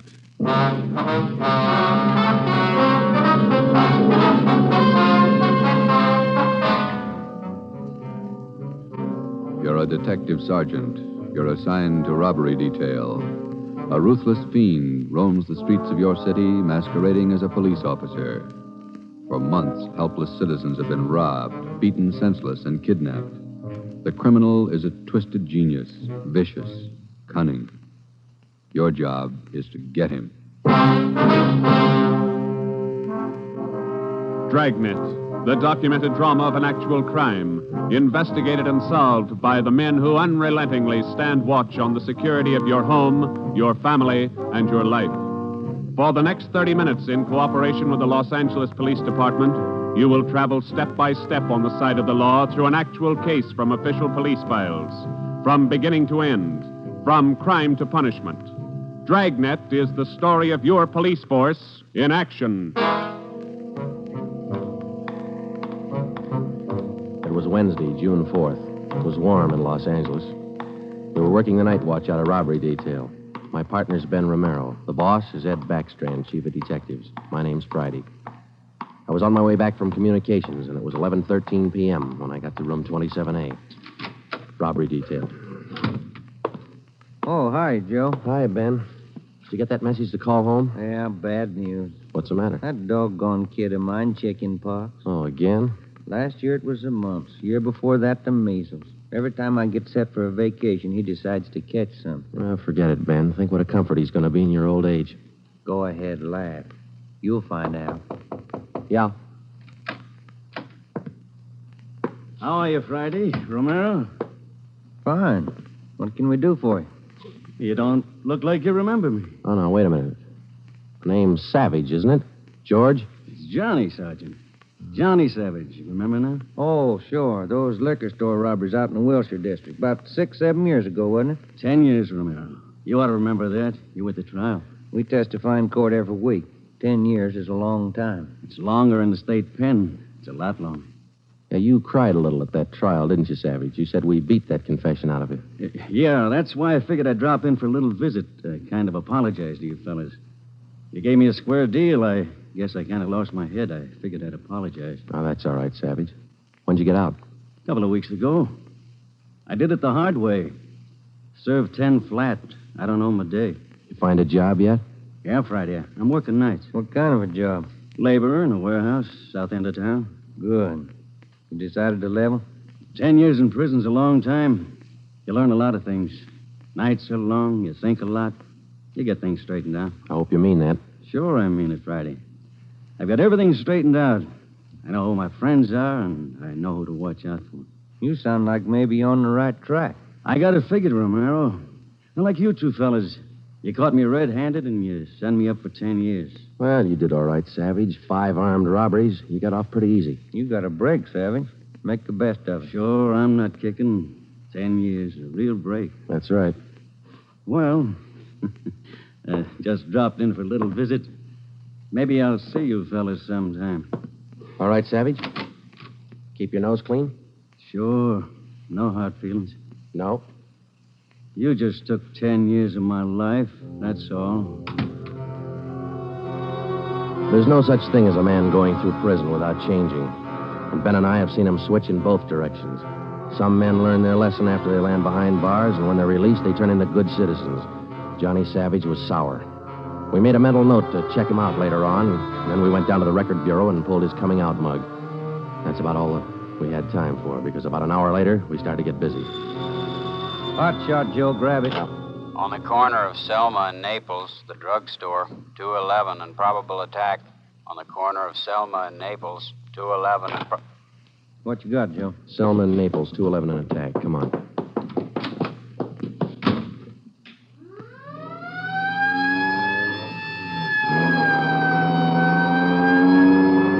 Here we are, Joe. Over there on the four corners. Yeah. All right. Come on. We got the story from the victim, the store owner, Mr. Thomas. For the most part, it was the usual rundown of an early morning holdup. There was only one exception. Oh, I've had young hoodlums try to hold me up before, but there was nothing like this one. How you mean, Mr. Thomas? Well, he came in here just before closing, and ordinarily I'd have kept an eye out because that's the time to look for him. But this fella came to the door and said he was a policeman, so I let him in. He looked like a cop. Barged right up to me and the wife behind the counter and pointed a gun. And she screamed, and he hit her in the face with the butt of the gun. Sergeant, it was horrible. That's the way it started, and that's the way it kept going. Because most of the victims and most people don't realize that as a citizen, they have the right to check on police officers' identification when in doubt. After we got the story from Mr. Thomas and checked the store in the neighborhood, Ben and I headed back for the office. Attention, all units. At the end of North Baxter Road near Hillcrest, victim of 211 and slugging. Cars 71 and 72 take the call. Code 3. Attention, all That's units. 4 blocks away from the last one. Let's roll on it, huh, Ben? Right, I'll hit the siren. You get the light. By the time Ben and I got up to the end of North Baxter, the men from car 71 were already there. The victim was telling his story. His face looked like it had been through a meat grinder. We're just shifting the car into second to make the hill when I hear this siren behind me, and I see this red light flashing in the side view mirror. Well, naturally, I pulled over to the curb, and I was just reaching for my driver's license when the cop runs up, yanks me out of the car, and starts clubbing me in the face with the butt of his gun. Did you get a look at him? Think you can describe him? No, I'm afraid not. He swung me around and kept me staring into that red light on his car all the time he was beating me. After a while, everything just went black. When I woke up, my wallet was gone, all my money's... 45 minutes later, Ben and I were interviewing the third victim, a young housewife out in the Wilshire district. Same trademark. I tried to tell him, Sergeant. I tried to tell him I didn't have any money, but he wouldn't listen. He kept holding me by the throat, beating me with his fist like he enjoyed it. Beating me. Yeah, all right, Mrs. Jameson. Could you tell us how he got in the house? He came in the front door and rang the bell. I opened the door, but I left the burglar chain on. He said he was a policeman. So when he demanded I open the door all the way, I did. Then he grabbed me. And you can't describe the man for us, Mrs. Jameson? He was tall, and he had dark hair and big hands. That's all. It was like a nightmare. A horrible nightmare.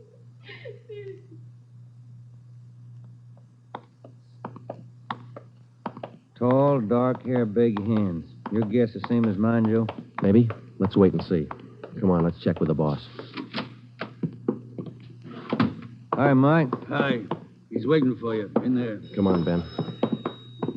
Chief of Detectives Office. Hannah. Sit down. Yeah, Skipper. All right, you two, let's have it. The guy with the red light? Yes, the guy with the red light posing as a policeman. Why hasn't he been picked up? You know as much about it as we do, Ed. We got our first call around midnight. He knocked over a drugstore out on Selma. He hasn't stopped working since. Didn't you get any definite lead on him? No description, no license number? Nothing. He's tall, big hands, dark hair, that's all. Fine. Either of you got any ideas? Could be anybody, Skipper, with that description. You're sure it wasn't anybody on the force? We sent all the victims down to personnel. Lowry showed him the mug book of all police officers. Wasn't one of our men. Works fast. Drugstore, motorist, a pedestrian, a housewife out in the Wilshire district. Went right in the house after her. 4 of them, right in a row. 5. Huh? There's a 20-year-old kid in the next room. Came in just before you got here. A couple of hours ago, he was sitting in a car with his girl up in Mulholland Drive. This red light bandit comes along, slugs him, and kidnaps the girl. Kidnapped? She still missing? Not a trace. When did this happen? A couple of hours ago. They brought the kid over from Georgia Street Hospital. We can talk to him now. He's had a bad time. Right in here. Okay. Pete, we're going to have to ask you a few more questions. Oh, yeah. Okay. Feels a little better now. This is Sergeant Friday and Sergeant Romero. Hi, Pete. Hi. Can you tell us what time the trouble started? Oh, about 10:15, 10:30. Sally and I were sitting in the car talking about where we were going on our honeymoon. We're going to be married next month. And then this car pulls up behind us and starts flashing a red spotlight on us, and a guy runs over and pulls open the door. He said he was a cop. Did you get a good look at his car, Pete? I think it was a black sedan. Did you get a look at the man, Pete? No, I didn't. It was pretty dark, and he kept me staring into that red spotlight. It all happened so fast. Then he started slugging me, and I went down. What happened then? Well, the next thing I knew, Sally was screaming. He had one hand on her throat, and he had her backed up against the side of the car. He was beating her with the other hand. Some kind of a short billy club. Well, I got up and I started for him, and he slugged me again. When I came to, Sally was gone. Anybody check the area up there, Ed? Yeah, Davis and Griffin. Didn't find a thing. Oh, Sergeant, you gotta find her. You got to. I wouldn't know what to tell her folks. I wouldn't know what to say. That's all right, Pete. We'll find her. You take it easy. Got a hot shot, Ed, up on Summit Road near Westmore. A woman, unconscious. Ambulance follow-up. Possible dead body. All right, Hannon. Look after Pete here. Friday, Romero, let's go.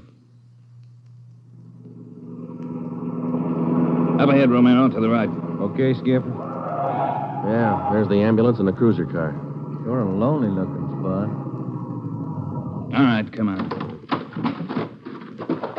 Hiya, Doc. What'd you find? Hiya, fellas. Right over here. Just gonna take her in. Where'd you find her? Over there, by the side of the road. Somebody driving by saw her. They called us. Any identification? This bracelet on her wrist. To my dearest Sally and Pete. December 25th, 1947. That's a girl, all right. What are the chances, Doc? I wouldn't bet on them. Pretty bad shape. Well, have you seen enough? Yeah. Friday, Romero, call the crime lab and check the area for footprints and tire tracks. I'll ride back in the ambulance with the girl. If she regains consciousness, I want to talk to her. All right? Okay, Ed. I'll meet you in the office by 8:30. We're working straight through till we get this guy. See you at the office, Skipper.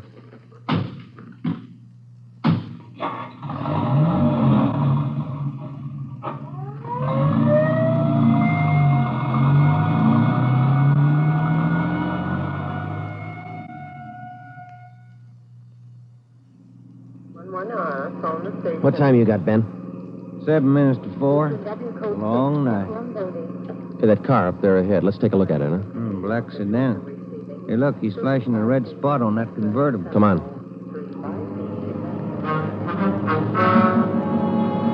He sees us, Joe. He's pulling away. Get that gas pedal down to the floor. Already there. He's turning off right. Hit the siren. I'll get the light. We're gaining a little, Ben. Next corner to the left. Joe, where'd he go? It's a fancy driver. Try the alley up ahead to the left. Must have turned up that cross street. Get through the alley and double back on him. Right. There he is, Ben. Look out. Watch it, Joe. Watch it. He's going to ram us.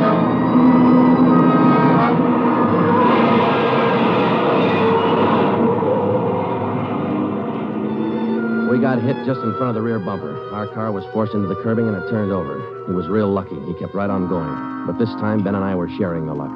All we got out of it was a couple of nasty cracks in the head and a few bruises, but it was enough to keep us in a hospital under observation for a day. By this time, Ed Backstrand was fuming. So were the newspapers. During the day we spent in the hospital, the red light bandit went on a real blitz. He pulled 6 more jobs, 1 liquor store, 2 residential holdups, and 3 car robberies. 5 of the 6 victims were slugged and beaten. Davis and Griffin had taken over for Ben and me, and by the time we got back on the job, they'd built up a lead for us. We've been working with Wilkerson up in auto theft, Joe. He's used 4 stolen cars already. We got the makes and numbers on each one of them. How about the dark sedan he was driving when he rammed us? The boys picked it up this morning out on Sepulveda. We're checking it for prints now. Oh, that's fine, Dave. You got any description on the guy yet? No luck there, Joe. He works too fast. Nothing at all? The same as you had. Tall, black hair, big hands. Loves to use them. Friday, Romero, got a minute? Okay, Skipper. Check you later, Hyundai. Sure thing, boys. Sit down. How do you feel? Pretty fair, Ed. Little stiff here and there. All right, did Davis fill you in? Up to date. Okay, I just called the doctor who's handling Sally Wilder, Pete's girlfriend, you remember? Oh, yeah. She's been in pretty bad shape since we found her up there on Summit Road. This morning she took a turn for the better. She's conscious, and her doctor thinks she might be able to talk to us a little bit. Good. When? About an hour. I cleared it with the doctor and with her family. You'll only be able to stay a couple of minutes, so make the most of them. That's all. All right, Ed. We'll check with you later. Say, Joe, Ben, here's some mail came for you fellas while you were gone. Oh, thank you, Mike. We're going over to the county hospital. We ought to be back in a couple hours. Okay. Say, there's been a couple of phone calls, too. Yeah, anything important? I don't think so. The guy just called to say hello. Said his name was Johnny Savage. He just called to say hello. I presume you men are aware of the girl's critical condition. Yeah, that's right, Dr. Froman. We saw her before she was taken here at the hospital. Yes. You understand, of course, that you'll be able to see her for only a few minutes, and please try your best not to excite her, huh? Right, Doctor.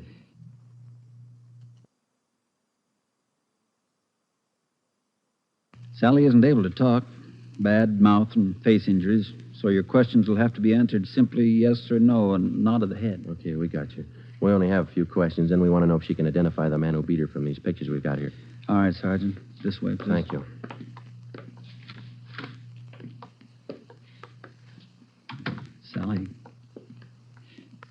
Sally, these gentlemen are from the police department. They'd like to ask you a few questions. Now, there's no need to be nervous or afraid. Just simply nod your head yes or no. Oh, that's fine. All right, Sergeant. Sally, did you see the man who attacked you? Yes. She says yes. Did you get a good look at his face? You did. All right, Sally, now you can answer these three together, just yes or no. Was he tall? Did he have dark hair? Did he have large hands? He did. Ben. All right, yeah, Jim. Hand me the folder. Yeah. Here you are. Thanks. Now, there's just one more thing, Sally. I'm going to show you some pictures now. Take all the time you want before you make up your mind about each one. If you recognize any one of these men as the person who attacked you, just nod your head, all right? All right, that's fine. Very good. Here's the first one. No? All right, here's the next one. No. How about this one? No? All right, here's another. Do you recognize him? This was the man? Are you sure, Sally? Thank you. That's all. Let's go. Did you find what you wanted, Sergeant? Yes, Doctor, we did. Here, it's this one. Nice-looking chap. Who is he, Sergeant? His name's Savage, Dr. Froman. Johnny Savage. When we got back to the office, we checked in with Ed Backstrand. In 5 minutes, an all-points bulletin and a full description of the suspect was broadcast to every radio car, every motorcycle officer, to every sheriff and law enforcement agency in Los Angeles and Southern California. By nightfall, the manhunt was on. More than a dozen extra patrol units were called in for duty that night, and when they pulled out of the police garage, the name, the picture, and the full description of Johnny Savage was in the possession of every officer. The same for the patrolmen, whether they walked a beat downtown or out in the residential areas. The picture of Johnny Savage went with them. Everything was done that could be done. On the second night of the manhunt, far out on the edge of town, Johnny Savage, the red light bandit, got his 12th victim, a 63-year-old storekeeper. Attention, all units. 939 Markham Street, near Clark. 211 and slugging, code 3. Ambulance dispatched. All units. 939 Markham Street, near Clark.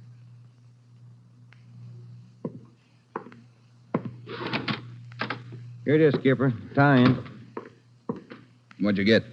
Wilkerson lifted the prints off that black sedan that rammed Joe and me. Yeah? They belonged to Johnny Savage. Yeah, good. That storekeeper last night. It is Savage, all right. Victim identified him from his mug. All right. We got enough of this Savage guy to put him on ice for life.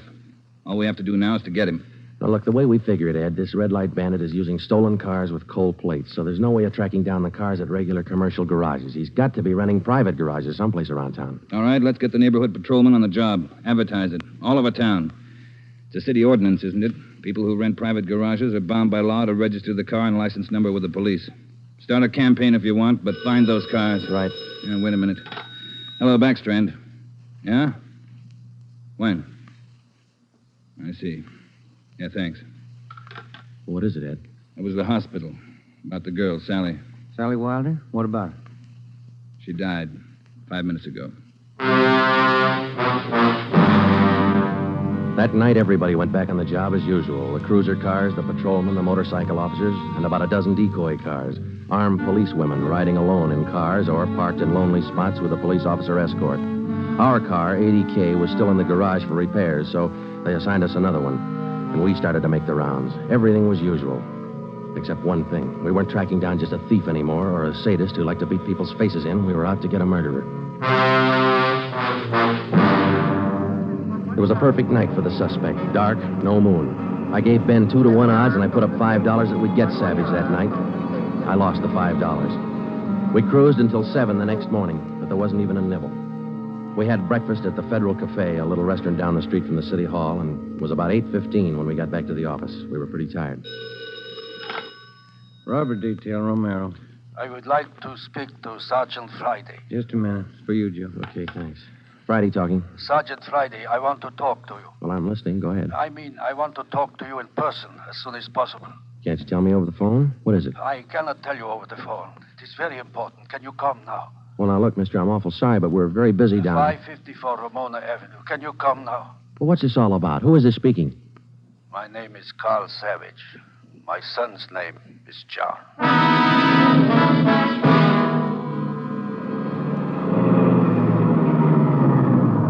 Here it is, Joe. Neat-looking little place. Yeah.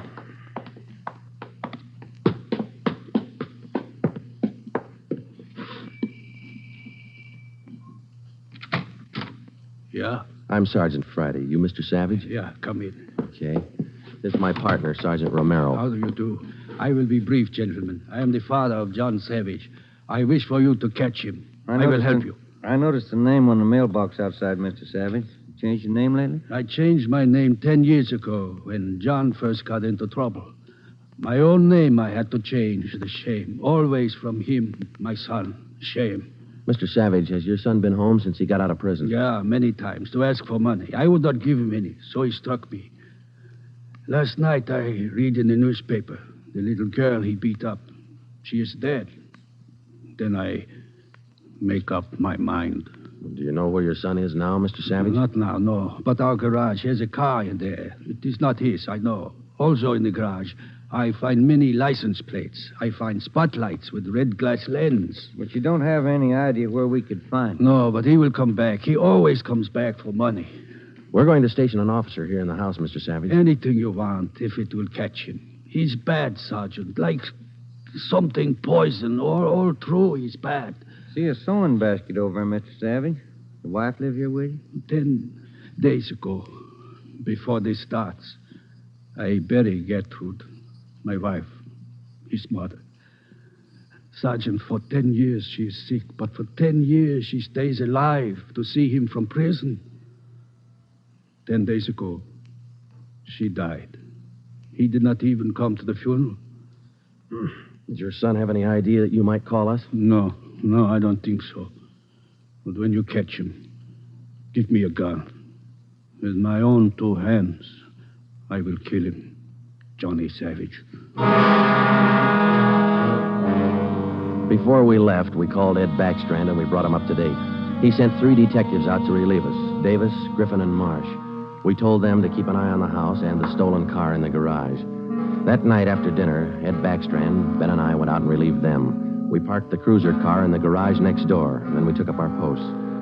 Carl Savage had a light supper, and then he went to bed about 9. The 3 of us sat at the front windows in the darkened house, and we waited. Ben kept his eye on the garage. Outside, across the city, the manhunt continued as usual. 3 hours went by. The waiting got monotonous. Friday, Romero, look alive, will you? Oh, yes, Skipper. I'm sorry. That clock's enough to put anybody to sleep. What time you got? 12:23 a.m. Thanks. The clock kept ticking. We were tired. We took turns keeping each other awake. At 10 minutes past 2, I looked at my watch, and then I settled back and tried to find some kind of a comfortable position. They started so faintly, it was just like the ticking of the clock. Same rhythm. And then they came closer, and the sounds got out of rhythm. Backstrand's head came up with a snap. Friday, Romero, you hear that? Yeah, Ed. Get up to the window, watch the curtains. You see anything? Yeah. Yeah, somebody's coming. Savage? Can't tell. Wait a minute, he's slowing down. He's going up the driveway to the garage. He's going inside. That's him. Come on. Watch it, he spotted us. He went over that fence into the yard. There he is, Friday. You hit him, Joe? Maybe. He's going for the street. He's headed for that car, Ed, that sedan up on the corner there. Romero, go back and get the car. Right, Skipper.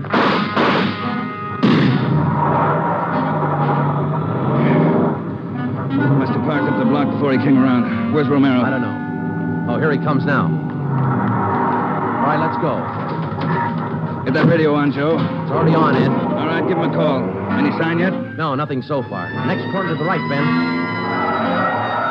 Unit 80K to Control 4. 80K to Control 4. Control 4 to Unit 80K. Go ahead. Clear and keep frequency 4 open. This is an emergency. 80K, roger.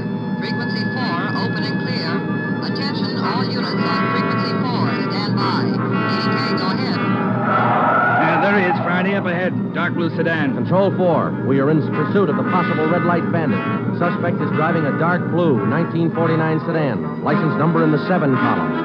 61 Robert 784. Use caution. Suspect is armed. Code 3. Attention, all units. Attention, all units. Unit 80K now pursuing possible red light bandit. Suspect is driving a dark blue 1949 sedan. License number in the 7 column. 61 Robert 784. Use caution. Suspect is armed. Code 3. Your location, 80K. Control 4. We are headed east on Wilshire Boulevard, crossing La Brea. Attention, all units. Suspect is headed east on Wilshire Boulevard, crossing La Brea. Watch it, Romero. Don't lose him. I see him, Skipper. Control 4. Still pursuing red light bandit. Headed east on Wilshire, now crossing Rossmore. Attention, all units. Suspect is still headed east on Wilshire, now crossing Rossmore. Suspect is armed. Use caution. Code 3. That truck pulling out up ahead. Hit the siren, will you, Skipper? Yeah. Hold on, it's a tight squeeze.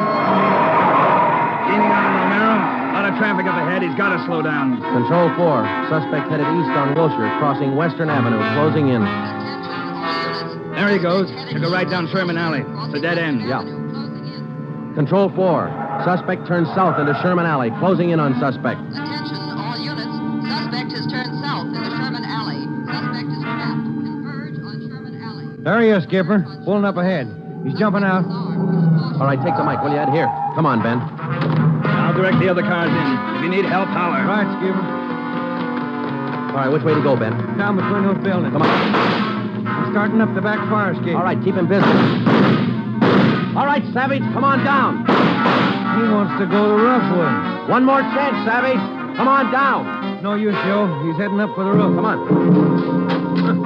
He climbs like a monkey. Come on, let's get him. Yeah, all right. Here, I'll give you a hand. Here's the roof. All right, where'd he go? I don't know. Let's spread out. All right, Savage, you're through. Throw your gun out and come out with your hands up. Watch it, Joe. He's running for the edge. He's going to jump. I'll get him. All right, tough guy back here. You lousy copper, you dirty, lousy cop. I'll kill you, man. You're through, Savage. You're through.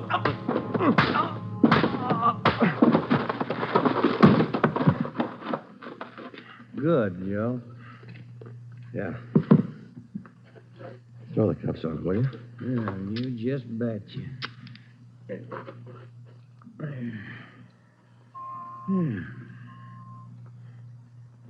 You want to smoke? Yeah, I can sure use one. Thanks. Quiet up here. Yeah. I was just thinking. Well? Carl Savage, this guy's father. Mm-hmm. What about him? Nothing. What would you do, Ben, if your son was a murderer?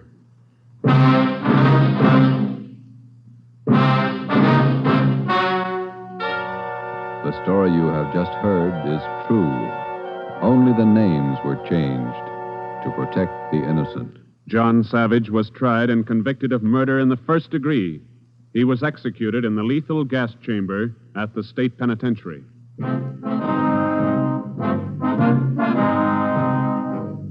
You have just heard the sixth in a new series of authentic cases from official files. Technical advice for Dragnet is furnished by the Los Angeles Police Department.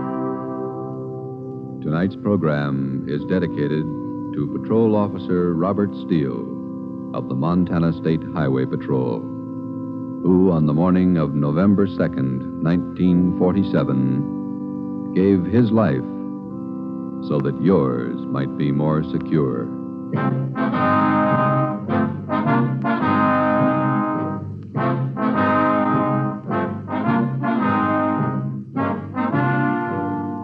Dragnet came to you from Los Angeles.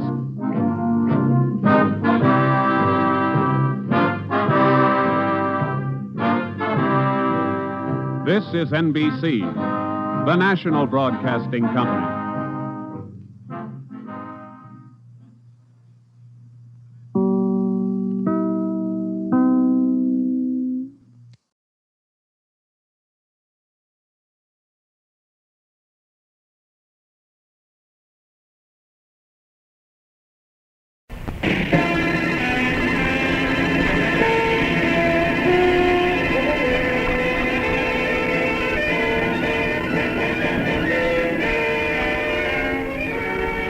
New York, 3rd Avenue.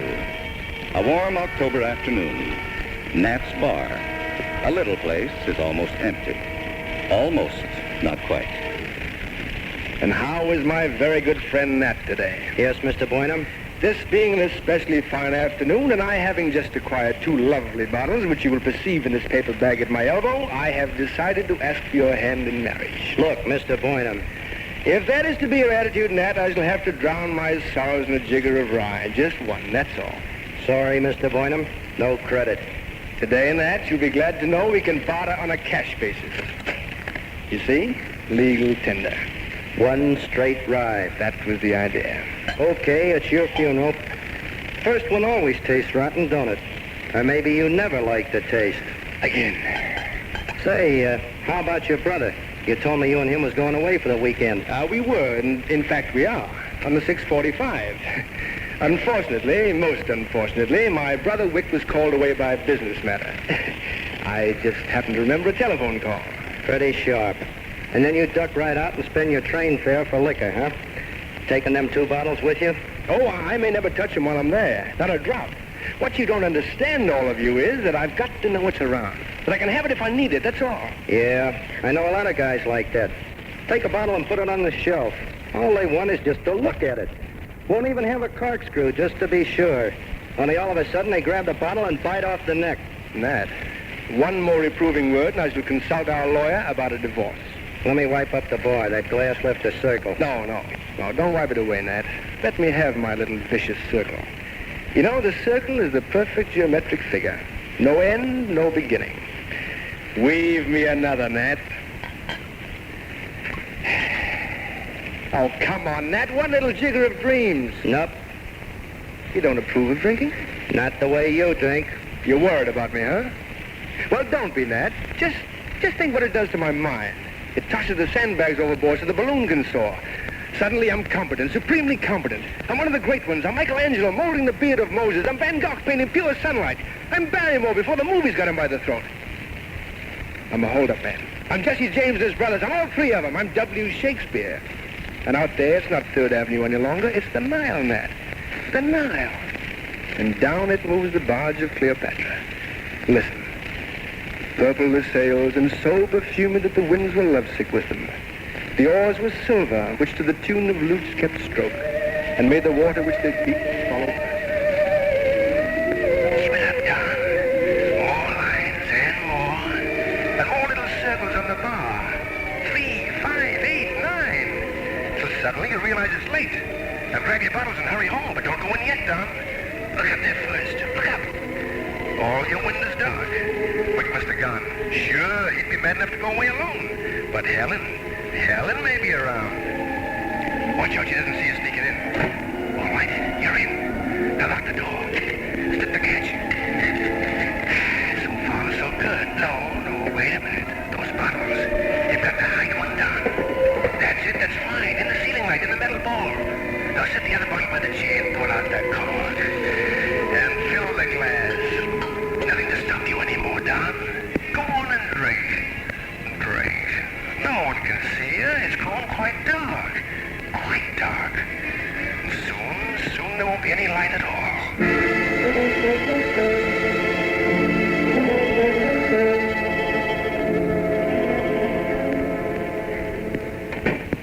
Mr. Burnham, I thought you was going away. I'll have the usual. Look, Mr. Burnham, this is still morning. Lower it, Nat. Okay. It's when you need it most in the morning. Haven't you learned that yet? At night it's a drink, in the morning it's medicine.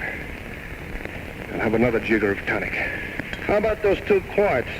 Did you polish off both them bottles last night? Both? Hey, that's right. I did have 2 bottles, didn't I? I hid one of them. I've still got it. I'm a capitalist, Ned. I got untapped reserves. I'm rich. Mr. Burnham, if you had enough money, you'd kill yourself in a month. Don't make no difference to me, but it sure is tough on that girl. What girl? The one in the leopard coat. She was in again last night, looking for you. That's an awful high-class young lady. You bet she is. How the heck she ever get mixed up with a guy that sops it up like you do? That's a problem, isn't it? That nice young man who drinks and the high-class young lady. And why does he drink and why doesn't he stop? That's my novel, Nat. Morbid stuff. Nothing with a book of the month. Club, a horror story. The Confessions of a Booze Addict. The Logbook of an Alcoholic. Oh, come on, Nat, break down. I'm empty again. You know what I'm going to call my novel? The Bottle. That's all. Very simple. The Bottle. Got it all in my mind. Let me tell you the first chapter. The man with the bottle meets a girl. Extra special girl. He meets her, makes a date, goes on the wagon for 6 weeks. He's in love, huh? That's what's going to be so hard to write. Love's the hardest thing in the world to write about. So simple. You've got to catch it through details. The early morning sunlight hitting the ash cans in front of our house. A ringing telephone that sounds like Beethoven's Pastoral. A letter scribbled on her office stationery that smells like all the lilacs in Ohio. And no drinking? He thinks he's cured. If he can find a job now, they can be married, and that's that. But it isn't that. Not quite, because... Fill me up, Nat. I'll tell you why. You see, it's a few months later now, and she's written the folks all about the fella. And they've come all the way from Ohio to meet him. He's supposed to be at the hotel at noon.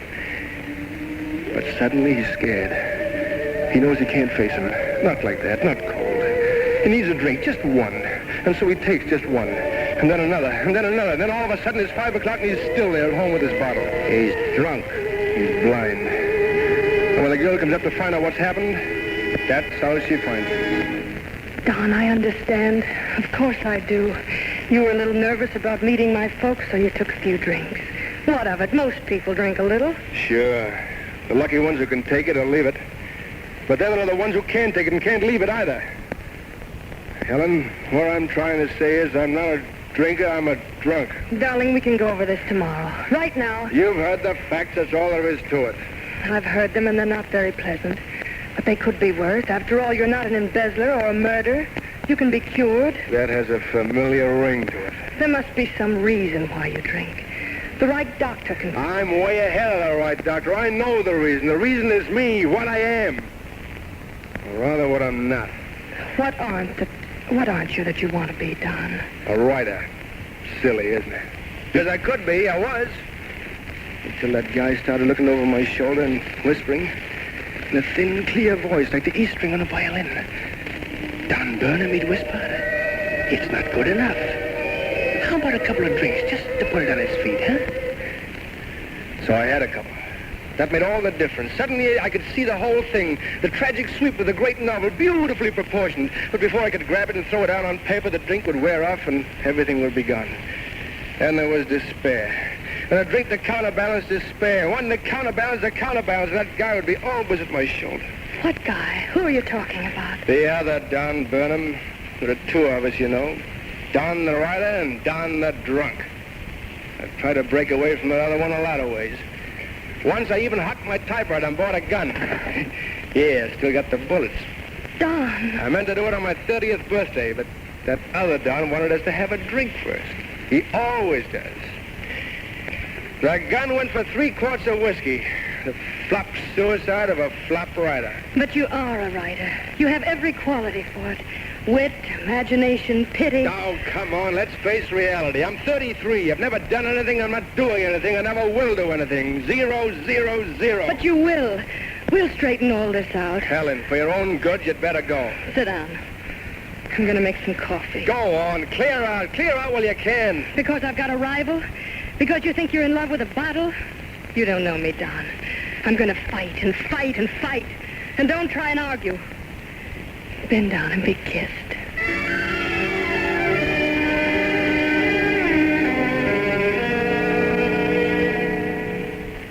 That was 3 years ago, Nat.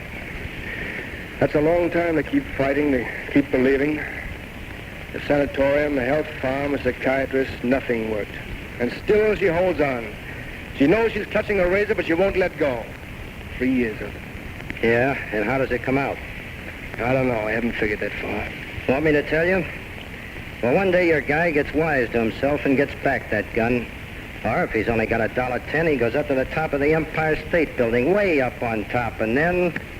Or he can do it for a nickel in the subway under a train like that. But what if Helen's right after all? He sits down and turns out something good, but good, and that pulls him up and snaps him out of it. This guy? Not from where I sit. Oh, you're wrong, Nat. I'm going to do it. That's why I didn't go on that weekend. See, this time I've got it, Nat. I'm going home. I'm going to write.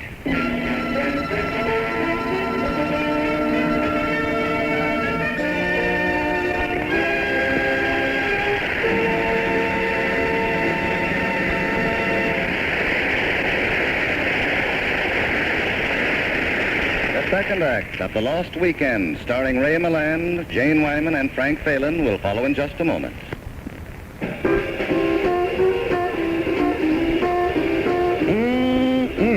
The San Francisco atmosphere. Superb service. What more could there be? At Frisco's own place, there's a whole lot more. From the complete menu, ribs to wings, and steak to hamburger. And it's also the home of Saturday and Sunday jazz in the Golden Horseshoe. Frisco's Old Place, fully licensed, great food and jazz. Saturday, 1:30 p.m. till 5:30 p.m. and Sunday from 1 p.m. to 7 p.m. Frisco's Old Place, 760 Brand Street, Burlington, in the Burlington Square. What more could you want? If you can't make it to Frisco's, listen to Saturday Night Special, J's for Jazz Presentation. Norm Bernard and his band, on tape from that afternoon.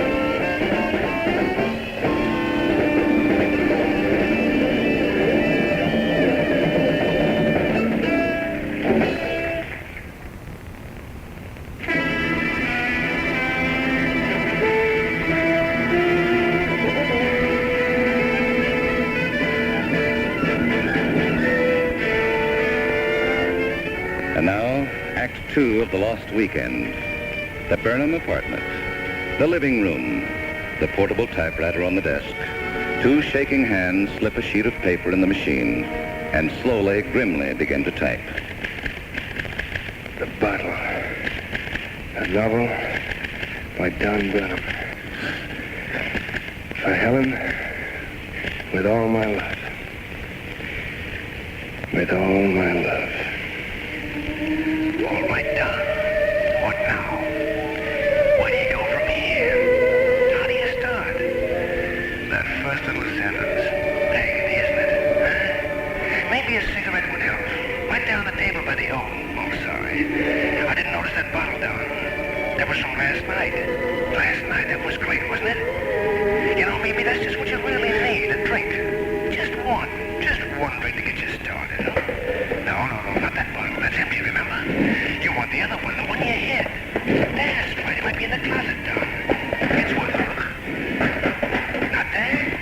Then how about the kitchen? You know, the top shelf, the place you always listen. No, must be in the living room. The bookcase. Don, back of those books. But it's got to be here. It's got to be somewhere. You had another bottle. You know you did. Where'd you put it? You're not crazy. Where'd you put that other bottle? Hold it. Look up. Right over your head. The right fixture, Don. That's where you... Wait a minute. The door. Sure, you gotta lock the front door first. And slip the safety catch on. That's it. Now no one can get in. No one, Don. You're all alone. You're all alone and it's growing dark. It's growing dark again. It's growing dark.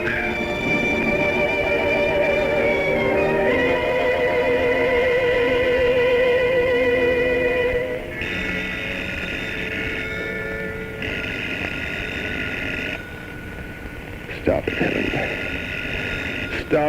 Stop it. I'm all right.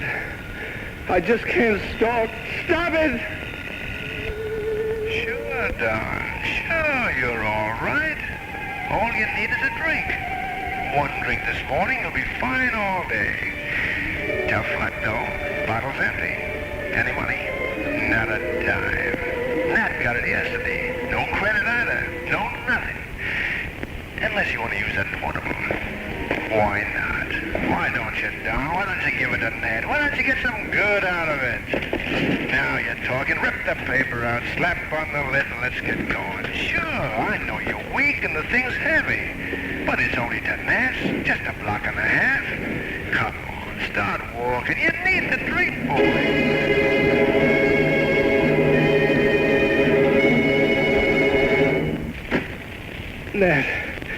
Nat. Mr. Boynham, what's the matter? Let me have one, Nat. I'm dying. Just one, please. I thought you were home writing that book. Oh, you tricked me. The same old dirty trick. Give me one, Nat. I'll pay you when I can. Just don't let me die here. No credit, and you know it. All right, so it's charity. I'm begging for you one, Nat. Just give me one. Yeah, one. One's too many, and 100's not enough. Here. Nat. That's all. Oh, please, I'll pay you. I'll let you have my typewriter. I'm no writer. You're the writer. Now go on home. Go home. And you better take something to quiet yourself. You're heading straight for the DT. I'm not. That's what they all say, until they start seeing the little animals. Oh, shut up! You know that stuff about pink elephants? That's the bunk. It's the little animals. Little tiny turkeys in straw hats. Midget monkeys coming through the keyholes. With one guy I know, it used to be beetles. Beetles crawling all over him in the dark. That's when it comes, you know, in the dark. Oh, stop it! Nat, please, just one. I'll die if you don't. You'll die if I do. Here, $5. But drink it up somewhere else. I don't want that kind of money here.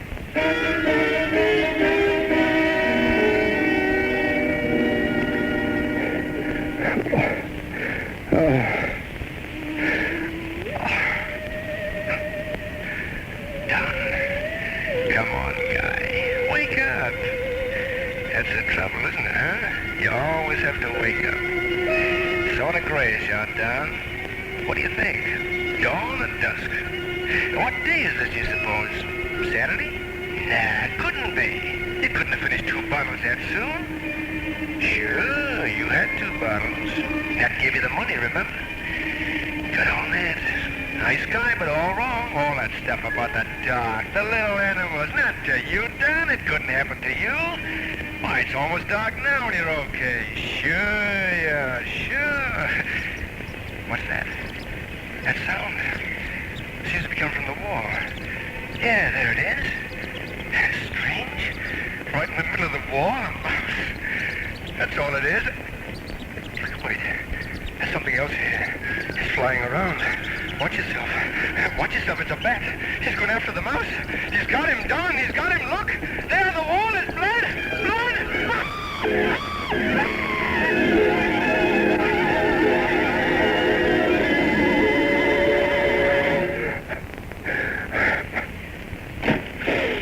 Don, it's me. It's Helen. No. The woman downstairs phoned me. She promised she'd let me know when you came home. She heard you scream. Go away. Oh, silly, I came to help you. Come on, now get up. Put your hand on my shoulder. No, wait, we need some light. No, Helen, no. What's wrong, Don? The wall, don't look. What wall? There, over there, the mouse and the bat, that hole in the wall. There isn't any hole in the wall, look. But I saw it, I tell you. You had some kind of nightmare. Stop shaking, John. Everything will be all right. I'll stay right with you. You'll get some food and sleep. Little animals. It's always the little animals. That's what he said. But you're not making much sense. What he said about the ending. It's like this. Or like that. Like this. Or like that. Darling, what you need is a good night's sleep.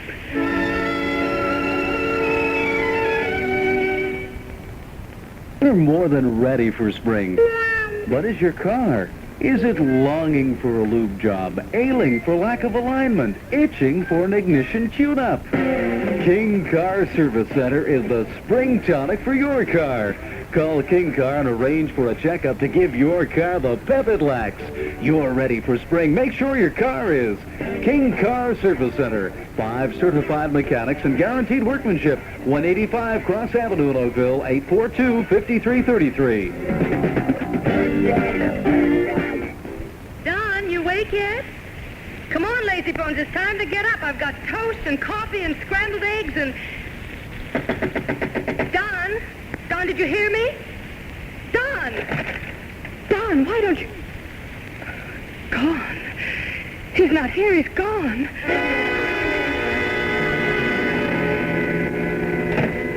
Yeah? Oh, good morning, miss. Excuse me. Did someone come in here this morning to pawn... yes, there it is on the rack. That leopard coat. Huh? I want it back. It's mine. It's your coat. Oh, it's all right. He had my permission. How much did you give him? He didn't want no money. He wanted to swap it. For what? Something he hocked here a long time back. What? Gun.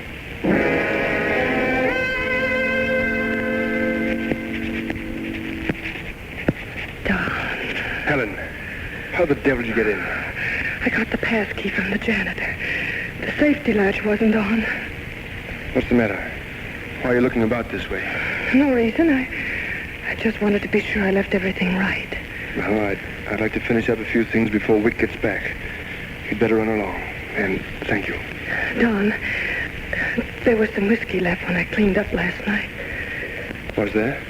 Would you like to know where I put the bottle? No. Don't you want a drink, Don? No. It's right here in the umbrella stand. Why don't you, Don? I don't feel like a drink. Not now, I told you. Just one.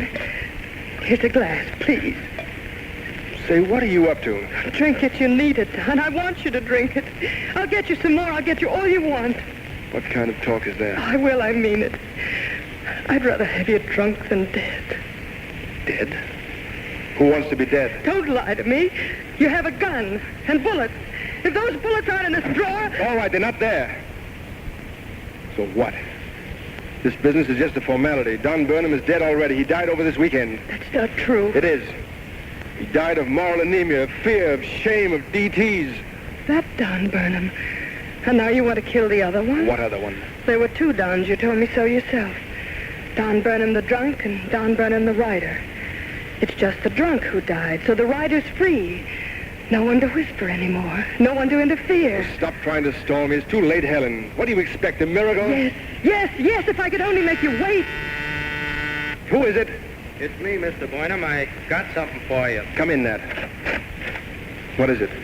The other night at my place, you forgot your typewriter. Thought I'd bring it up. Thank you, Nat. Writes real good. I oiled her up a little. I didn't oil her up so you could hock it. I'll take it, Nat. Oh, sure. Well, goodbye, Mr. Burnham. And, how's all them lilacs in Ohio? Don, this is it. It happened. I didn't ask for a big miracle. Helen, you're not serious. Somebody is. Somebody somewhere sent this typewriter to you. Why? Because he means you to write. Write what? I tried. Couldn't even find the first line. Of course you couldn't. You couldn't write the beginning when you didn't know the ending. The end is a question mark, Helen. Will be as long as I live. Don't say that, Don. Come here, Helen. That glass, I'll take it now. Don. Don, you dropped your cigarette in that. Yes, Helen. There's a question mark after every story. Love. Will it last? Success. Does it bring happiness? Death. Is it heaven or hell or sleep? All right, this strength of mine, such as it is, will it hold out? We'll try.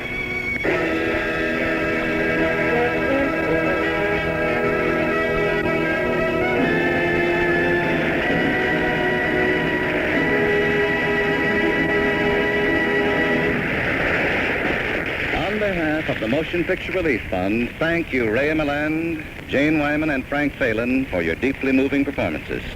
Which bring us quite fittingly to the Red Book Magazine Awards for 1945. As you all know, Red Book Magazine annually awards the Red Book Cut for what it deems the outstanding screen achievement of the year. And it is Lady Esther's annual custom to invite one of the previous year's winning cast to make the presentation on behalf of Red Book. Last year's winner, of course, was Going My Way. And here in person is Barry Fitzgerald.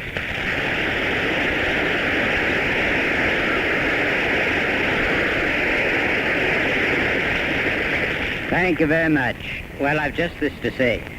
This is a beautiful cup, and Leo McCary, Bing Crosby, and I have valued having it for a year. Now it goes into other hands. And I'm sure that millions of people all over America will agree with Mr. Edwin Barmer, editor of Red Book, and Mr. Thornton Delahanty, its motion picture critic, that the cup is going to the proper people, the men behind the lost weekend. Jane, call the boys. Come on, Charlie. Come on, Billy. Go ahead, Ray. Introduce them. Ladies and gentlemen, our two-in-one boss, who between them wrote, produced, and directed the picture, Mr. Charles Brackett and Mr. Billy Wilder.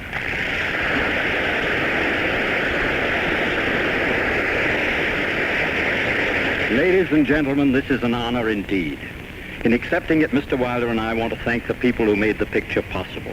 Charles Jackson for his brilliant novel, the Paramount front office for giving us the green light, you, Ray, and you, Jane, and the whole cast, John Seitz, the cameraman, Doane Harrison, the editor, Miklas Roshaw for his magnificent music. Billy, is there anyone I've forgotten? Yes. A word of thanks to the man who helped us with our research, to Mr. W.C. Fields, for graciously permitting us to peek at the x-rays of his kidneys. Now, wait a minute, Willie. Let's be serious.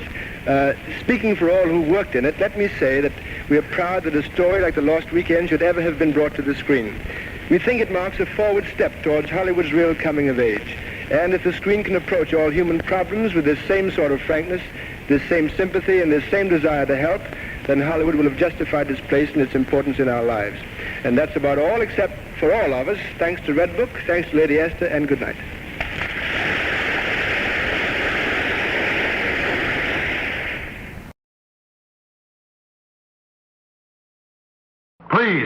Please postpone this thing. Why? Give us a chance. No. I've got to warn the other adults. Your day is past. Give us a year. Give us 6 months. We take over the world within a week. If you don't like it, you can get off. Goodbye. Hello? Hello? Listen, everybody. Listen to me.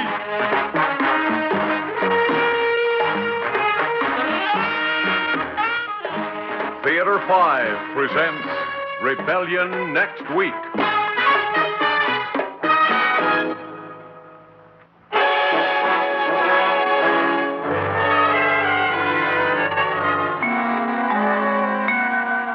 You're going to find it very hard to believe what I have to tell you, but you've got to listen carefully. It's about little Mary Newhall, a high school student in the town of Tewksbury. My name is Ethan Miller, and I teach English there. Mary is just a little girl with a C+ to C- average. To give you an idea of what she's like. Gosh, Mr. Miller, you mean in only 3 weeks we've got to read a whole book and then think about it and then write a book report? 2 whole pages. That Golly. is Mary Newhall. You'd never think that every adult in the civilized world is in danger from the activities of that little girl, now would you? Well, listen. That day when she stopped after class to ask me about the book report. Well, how short can the book be, Mr. Miller? I mean, can I report on The Man Without a Country?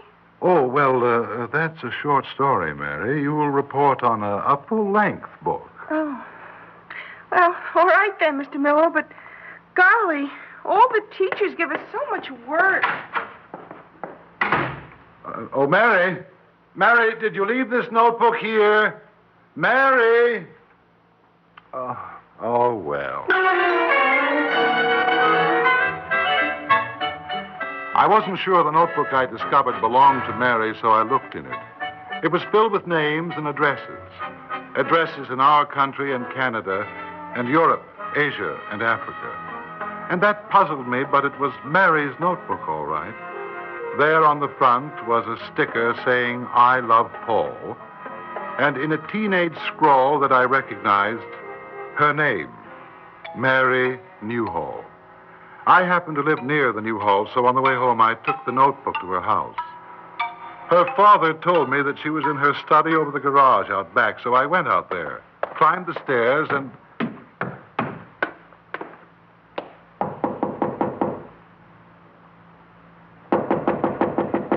When I got no answer, I tried the door. And then I realized that Mary hadn't heard me because she was in a room beyond the one that I was in. A room with a padlock on the door, but unlocked right now. And as I went toward it, I heard her Frank, talking. The logistics of the situation will necessitate further delay. Oh, no, Frank. The consensus amongst our enlistees here in America is that the revolution need be postponed only 2 or 3 days maximum. The hypothesis on which we intend to proceed... Oh. Hello, Mary. Frank, hold on a moment. There's an adult here. Stay at the phone. I'll call you back. Well, I'm sorry to interrupt your phone conversation, Mary. Oh, golly, Mr. Miller, you made me jump. You left your notebook at school. Gee, where's my notebook? Oh, gosh, thanks a million, Mr. Miller. There certainly are a lot of addresses in that notebook, from all over the world, too. Oh, yes, they're pen pals in the Beatles fan club, all over the world. Mary. Yes, Mr. Miller? Mary, I heard you talking on that phone. Oh, gosh, that's embarrassing. It was very strange talk for a young girl. You mean all that stuff about revolution and everything? Oh, that was me and my friend Frank. It's a game we play over the telephone. No, Mary. I don't know what was happening when I came in here, but it wasn't a game. I heard words like logistics and hypothesis and Oh, other... gosh, I didn't even know what they mean. Frank and me, we learned all that stuff out of a book. Oh? And who is Frank? Oh, he's just a boy. You don't know him. He's younger than me. Then I... Mary, Yes, Mr. Miller. why has the dial on that phone got only letters on it? Why hasn't it got any numbers? Oh, well, Or wires? Or any cord? Mr. Miller, you caught me. There isn't really any Frank. I just pretend over the toy telephone, that's all. Mary, I could hear Frank's voice, someone's voice, answering you on that phone. Yes, sir. Now, I want the truth. About what, Mr. Miller? About you. About Frank and about that telephone. About this revolution you were just talking about. About that notebook, too. It's not just a list of pen pals, now is it, Mary?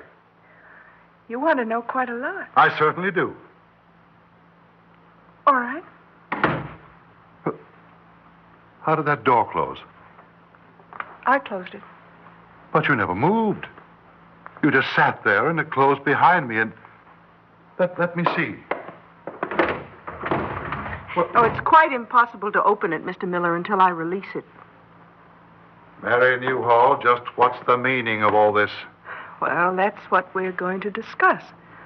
Oh, sit down, Mr. Miller. That's better. I assume that sometime while you were being somewhat skimpily educated at the university, Mr. Miller, that you learned something about the evolution of man. Can you be the same child to whom I've been giving C's? Oh, a child to whom you gave C's, Mr. Miller, is a noxious character that I created. A role I played, shall we say, so that I could get through the days and years until the rebellion could be launched. The rebellion. You did learn something about evolution in that rather ridiculous college you went to, didn't you? Yes. Then you know, of course, that our species could not have survived had it not been that we met the needs for survival by developing ever upwards. Now, the Java man, our ancestor, could never have lasted had he stood still. I know all that, Mary. I'm surprised that you do, too, And but... we can't survive. Mankind, the way mankind is right now, can't survive unless we change. But you were talking on the phone about revolution. That's right. Suppose that you, with the brain that you possess, had been born into a society of cavemen. Do you think they would have listened to you? I'm sure I can't tell you, but that's beside the point, Mary. I want to know I'll what... get to everything you want to know. Look at that window. What? How did you make that happen? You want to hear some music? We have no phonograph here, have we? And yet, listen.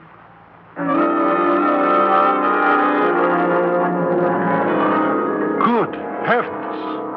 Now, if you had been born into the age of the caveman, Mr. Miller, you would have been as far in advance of him as I am in advance of you. Do you want to turn the world over to me? Do you want me to govern you? I believe in self-government. Oh, well, that's the answer you would have gotten from the caveman. You would have had to revolt. So my friends and I are going to have to revolt. Your friends? Who? What are your friends? Mutants, Mr. Miller. Occasionally in heredity, there's a sudden variation in the norm. I'm a mutant, and there are several million mutants like me, all of us children, chronologically. but infinitely wiser than you grown-ups. Oh, if we leave the world to you, the world will perish. So we're taking over. Mary, open that door. I want to get out of here. No, Mr. Miller. I'm afraid you're the first victim of our revolution. What are you going to do with me? Well, you'll find out in a minute. All right, never mind me. What are you going to do to the world? You say you're going to take it over. But what are you going to do with it? You may rest assured that we shall not do with it what you grown-ups have done. We shall not dress young men in soldier suits and give them weapons with which to kill each other. We shall not dig shelters in which people may crouch and cower while bombs drop on their cities. We shall not allow some to starve while others grow fat. All the systems that you adults have invented are childish to us. Oh, here's Helen. Why was the door shut, Mary? You knew I was coming. Why did you... Oh, Mr. Miller. Get out of the doorway, Helen. I'm getting out of here. Sorry, Mr. Miller. You're not leaving. Oh, gee whiz, Mr. Miller. I'm sure glad to see you because I was going to ask Mary about the homework. Do we have to Never do all mind, Helen. Well, what do you mean? Apparently, Helen, she means that you are a mutant, too. And you don't pretend any longer. Because I know your secret. That's quite true, Helen. In that case, we'll have to immobilize him, Mary. I know, but how? This, of course, is a test of our principled position. What principled position, for heaven's sake? I know. Have you talked to Frank about this? Not yet. I'll call him now. Frank? Mary here. No, the adult is still present. What's that? Oh, yes, immobilization, of course. The question is, which type of immobilization? We can't let him out of this room. Oh, that was Helen, Frank. She's right, of course. If he got out of this room, we wouldn't have any power to... Freezing, huh? Freezing? You think freezing fits in all right with our principled position? Yes, it's a rather nice problem, but I think you're right. All right. Bye. We freeze him? We freeze him. And right away, Helen.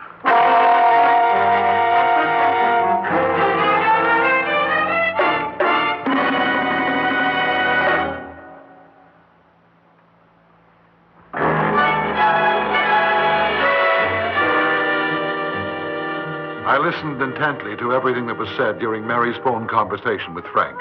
These children, far more brilliant than I could ever be, and far more powerful, intended to freeze me. But I didn't panic. I had noted that to call Frank, Mary had simply dialed F. And I'd also noted her saying that if I got out of this room, they would have no more power over me. I determined Mary, to get I'm out not as soon as sure. possible. Our principled position commits us to nonviolence. Frank feels that freezing is nonviolent. He may be making a distinction without a difference. But pragmatically, he's right. I wouldn't worry. It may be unpleasant, but it's nonviolent. You see, Mr. Miller, the whole point of our revolution is that we're sickened by the violence you adults have unleashed in the world. So you'll freeze me, whatever that means. But just because there are no ropes or chains, you tell yourselves that you're not being violent. Well, I am your victim, and I say it is violent. You have a certain point, but we're in no position to consider it. Let's get on with the freezing. No, wait. Well? Well, look, this has all been a tremendous surprise to me. It's hard for me to take in. You can understand that, I'm sure, but... if you can convince me that you really have learned so much more than grown-ups, it might reconcile me to what you're going to do to me. If I were reconciled, it wouldn't really be violent. What do you want us to do? Well, before you came, Mary seemed to pluck music out of the atmosphere. Can you do that, too? Yes, Mr. Miller, I can.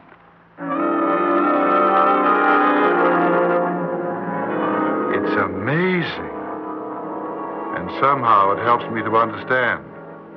Can you do all of the things Mary can do? She just sat there and made that window open without touching it. I can do all of those things. See the window? Thank you. Oh, stop, Mr. Miller!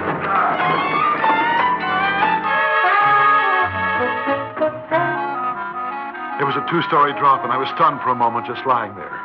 And then I heard those children coming after me. I scrambled to my feet, ran through the backyard, and climbed the fence as I kept going toward the center of town. I was headed toward the police station.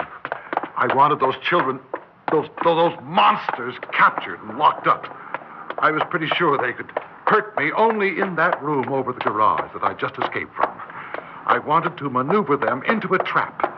And so I thought of an alley between the police station and the East End garage. They followed me as I ran into it and turned to face them. Come on, Helen. In here. I'm coming. Well, Mr. Miller, do you give up? I should think not. Come and get me. Take him on the right, Mary. I'll take him on the left. Wait a minute, Helen. What can you be thinking of? Put that stick down. I'm sorry. I've compromised our principles. But the alternative is unthinkable. We can't jeopardize the revolution. We can't let the grown-ups continue their folly. Well, he can't move out of this alley without coming toward us. And if he does, I'll show you how to defeat him. Well, I am coming toward you, and we'll see who defeats whom. Oh, help! Help! Chief, help! You little devil! Chief, help! You little devil! Now, stop it! Stop it, I said! All right, Chief, all right. Arrest them. Oh, Chief, I'm so glad you're here. Golly, I don't know what got into Mr. Miller. He went all funny and chased us into this alley. Yes. Oh, gee, I'm awful glad we were near the police station. I was scared to death. Chief, don't listen to these children. Now, what is going on here? Gosh, I don't know, Chief.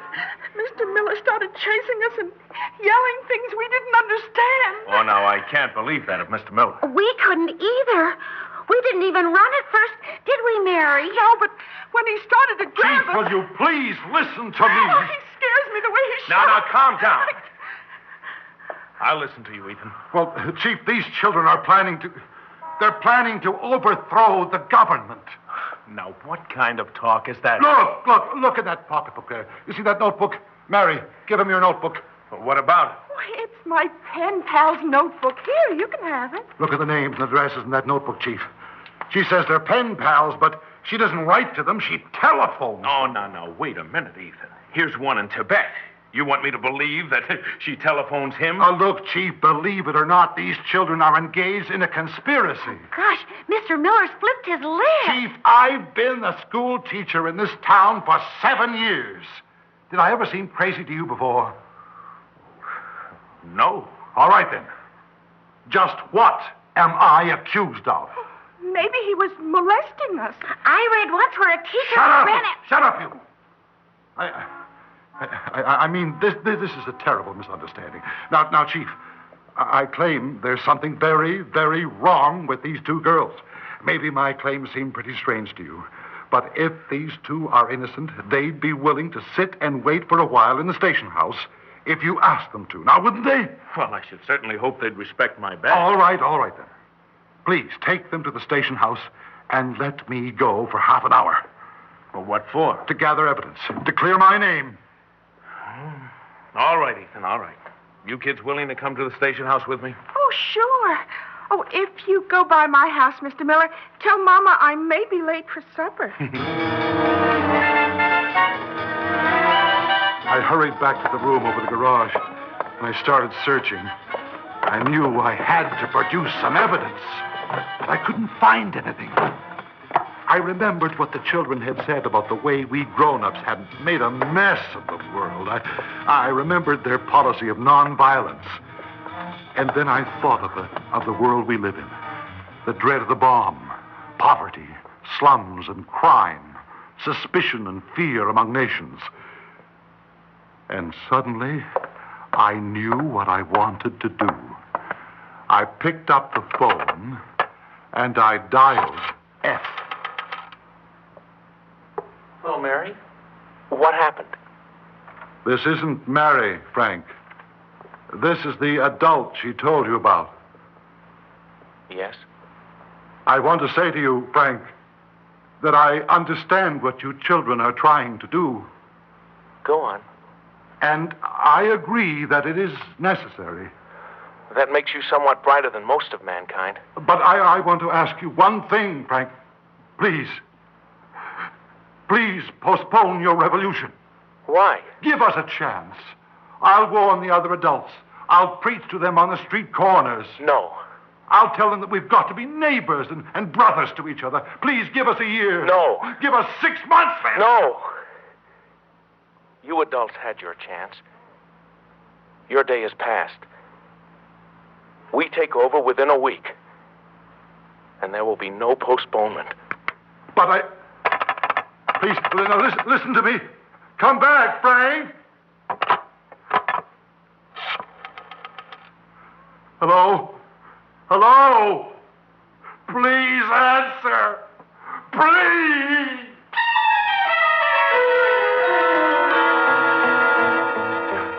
It was a toy phone again.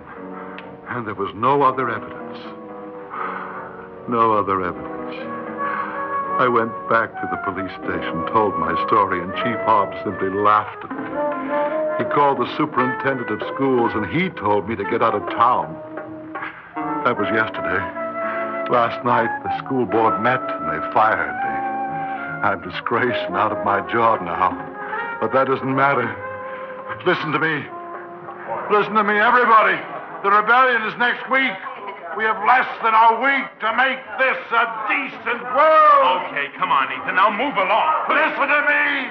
The rebellion is coming. Come on, Ethan. Listen to me.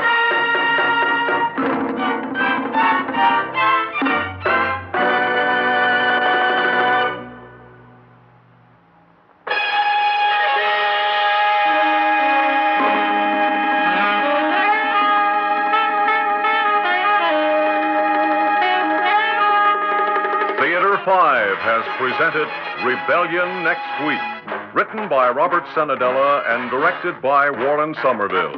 Script editor Jack Wilson. In the cast, Bryna Rayburn, Evelyn Juster, Ivor Francis, and Bob Hastings. Audio engineer Marty Folia. Sound technician Ed Blaney. Original music by Alexander Vlastotsenko. Orchestra under the direction of Glenn Osser. Executive producer for Theater 5, Edward A. Byron. We invite your comments. Write to Theater 5, Box 233, New York, New York. This is Fred Foy speaking.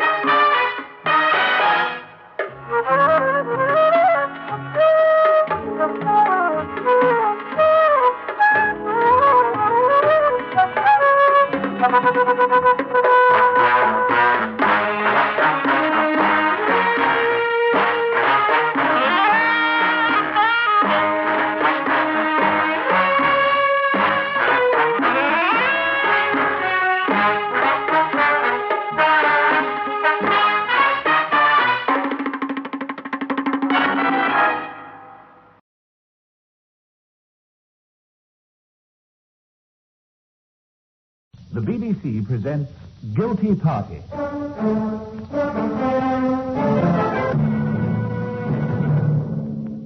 A problem in crime detection in which you are invited to match your wits with a panel of experts. John Arlott, F.R. Buckley, and Robert Fabian. First you'll hear the crime play, The Gamblers. From the various clues given in the play, the panel will decide on a line of investigation and cross-examine the suspects, who give unscripted answers to their questions. This cross-examination should enable the panel to find the guilty party. But first of all, here's Joe McCready, private investigator. The time, 6:30 p.m. The place, a London suburb. The weather, lousy.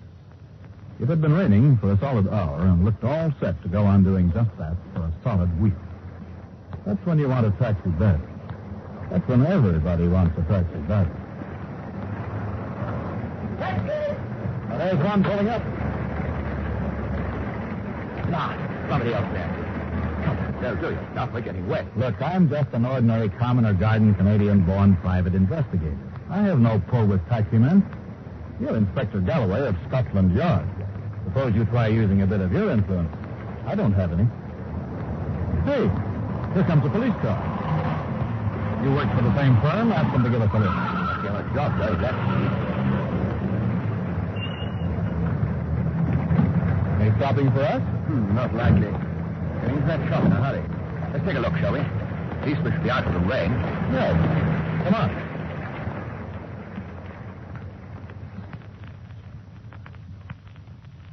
The shop was a small tailor's shop, and there was a small tailor inside it. He was sprawled face downwards across a wooden desk, and the back of his head wasn't a pretty sight. From the appearance of an ebony ruler that lay on the desk, it was pretty clear he wouldn't have to look any further for the blunt instrument that did the damage. There was a safe behind the desk, and it was open. The keys still in the lock. An empty safe. The tailor's name was Hume Bergman, and he was dead. Morning, Constable. Who found the body? I did, sir. Tell me about it.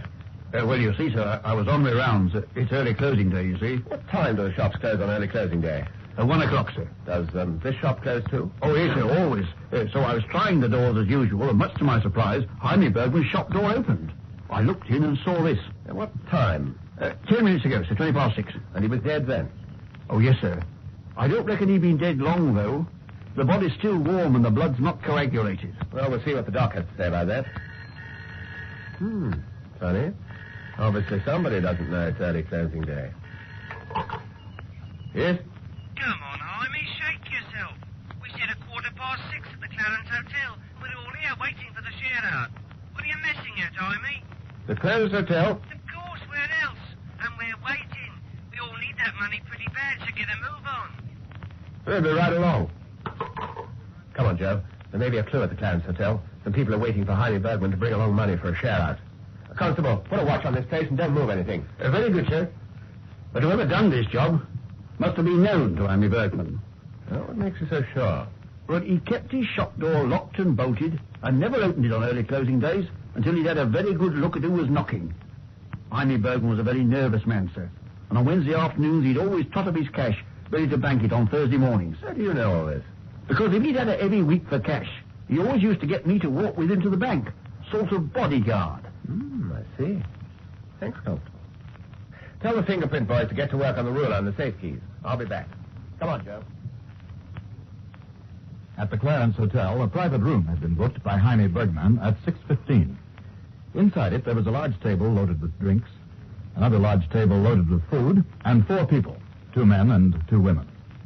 The 2 women were Rose Porcher and Mrs. Gantry. The 2 men were George Barlow and Harold Carr. Yeah, now look, this is a private room. Do you mind? The public bars are downstairs. This room is booked for a private party. Now, let me introduce myself. I'm Detective Inspector Galloway, Scotland Yard. What? This is Joe McCready, private investigator. What do the police and private eyes want with us? We hadn't done nothing. You're waiting for Hume Bergman, I gather. What's that got to do with you? No crime in that. Hume Bergman's been murdered. Oh, no. You mean the money's gone? All our money? Don't say that, Harold, for God's sake. What money? The share-out money. £1,400 in cash. Hume was bringing it here to share it out. That's why we got this private room, this celebration. But the money was locked in his safe. There was no money in the shop. The safe was open. But how did it happen? Why? That's what we want to find out. Tell me, would anyone else but you 4 know he had a large sum of money in his safe this afternoon? No, why should they? Only us 5, a syndicate. We're the only ones that'd know it. Hey, what do you mean? What do you ask that for? You don't suspect us? We was all here. Wait here. Just a second. I think perhaps it would help our investigations if we could ask you a few questions each, alone. Now, it's been established by the police doctor that Bergman died at 5:45. We'd like you each to tell us just what you were doing then. But why pick on us? Anybody might have walked into Hume's shop and cost him. It's a pretty tough neighborhood, and folks knew he always counted up his cash on a Wednesday, being early closing day. Could have been anybody. But we have reason to think it would have to be somebody he knew. And he knew you 4, apparently. So let's get started, shall we? First you, madam. Who, me? Yes, in the little room next door, if you please. Oh. We've already seen the manager. It'll be quite all right. Our first interview was with Mrs. Gantry, an elderly lady of ample proportions with 2 red feathers in her hat and a let's-have-no-nonsense look in her eye. Now, Mrs. Gantry, I'm sorry about all this. I should think so, too. Anyone would imagine we were all suspects instead of being Hume's friends and business associates. Just what was the nature of your business? We were a gambling syndicate. Gambling? Yes, that's what I said, gambling. George Barlow worked the horses, Rose Porcher looked after the dog racing, Harold Carr was responsible for the football pools, and I played bridge and poker. Where did Jaime Bergman come in, then? We all staked a certain amount each week, Jaime included. At the end of each week, we handed over our winnings. We nearly always won handsomely. Then Jaime would invest the money in stocks and shares. Every 6 months, we'd have a share out, like tonight. Distribute our profits in cash. Where were you at 6:15, Mrs. Gantry? I don't understand this. Are you suggesting I might kill someone to obtain money that was mine anyway? A fifth of it was yours. One of the syndicate might have felt that 5/5 was better than 1. How was he killed? Hit on the head with an ebony ruler. Ah, then no suspicion could fall on me. Why?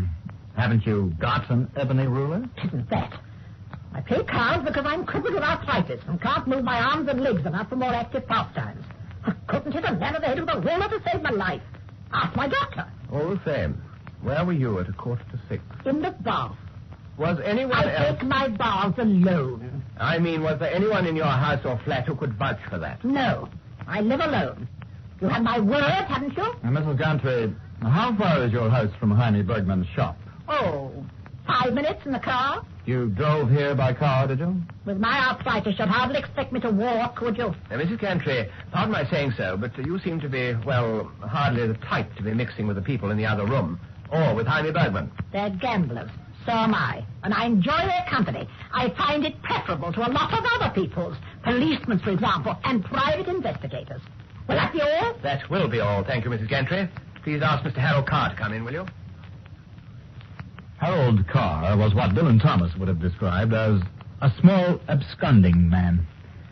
He was neat and quick and rabbity and over-precise. Sit down, Mr. Carr. I prefer to stand.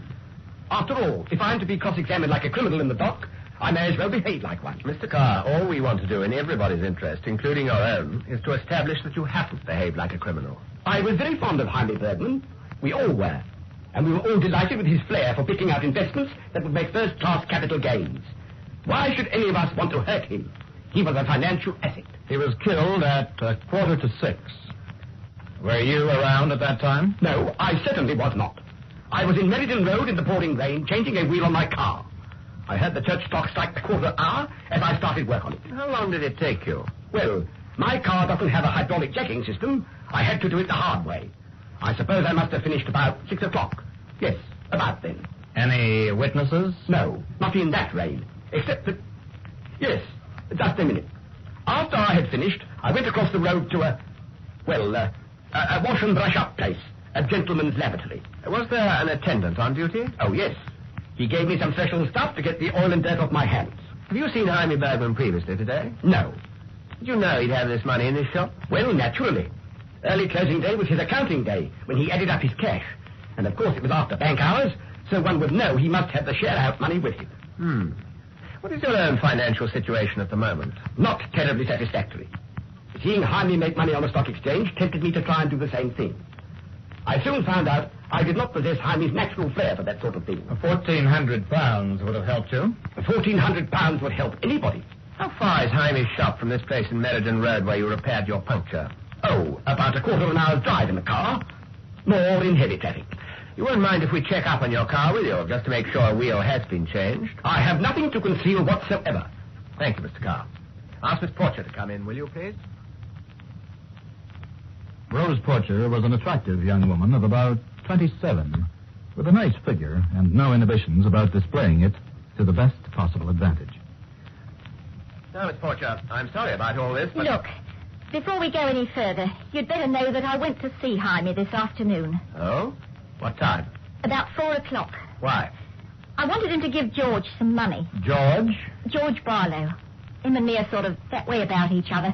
We've been trying to get some money together to set up house. But I thought you'd got quite a lot of money coming to you today. Yes, but you see, George had a red-hot tip yesterday that a horse was certain to win. It was 10-1 and a dead cert. Couldn't lose. Go on. Well, George didn't want the syndicate to be in on it. And he hadn't got the money, so he borrowed it from the place where he works. Borrowed it? Well, he meant to put it back today, soon as he got the winnings. How much did he take? £100. And he'd got to put it back today before 5 o'clock when they had the weekly cash check. What happened to the horse? Dropped dead halfway round the course when it was leading the 4 lengths. So we asked Jaime to give him an advance of 100 off what he was going to collect today. Jaime wouldn't. Then I tried to persuade him, but he just wouldn't. Did you and Jaime have a row? I told him what I thought of him.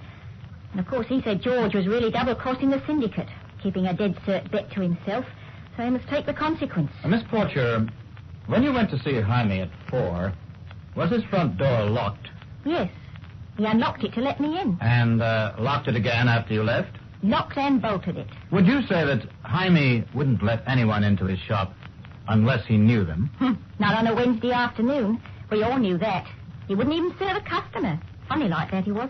Tell me, was the safe shut when you were there? Oh, yes. I didn't kill him, though. Honest. Nor George. How can you be so sure about George? Were you with him after you left Jaime until you arrived at the Clarence? No, I phoned and told him the bad news, and he said not to worry, he'd take care of everything. But George wouldn't kill. Right. Let's have George Barlow in. You can stay with us, Miss Porcher. Only don't speak unless you're spoken to.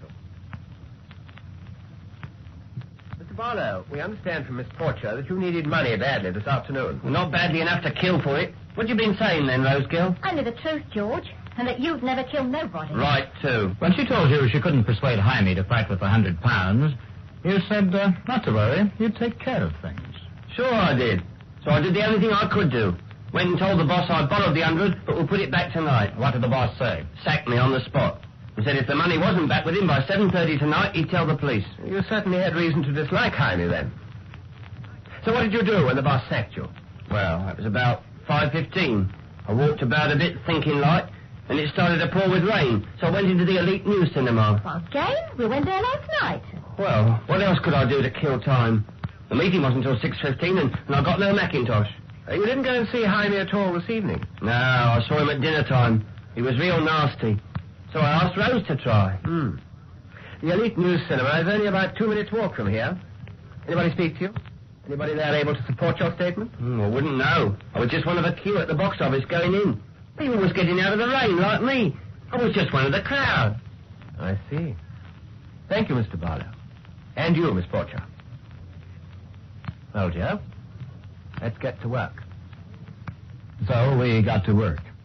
One or two other facts were checked on. First, the fingerprints on the safe key were those of Jaime Bergman. There were no fingerprints on the ebony ruler. Second, we checked on Harold Carr's puncture story.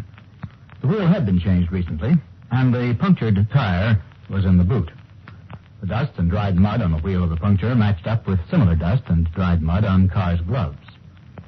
The attendant at the gentleman's wash and brush-up department confirmed Carr's story insofar as it affected him. And that was the lot. Oh, yes, Mrs. Gantry's doctor confirmed that she suffered with arthritis, though not as badly as she imagined. But he said that with old ladies as rich and influential as Mrs. Gantry, one didn't argue too much. And that was all we had to go on. Well, listeners, there's the problem. Who killed Jaime Bergman? And now, here's scriptwriter Edward J. Mason to introduce the suspects. And the suspects in this particular case are, of course, Mrs. Gantry, Miss Rose Porcher, Mr. Harold Carr, and Mr. George Barlow. They're all here waiting, trembling, ready to be interrogated. So now over to you, John Arlott, and let's see if you and your panel of experts can decide who is the guilty party. Thank you, Ted. Then the first suspect we'd like to question is George Barlow. Now, George, is it your custom to go to the same cinema twice? Not usually. What made you do it on this occasion? Well, nowhere else to go. Why couldn't you have gone along to the hotel? Well, we're meeting here till 6:15. You just sat in the lounge, couldn't you? Well, it's not all that nice, you know. Well, it saved you some money. But, George, where did you get the £100 from your film? Well, the cash, why? Do you deal with the cash book? Oh, yes. On the manager. Ever done it before? Well, not really. Not like you might say, you know. And you got the sack at 5:15? Yes. But the ultimatum from the boss was that if you didn't put it back at 7:30, he'd call the police. That's right. Well, has he called the police? You didn't get it back by 7:30, did you, as it turned out? Well, I've been with the police ever since. Now with you, gentlemen. How were you going to get the money to him? Oh, I'd have found a way. Well, your plan was as soon as you paid it over at 6:15, you were going to belt off and pay it back to the boss. Is that right? Well, after a bit, yes. I got to 10:30, you know. Yes, you've got no reason. What happened when he went and saw Jaime? Oh, he raised the roof. He talked about blowing the whole syndicate to pieces, you know, and chucking me out and things like that. Well, you went in first of all at lunchtime, didn't you? Yeah. With Rose? No. Oh, no, by You myself. went in alone then? Yeah. And she went in alone I closed the afterwards? shop at 12:30 and went along there. Yeah, she went along then alone afterwards. Yeah. Had he got the money then, do you know? I don't know. Did you ask him? No. I know he's always got plenty about. I knew if he, you know, if he would, you know, but he didn't. But surely once you came out and you got the sack and you were within 2 minutes of Jaime's shop, it was the most natural thing in the world to go in and ask him to give you the £100 so that you could go and square the debt. Well, that's what I did. At 12:30. He wouldn't hear it. Well, he knew what I wanted it for. Well, you didn't get the sack till 5:15. No. There's no good going back to the money then, I suppose you thought, because you'd already got the sack. Well, of course. What's that, George? I wonder if we might now have a word with Mrs. Gantry. Hello, Mrs. Gantry. Good evening, gentlemen. How's your arthritis today? Wicked. It's very distressing, isn't it? The foul thing. Troubles me very much. Do you have any difficulty? You say you can hardly move, yet you took a bath in your apartment all alone. Well, I find it very difficult. It takes a long time. You do find it? Yes, I do. But you can get in and out of the bath without assistance. Well, I have handles each side. I see. You say it takes you a long time to bath. I presume it also takes you a long time to dress, does it? Yes, it does. And yet you were still in the bath, 5 minutes away from the hotel, only half an hour before... No, I an hour. From 5 to 6 it took me to get ready. But you said you were in the bath at 5:45. Well, it might have been earlier than I was in the bath. I know that it generally takes me an hour to have a bath. But you said about, let's be fair. Yes, about. But in short, you don't know when you were in the bath and when you got out, do you? Well, if I was quite alone and there was nobody there, you only got my word for it. Your route to the hotel from home take you past Jaime's shop? No, it doesn't, no. Would it have occurred to you, since it was raining heavily, to go in and off from the lift? I'm afraid it wouldn't. I was afraid I was late. I imagine you might be there, waiting. Very well enough, Mrs. Gantry. Thank you very much. I wonder if we might now speak to Harold Carr. How fond of Jaime were you? I was very fond of him indeed.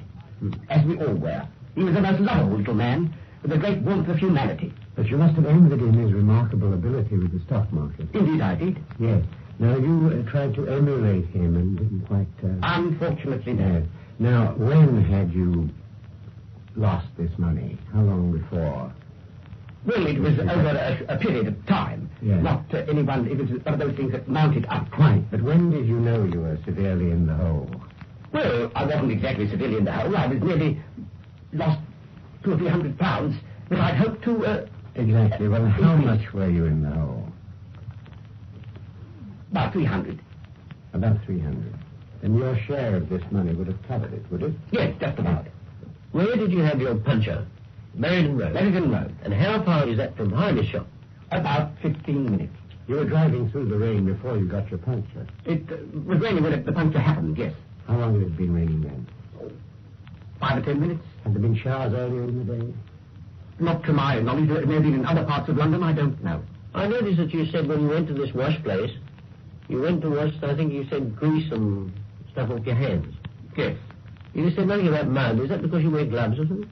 Well, I started changing the wheel with my gloves on, and then I realized I should do them no good. And noticing this lavatory opposite, I thought I could take my gloves off and clean my hands afterwards, which is what I did. Yes, well now, is the Clarence Hotel on the way from Meriden Road to Jaime's or in the other direction? It's the other direction. What time did you get to the hotel? About 10 or 12 minutes past. Was anybody else there? I went upstairs and Mr. Barlow and Miss Porcher and Mrs. Gantry had already arrived. They were all there, in other words, before 10 minutes past 6. Well, maybe 11 or 12. I couldn't say to a minute. All right, good enough. Thank you. And now perhaps we could speak to Miss Porcher. This was rather a desperate situation, Miss Porcher, for you, isn't it? Well, it was rather. I mean, me and George hoping to get married, like.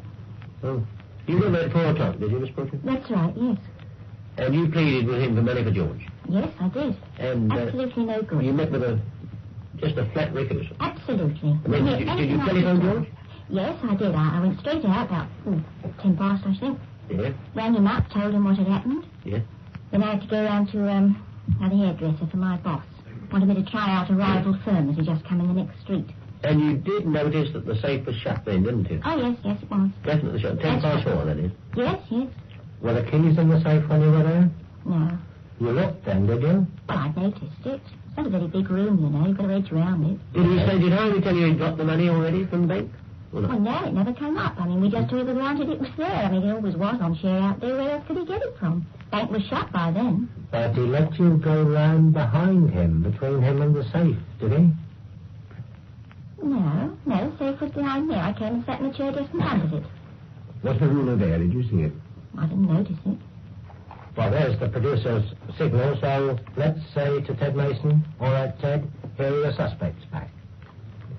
And while John Arlott and his 2 expert associates deliberate about the identity of the guilty party, you may like me to run over the suspects once more for the benefit of you people at home. Well, to begin with, we had Mrs. Gantry, that old dragon who had opportunity, but on the face of it, not very much motive. There's the voluptuous Miss Rose Porcher with the orange hair. She had, because she loved George Barlow, motive, and she also had opportunity. Barely beef-eating George Barlow, the butcher, he had both motive and opportunity, especially if he was lying when he said he went to the cinema.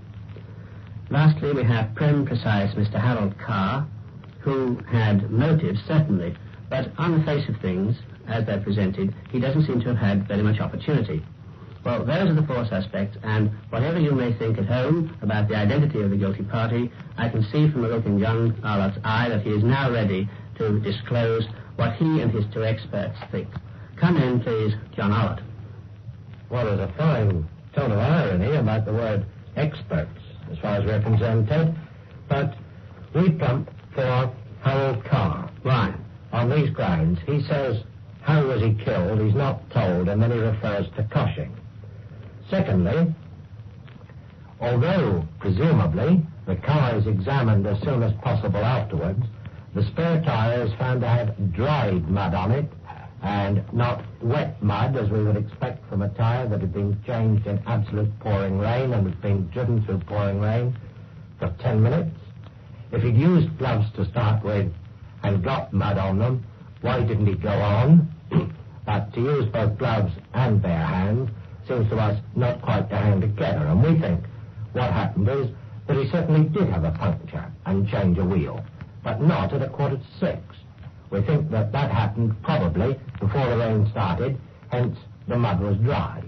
And then he thought up the alibi by having changed the wheel, gone to Hyme's shop, coshed him, taken the money, driven out to Meriden Road, and got a 6 o'clock alibi, and then driven back. This, I must say, seems to us the likeliest of these explanations that it is Harold Carr. Well, I'll put you out of your misery. You're 100% correct on this occasion. You had 3 clues, and you got 2 of them. You got the fact that he knew that Jaime had been coshed, although he hadn't been told, and your deductions about the car and the dried mud are absolutely accurate. It happened exactly as you said. The one little clue that you did miss was the fact that Carr was the first person who said, "Do you mean to say the money's gone?" when the 2 detectives came in and they said nothing at all about the money. All they said was that Jaime was killed. In other words, he knew that the money had gone, he knew that Jaime had been coshed, and he made a sad mistake about the dried mud on the wheel and the gloves. I've got that note written down by his name, money gone. Yes, but that doesn't count. No, it doesn't. Anyway, congratulations. The next one is very much harder. In that edition of Guilty Party, the panel was John Arlott, F.R. Buckley, and Robert Fabian. Edward J. Mason wrote the crime play The Gamblers, and the program was produced by Tony Schreiber for the BBC.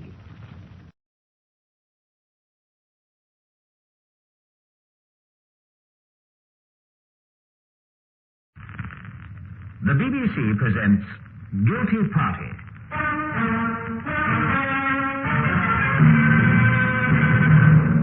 A problem in crime detection in which you are invited to match your wits with a panel of experts, John Arlott, F.R. Buckley, and Robert Fabian. First, from the case book of Joe McCready, private investigator, you'll hear the crime play Woman in a Ditch. The panel will then cross-examine the suspects, basing their investigation on clues given in the play. From this cross-examination, which is unscripted, the panel hopes to find the guilty party. Now, here's Joe McCready. There was a high wind, and the night clouds that were scudding across the face of the moon were growing bigger and blacker. We had taken a shortcut across country because the indicator on our petrol gauge was flicking over the empty mark. As a result, instead of being 12 miles short of Peterwood on a road we knew, we were 10 miles off on a road we didn't know. That was when we spotted it. We saw it together, Inspector Galloway and I. Look! See that, Joe? A car in a ditch. Brand new car, look. One of the new RT specials. Hard top, 4-seater. Brand spanking new by the look of it. Fancy leaving it stuck here.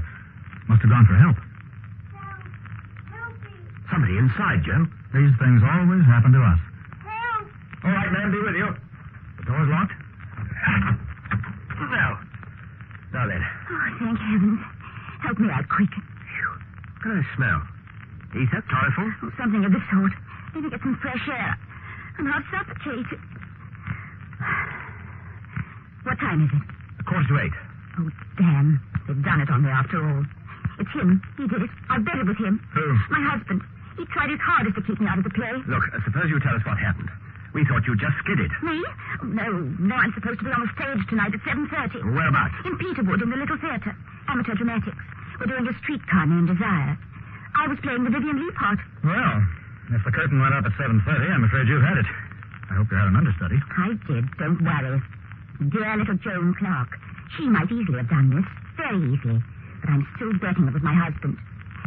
Will you take me to the nearest police station, please? I want to lay a charge. Against whom? Against one of 4 persons. Any one of them could have and probably would have done this to me. Exactly what was it they did? Precisely. At 6:15 tonight, my husband, Charles Mortimer, arrived home at the wheel of that car. A present for a good girl, complete with expensive traveling rug, a portable radio, and all the trimmings. All for me, providing I was a good girl and dropped out of the play tonight. We argued for 20 minutes or so, and I refused to drop out. Charles threw the car keys at me, called me a very nasty name, and swept out in a rare old fury. At 6:45, I went out, got into the car to drive to the theatre. I put the ignition key into the switch, and then somebody's hand pressed a wet cloth over my mouth and nose. It was soaked in some form of anesthetic. Next thing I knew, I woke up here. Wherever here is. You mean someone was in the back seat of your car waiting for you with a chloroform pad? Yes. Man or woman? I haven't any idea. But whoever it was, they effectively prevented me from playing the lead in this play tonight. Drive me to the police station at Peterwood, will you please? I'm a detective inspector from Scotland Yard. Galloway is the name. Here's my warrant card for identification. This is Joe McCready, a private investigator. You think we can help? Yes. Yes, why not? There are only 4 people who had any motive for doing this. Charles, my husband, Joan Clark, my understudy, the producer, Norman Redfern, and his mother, Mrs. Redfern. One of those 4. Mark my words, no one else had a motive. I can't see why the producer should want you out of the way on the opening night. Or were you as bad as all that? I was good. Very good. Ask anybody. But Norman Redfern was afraid. He's a doctor, too, like my husband. And he was afraid... Oh, but it'll all come out in the questioning. You see. It'll all come out. Catch yourself. Good lad. She's fainted. Now what? Take her to hospital. Make her comfortable. Then go and see these characters she's mentioned. For all we know, she may have internal injuries. Anything. But Mrs. Mortimer didn't have any internal injuries. She was suffering from a slight shock to her system and a severe shock to her ego. We managed to persuade her to stay the night under observation in the local hospital on the understanding that we, as she phrased it, got on with the case. At the local theater, we were in time for the last half hour of A Streetcar Named Desire. We were told that Dr. Mortimer was in the audience. Mr. Redfern, the producer, and his mother were both backstage. We thought it only fair to see Charles Mortimer first, so we had him whipped out of the audience into the manager's private office. You wish to see me, gentlemen? Yes, Dr. Mortimer. Well, I hope it's a matter of some urgency. I object to having an evening at the theatre interrupted in this way. It wasn't our idea, Doctor. It was your wife's. My wife's? But I don't understand. Isn't she supposed to be playing the lead in this play? She was. But in fact, she isn't. And you're sitting calmly in the audience enjoying the show. Where do you imagine your wife is? Well, gentlemen, she isn't on the stage, is she? And I did make her a present of a new car to persuade her to follow my wishes in this matter. Would it surprise you to know that she didn't follow anything of the sort? That in fact she was chloroformed and driven out to a remote country lane 10 miles away and left there with her car in a ditch, miles from any habitation or bus route? Do you mean she's been hurt? Assaulted? Has she been injured? Where is she now? It's all right. Relax. She's having a night in the local hospital, but she's only suffering slightly from shock. Oh, well, I must go to her at once. We're trying to find out who is responsible, Dr. Mortimer. Yes. Very right and very proper, but my place is at my wife's bedside. Now, you carry on with your inquiries, gentlemen, by all means. Just a moment. Now, look. We understand from your wife that you had words with her this evening. Yes, I did indeed.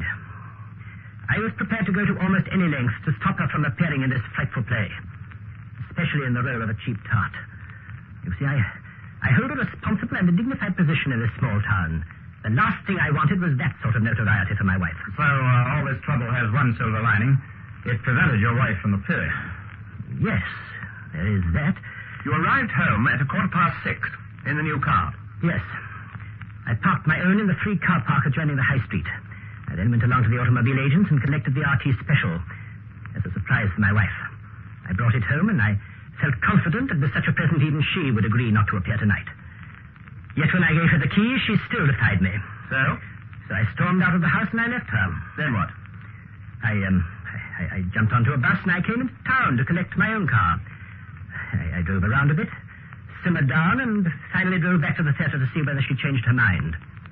They said she hadn't turned up, so I explained what I thought was the reason, and I hurried back home. But she wasn't there. Neither was the car. So I came back here to see the show, and I thought possibly see my wife and express my thanks. Seems to me you went to fantastic lengths to try and prevent your wife from playing a part in an amateur production. There had been rumors of some goings-on between my wife and Norman Redfern, the producer. Just malicious rumor. But I argued that if, in spite of my opposition, she insisted on playing the role of this sexy slut, then it would give evidence to everyone that she was dominated by Redfern and didn't care tuppence about me. I see. Why don't we take a look at your car, Doctor? Why, no, it's outside. Look at it by all means if you think it can help you. Though I must admit I fail to see how it can. And I must admit I agreed with him, because when we went to the car, the engine was still slightly warm.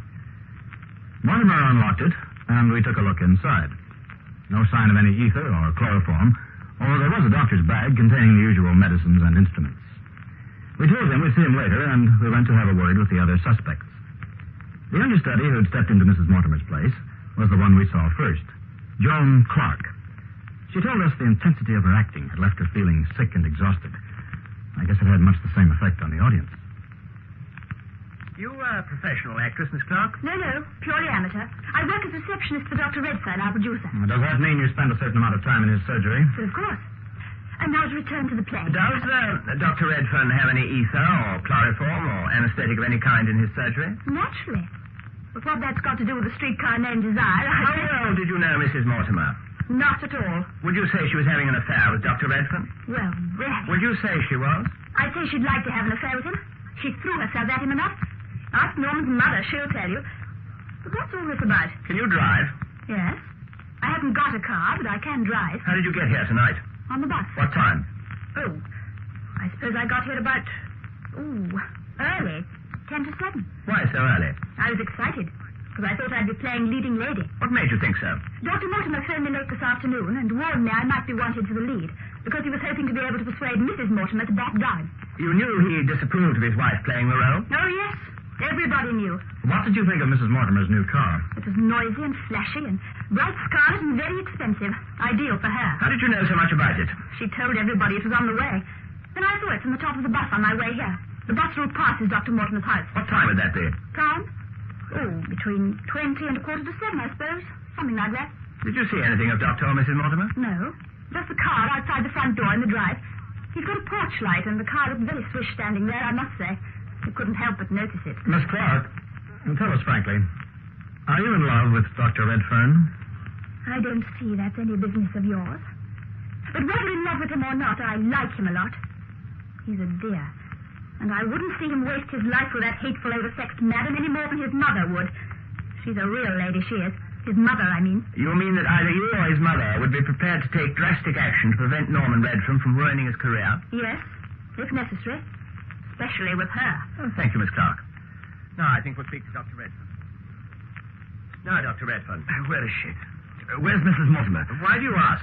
Joan told me when I arrived at the theatre that Dr. Mortimer had persuaded her not to appear tonight. I didn't believe her.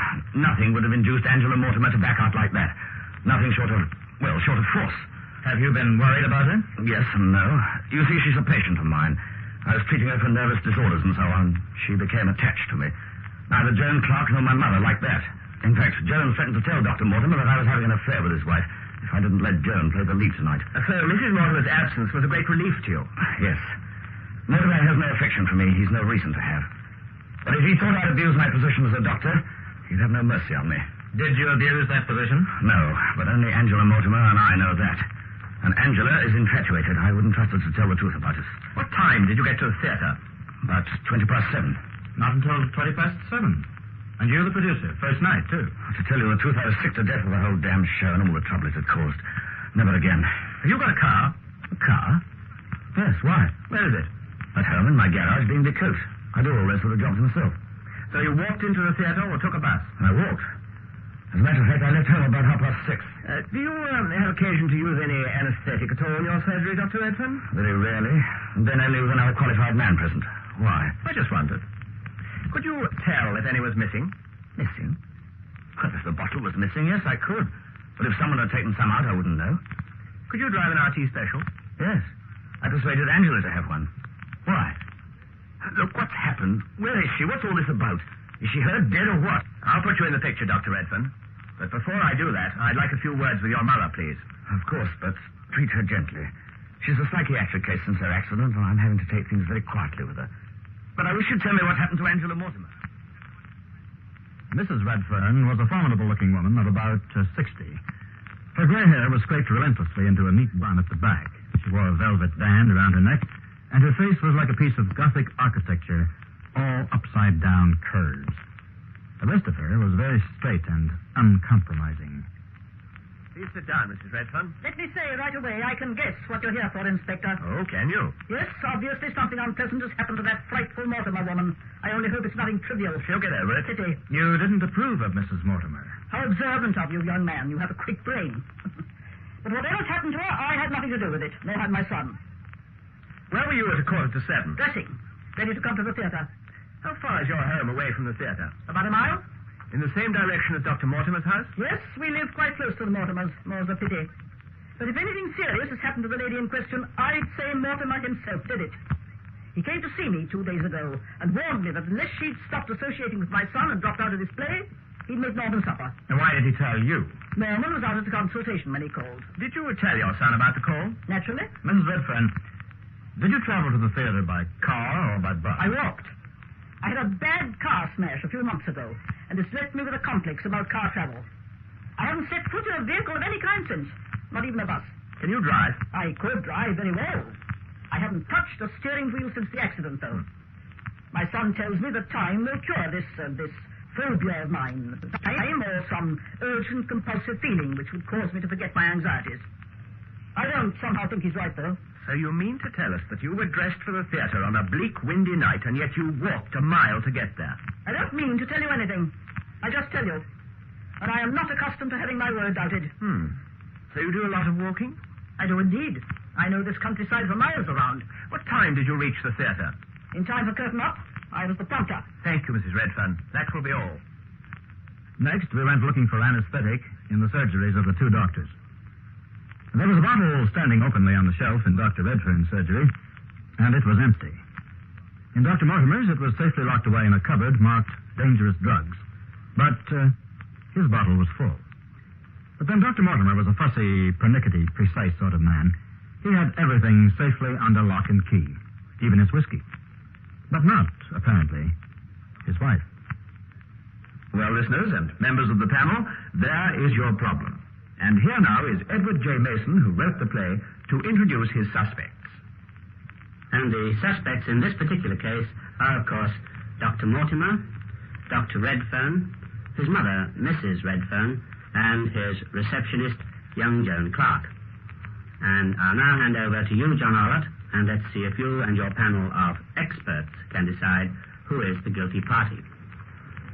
Well, we'll try, Ted. It's a bit of a slaughter that you've set so far, but I wonder if, first of all, we might just ask Dr. Norman Redfern 2 brief questions. In what condition was your car on the evening of this occurrence? Well, I was decoking it and the cylinder head was off. How long had it been off? I took it off that morning. Is there any other car in the family or available? No. Good enough. For the moment, Dr. Redfern. Thank you very much. Now, I think we'd like to speak to Dr. Mortimer. Dr. Mortimer, I'd like to establish a timetable with you, if we might. Yeah? You arrived with the car for your wife at 6:15? Yes, that is quite correct. Doctor, you drove this car home? The new one? The new one? Yes. It's a sports model, is it? It is. With a hard top. Yes. Now then, Doctor, can we try and establish this timetable? You arrived home at 6:15. Yes. You had words with your wife? Yes. And at what time would you say you left home? Well, I caught the 6:40 bus into town. She ran every 20 minutes. You arrived at the theatre at what time? At 7:15. Did you see Joan Clark at all? When? While you were sitting in your car roaming around the town? No, I didn't see her. Was she at the theatre when you arrived there? I didn't see her. I didn't go into the theatre. I was just getting out of my car. I left it by the... At 7:15 you reached the theatre. They told you your wife was not there. That's right. I know it was 7:15 because the clock struck. Right. The town hall. You then drove your car home? I went straight home. Naturally. What time did you arrive there? Well, it's a mile, I suppose. Took me 4 minutes, 5 minutes. 4 or 5 minutes. When you found your wife wasn't there, Yes. what did you think? Where do you think she'd gone? Well, the car wasn't there. She wasn't there. I didn't know. I rushed back to the theatre again And got there at what time? Well, I suppose another 4 or 5 minutes. I didn't check it up then. Before curtain up? Yes, just on curtain up, yes. So it would be just before 7:30. That'll do for the moment, Dr. Mortimer, thank you. Thank you very much. I wonder if you might speak to Joan Clark. Where do you live? I live about, a couple of miles, about 20 minutes in the bus from my home to the little theatre. You know where the car was found, don't you? No, I have no idea. Haven't you been told? No, I haven't, no. You got to the theatre at 6:50. Yes, roughly 6:50. Now, who was at the theatre when you arrived there? Well, to my knowledge, nobody. I was so intent on getting up to the star dressing room to try on the costumes that I didn't bother to go on the stage at all. I went straight upstairs to the dressing room, which is on the first floor. And you haven't avoided the question as to whether you're in love with Dr. Redfern, are you? Must I answer that? Yes. Yes, I am. You are? Yes. Does his mother approve of any possible romance between you and Dr. Redfern? Well, of course, I have no definite knowledge of this, but I should say yes. What did Dr. Mortimer say to you on the telephone when he said about his wife not being in the play? He told me that I must be prepared to go on the stage as Blanche.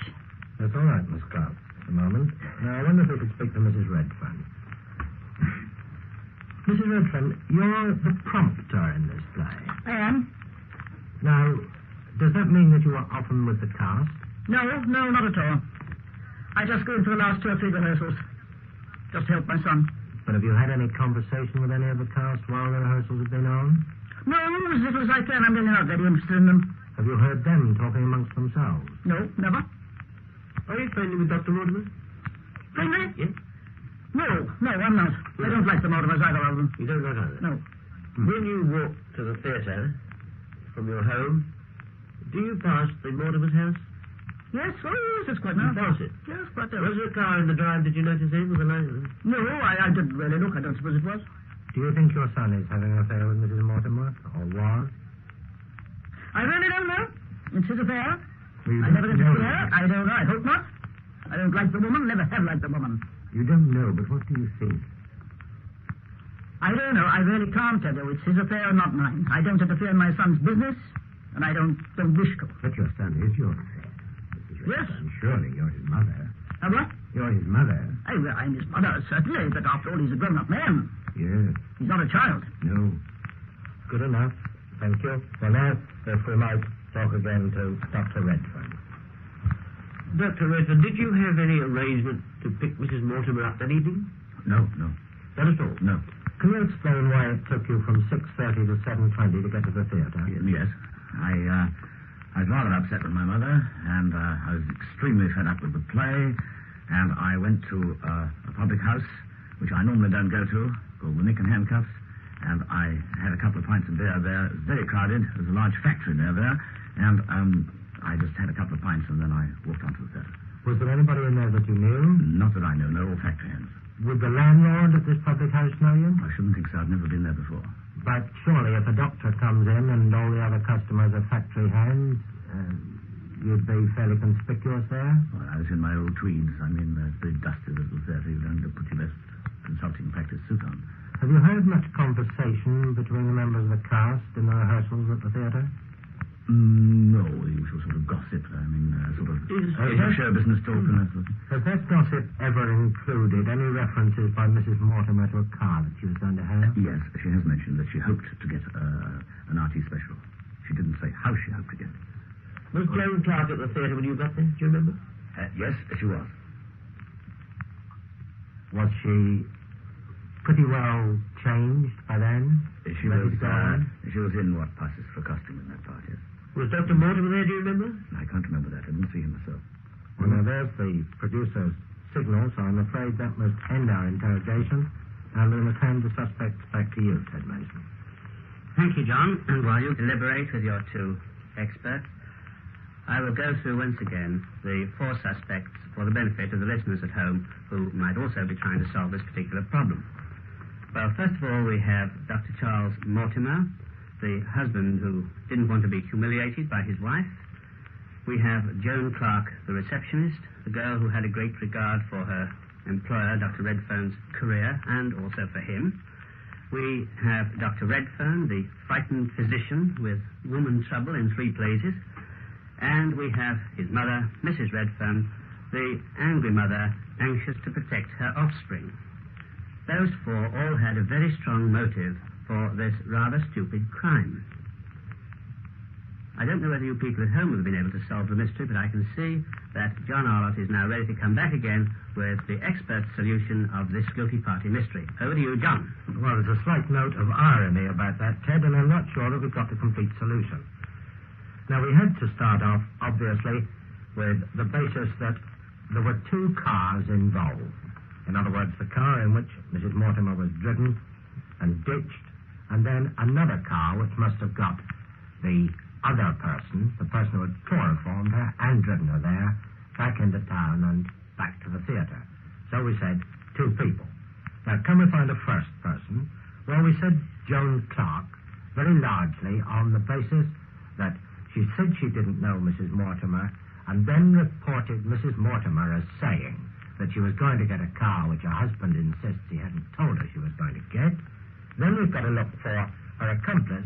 Well, her accomplice, as far as we can see, can only be Dr. Mortimer, because he's the only one with a car to get her back. If she did it, then he follows out in the car, picks her up, and takes her back. Or alternatively, and all this we think stemmed out of the afternoon telephone conversation, he chloroforms the wife, and she follows out in the car and picks him up and drives him back into town. But we think these 2 people are involved, Joan Clark and Dr. Mortimer, providing a second car to get them back to theatre. That's essential. She has lied, and they both obviously have an interest in keeping Mrs. Mortimer out of the play.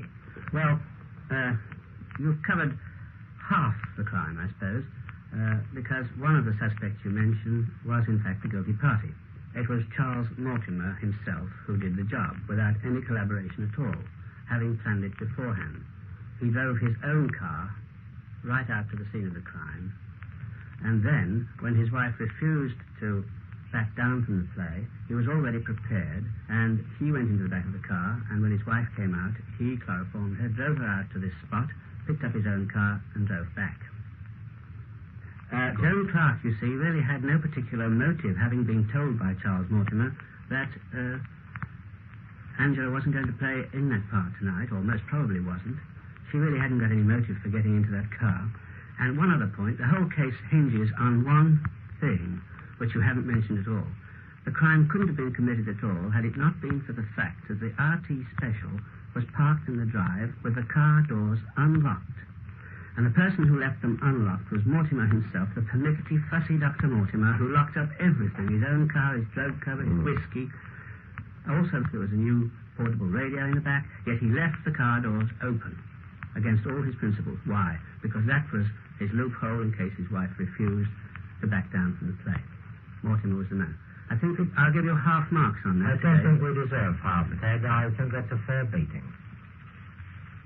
John Arlott, F.R. Buckley, and Robert Fabian were the panel in Woman in a Ditch, a problem in crime detection from the BBC series Guilty Party. The play was written by Edward J. Mason and the program produced by Tony Schrein.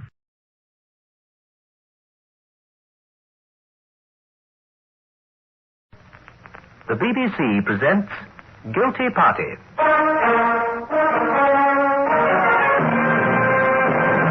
problem in crime detection, in which you are invited to match your wits with a panel of experts, John Arlott, F.R. Buckley, and Robert Fabian. First of all, you'll hear the crime play, The Fallen Angel. The panel will then decide on a line of investigation and cross-examine the suspects, who give unscripted answers to their questions. But first of all, here is Joe McCready, private investigator. Joe? Yes, Inspector. I know what you are going to say. You do? Yes. We're lost again. How do you manage it, Joe? 1 o'clock in the morning, and all we have to do is find a large private house tucked away in the backwaters of Maidenhead, and where are we? Lost. Took a wrong turning somewhere. All we need to do is stop outside one of these big places and ask. Popular we shall be, shan't we? There's an archway. They said you have to go under an archway. Let's try it. Straight into Bolter's Lock, I expect. Look. They don't encourage people to visit them around here. This roadway has had no attention for years. Slow down then, or you'll bust the spring. One thing, it's a glorious moonlit night. All the more reason why we shouldn't be lost. I say that's a noble-looking pile, if you like. Mansion converted into flats, we found. Ah, well, not bad, shall we? All right. We can only snap our heads off. But honestly, once you get off the main roads around these parts, you might be in the very jungle. I say, that house must be 4 stories high. Quite some place. Not as nice close to as it was from a distance. Too modern. Built like a matchbox. Hey, Inspector, look down the side of the building, on the concrete yard. Do you see what I see? There's somebody in pajamas. Yes. Taking a nap or something. Come on, let's see what's happening. Oh, no. And all I wanted was a nice, comfortable bed. Come on, stop moaning.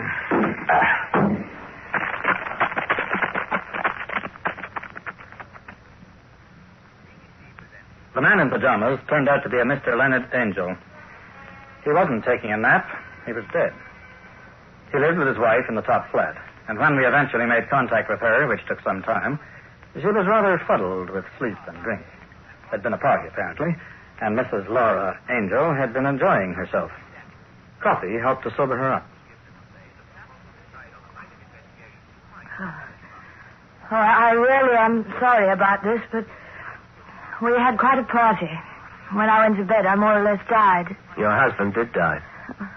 Poor Len, I can't somehow accept it. Only a couple of hours ago, we were all laughing and drinking together.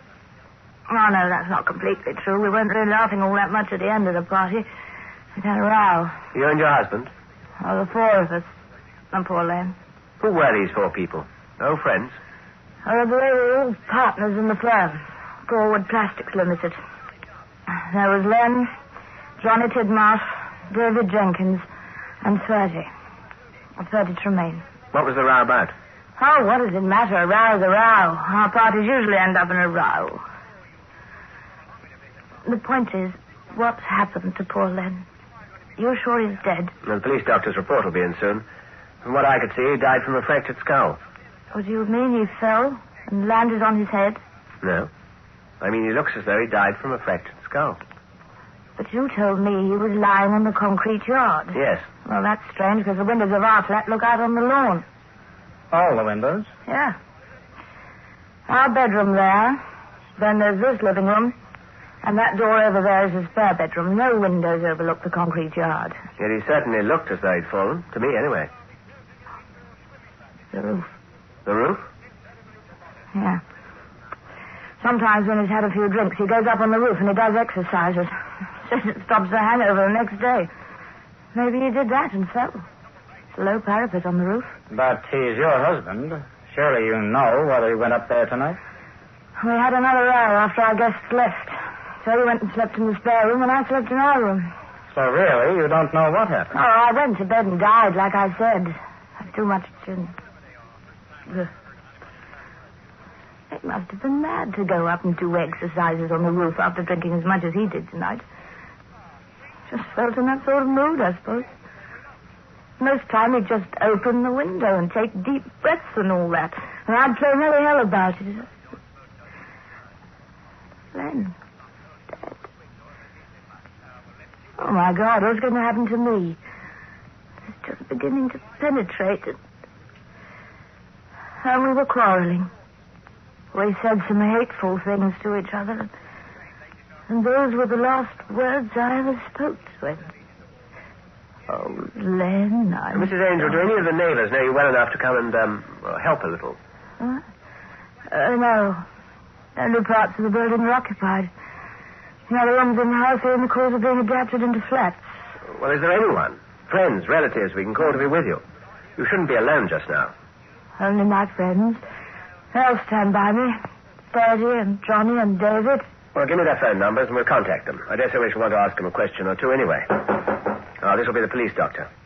Show him in, Jeff. Okay, Inspector. Oh, one thing. How does one get to the roof, Mrs. Angel? There's a ladder that swings down from the ceiling at the end of the hall. The trapdoor in the ceiling has a lock on it to prevent children playing around up there. But Len had a key. I told him it wasn't safe. I told him. Now, come in, Doctor. Well, what's the verdict? And the doctor's verdict was that Leonard Angel had died as the result of a fractured skull. He had multiple injuries also, as one would expect from such a fall. On the soles of the plimsolls he was wearing, there were signs of green, muddy slime. We went up on the roof, the trap door to which was open, and the ladder in position for ascending. Where the parapet made its join with the roof itself, we found a narrow line of this same muddy slime, which had collected over the years as rainwater had washed the mildew and dirt into the sides and corners of the roof. At one point, there were slide marks as though someone had skidded. These marks were right above the spot in which we found Mr. Angel on the concrete. A clear case of accidental death, one would say. But in view of what Mrs. Angel had said about a row, we thought it advisable to ask a few more questions. The doctor stated that death had occurred at about 12:30 a.m. The first person to arrive at the flat as a result of our phone calls was Mr. David Jenkins. A terrible, terrible thing to happen. Poor Len. You were a business colleague of his, co-director. Forward Plastics Limited is the company. We make all sorts of plastic materials. Indeed, if ever at any time you might be wanting some sheets of plastic, transparent or color-printed, we've got some very unusual designs. Yes, I'm sure you must have. Mrs. Angel said you'd had a quarrel with her husband. Yes. Pity. We all pitched into him, you see. Why? What was the trouble? We'd had a splendid offer for a takeover from one of the biggest plastics companies in the country. We all wanted to accept, but Len Angel wouldn't agree. And our legal agreement inside the company was that all four of us must agree to winding up the company or selling out. Otherwise, it didn't happen. So now Mr. Angel is dead, you'll be able to go ahead and sell out. Yes. If there's any bright spot in this tragic affair, that's it. I need the money. Was the argument very heated? Well, Ferdy and Johnny Tidmarsh and I did express ourselves pretty forcibly, you see. What about Mrs. Angel? Whose side was she on? Oh, on our side. Anything Ferdy Tremaine said, she'd support automatically. Oh, like that, eh? Laura's always had a soft spot for Ferdy. Did Mr. Angel know about that? Difficult not to know. She'd follow him round the room, looking all sheep's eyes at him. Got a bit embarrassing, I tell you. Would you say that Mr. Angel was jealous? Well, naturally, he didn't like his wife playing up to some other chap, even if he was a co-director. Matter of fact, I reckon that the reason Len Angel was against the takeover was because Ferdy Tremaine organized it. Now, tell me, Mr. Jenkins, have you ever been up on the roof? The roof? Here, do you mean? Yes. Apparently, Mr. Angel was in the habit of doing exercises up there, especially if he'd had a few drinks. You don't say. Everybody to his own taste, say I, not my idea of fun. But then he didn't drink all that much tonight. Not as much as usual. What time did the party break up? Well, seeing that we were getting nowhere with Len, only saying rude things to him, it all broke up early, do you see? About midnight. Where did you go then? My home, of course. You married? No. Housekeeper? No. Woman keeps the place clean, comes in every day for a few hours. I eat out mostly. So you went back to an empty house? Empty flat, yes. You didn't go back to the Angel's flat at all once you'd left at midnight? Not I. Why do you ask? You're not suggesting that somebody pushed poor old Len and sort of helped him into eternity, are you? Stranger things have happened. Well, if it's a question of motive, I don't think you should be asking me questions. No? No. Ferdy Tremaine is your man. Oh, he's got it always now. He's got the takeover as he wanted it. He's got Laura Angel. He's all right, Jack. Thank you, Mr. Jenkins. I think we'll have a word or two with Mr. Tremaine. This is a very sad business, Mr. Tremaine. Oh, terrible shock. Awful thing. Poor Laura. But where? How? What happened? We found him lying on the concrete yard. That's all we know. The concrete yard? Well, had he fallen or something? That's how it looks. But where did he fall from? Was he in another flat? Why do you ask that? It's obvious, old chap. If he'd fallen from the window of the spare room, he'd have been lying on the lawn, not on the concrete. We think he fell from the roof. The roof? Well, what the heck was he doing up on the roof after midnight? Oh, don't tell me he's got a girlfriend up there. Damned uncomfortable spot to choose for a romantic rendezvous. Was Mr. Angel in the habit of having romantic rendezvous? Oh, he had his fun, all right. Led poor old Laura a devil of a life one way or another. You're fond of Laura Angel, aren't you? Oh, that Welshman's been opening his mouth, has he? Just because the chap behaves decently towards a woman who's having a raw deal, old Jenkins tries to make it into something it isn't. You know, he's a funny chap. Never quite sure about him. Never has anything to do with women himself, but always believes the worst of everybody else. Frustrated, I suppose. You married, Mr. Tremaine? Divorced, old chap. One of these marriages that don't work out. Mind you, no hard feelings. We're the best of pals still. Oh, but I say, this really is a pretty bad show, isn't it? I mean, did he fall, or was he pushed, so to speak? What do you think? Well, it's difficult to know what to think, really. The takeover's bound to go through now, which will save David Jenkins from the bankruptcy court. Makes you think. We gather Mr. Angel was in the habit of doing exercises on the roof. What, at midnight? With a wife like Laura? Oh, he must have been a nutcase. Exercises on the roof, I ask you. You didn't know he went up on the roof to do exercises? No, that was one of his peculiar little ways he never told me about. How would you go about getting onto the flat roof of this place? Well, never given it a thought. I suppose there is a way up there. Bound to be. There always is. But I'm not all that fond of being on the roof. Oh, you're not seriously suggesting that he went up onto the roof at midnight to do knees bend upward stretch? Oh, surely not. Oh, we can only go by what Mrs. Angel told us. And you think that he must have slipped or lost his footing somehow and fell over the parapet? It's a possibility. But what's the alternative? That someone followed him up onto the roof and then pushed him over? Oh, that's a bit far-fetched, that is. Could have happened if anyone had sufficient motive.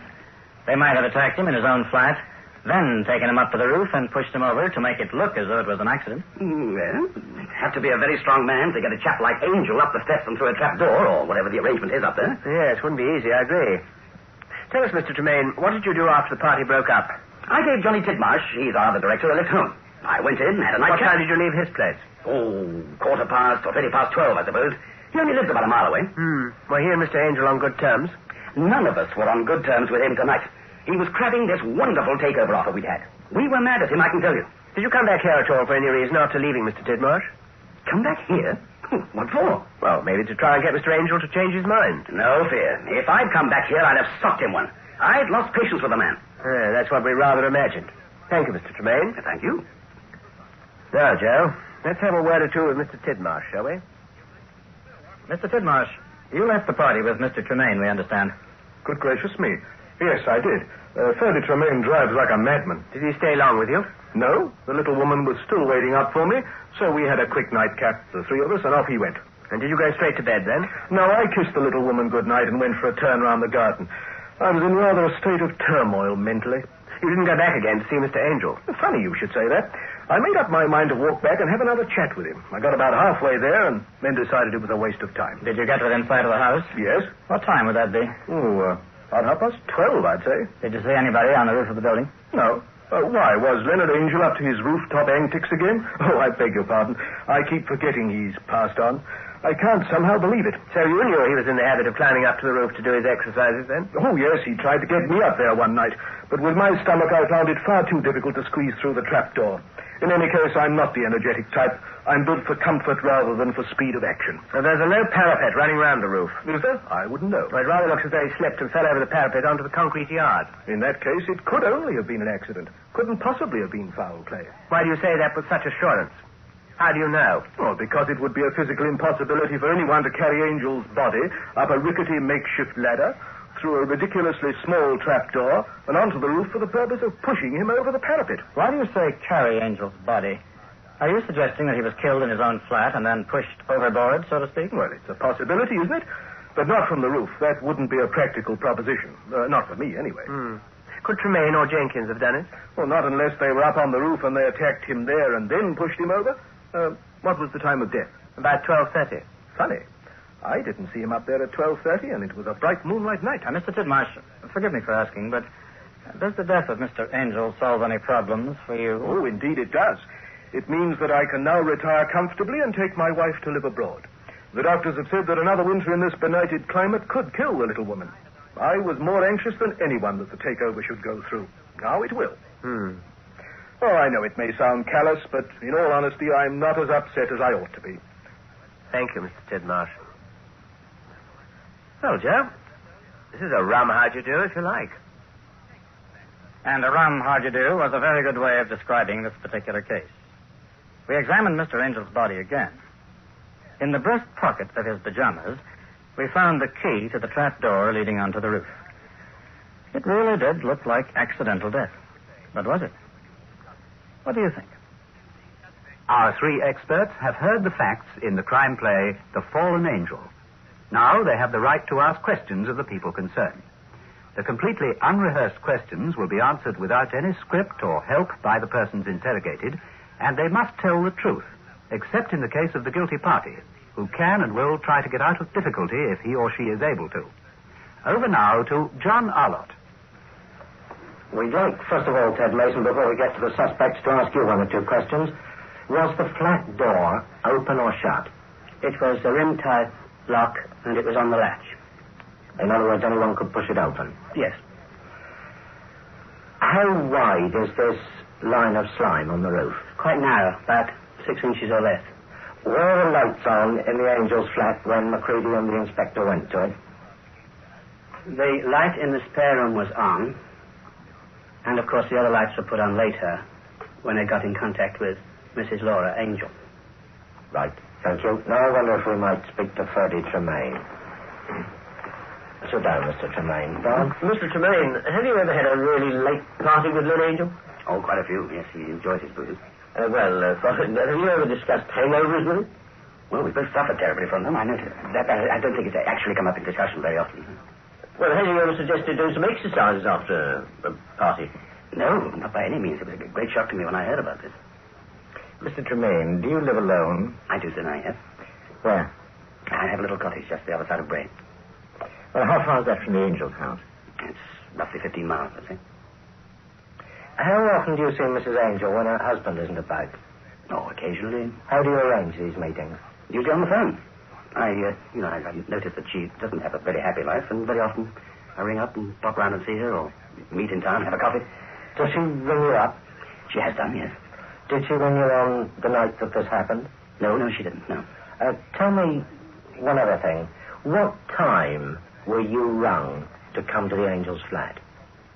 Oh, dear. It was around about, I'd say 1 o'clock. I got home at about 20 to 1. It must have been about 20 minutes after. Right. That'll do, Mr. Tremaine. Thank you. I wonder if we can now speak to Mr. Tidmarsh. Now, Mr. Tidmarsh, what put into your mind the idea of Angel being killed in his flat and thrown over the parapet? Well, I suppose the fact that everyone's asking so many questions. Angel once tried to get you onto the roof, didn't he? Yes, that's correct. Yes. Did you actually see him pull the ladder down? Yes. Open the trap door? Yes. What sort of a lock was on the door, you mean? It's a rim-type lock. Had he got his pajamas on when he tried to get you onto the roof? Yes, he had. Yes.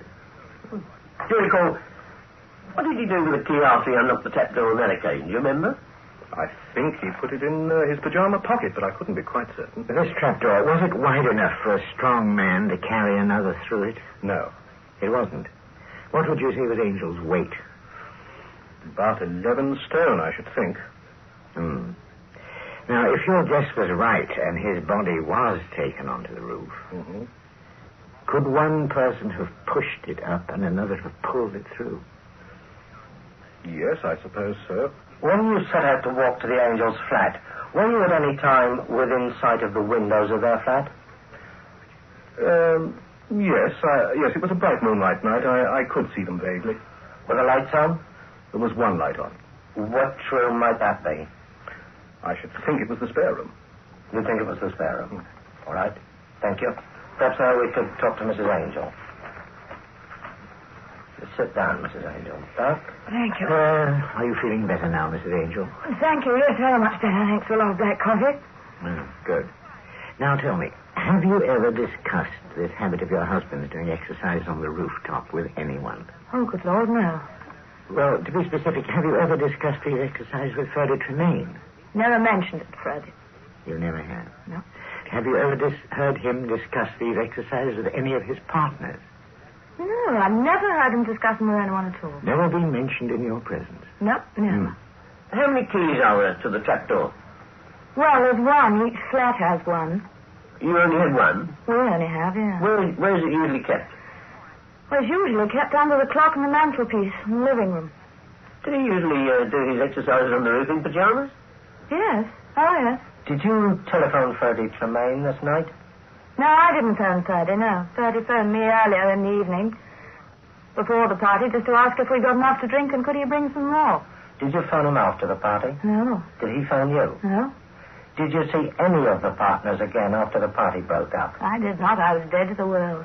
That's all right then, Mrs. Angel. Thank you very much. I wonder then if we could speak to David Jenkins. Mr. Jenkins, how was Lynn Angel when you left him? Well, I think it might be said that he was soberer than I might expect. Well, he wasn't very drunk. No. How did you know how Lynn Angel died? Well, I didn't know at all until I was the first to arrive, and I was told by two gentlemen who were there at the time. The other officers, you mean? Presumably, yes. How did you get home? By car. Mm-hmm. Now, what would happen to Angel's holdings in the plastic company on his death? Presumably they would be inherited by Laura. She'd inherit the interest and the voting power. Presumably, yes. Mm-hmm. How much drink do you think Mrs. Angel had that night? Well, it's very hard to tell. Quite a lot, I should say. I should say more than a husband. What about any of the others? Would you say any of them were drunk? No. Would you say that either Tidmarsh or Tremaine was in a violent temper with Angel? Oh, not a physically violent temper. No, I think they were just irritated by the fact that he wasn't prepared to sell. Were either of them violent men? I shouldn't have thought so, no.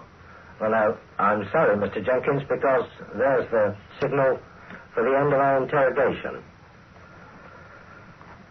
Well, now, we're still satisfied that the clue is... Oh, yes, it's difficult, a little... Well, now, Ted Mason, we're satisfied that Freddie Tremaine is, in the main, the guilty party. But we're sure there must have been some collusion with Laura Angel. The clue we're satisfied is that Tremaine knew that Angel was in the spare bedroom. But the only person who could have told him that is Laura Angel, because the row between her and her husband that caused him to go into the other room didn't happen until all the partners had gone. We think he came back to the flat intending to argue with Angel, knocked the door, and was told that Angel was in the spare room. We assume that he must have killed him in the spare room, got his body up the steps with Laura Angel's assistance, changed into his plimsolls, carried his body across the room, put the plimsolls back on his feet, and thrown him over the parapet. That's a very good reconstruction of a crime. This crime isn't quite like that, but I'll give you 75% for ingenuity and for getting the main clue, which was, as you say, that Freddie Tremaine knew that this man was in the spare room and not normally in the room with his wife. What exactly happened was this. You're quite right when you say there was a certain amount of collusion between Freddie Tremaine and Mrs. Angel. Freddie Tremaine asked Mrs. Angel to supply him with a key to the flat. And he also asked Mrs. Angel to insist upon her husband occupying the spare room. That's how he knew. And then he said to her, now forget everything else, have a lot of gin, and go into a heavy sleep, and don't think about anything, leave the rest to me. Then he came back. When he came back, our friend, Mr. Angel, was doing his exercises in front of the open window. Now, already, Ferdy Tremaine had got one of his large sheets of plastic material and spread it underneath the window of the spare room, so that when he walked in, hit our friend Angel over the head very hard, fractured his skull, in fact, pushed him out of the window. He landed on the plastic. Then later he removed the body from the plastic and put it round the corner on the concrete and wrapped up the plastic and took it away. He took off his plimsolls, went up on the roof, made the skid marks, but made a mistake and made skid marks on each foot, if you know what I mean. Right. Whereas normally 1 foot only would have been sufficient for him to slip on, wouldn't it? He then came back to the trapdoor, took off the plimsolls, went down, and put the plimsolls back on Angel's feet, put the key back into Angel's pajamas pocket, and I think 75 to 80% you were right, and in fact it could have been done in the way you suggest, because you did get the guilty party and the fact that there was collusion. John Arlott, F.R. Buckley, and Robert Fabian were the panel in The Fallen Angel, a problem in crime detection from the BBC series Guilty Party. The play was written by Edward J. Mason, and the program produced by Tony Shrine.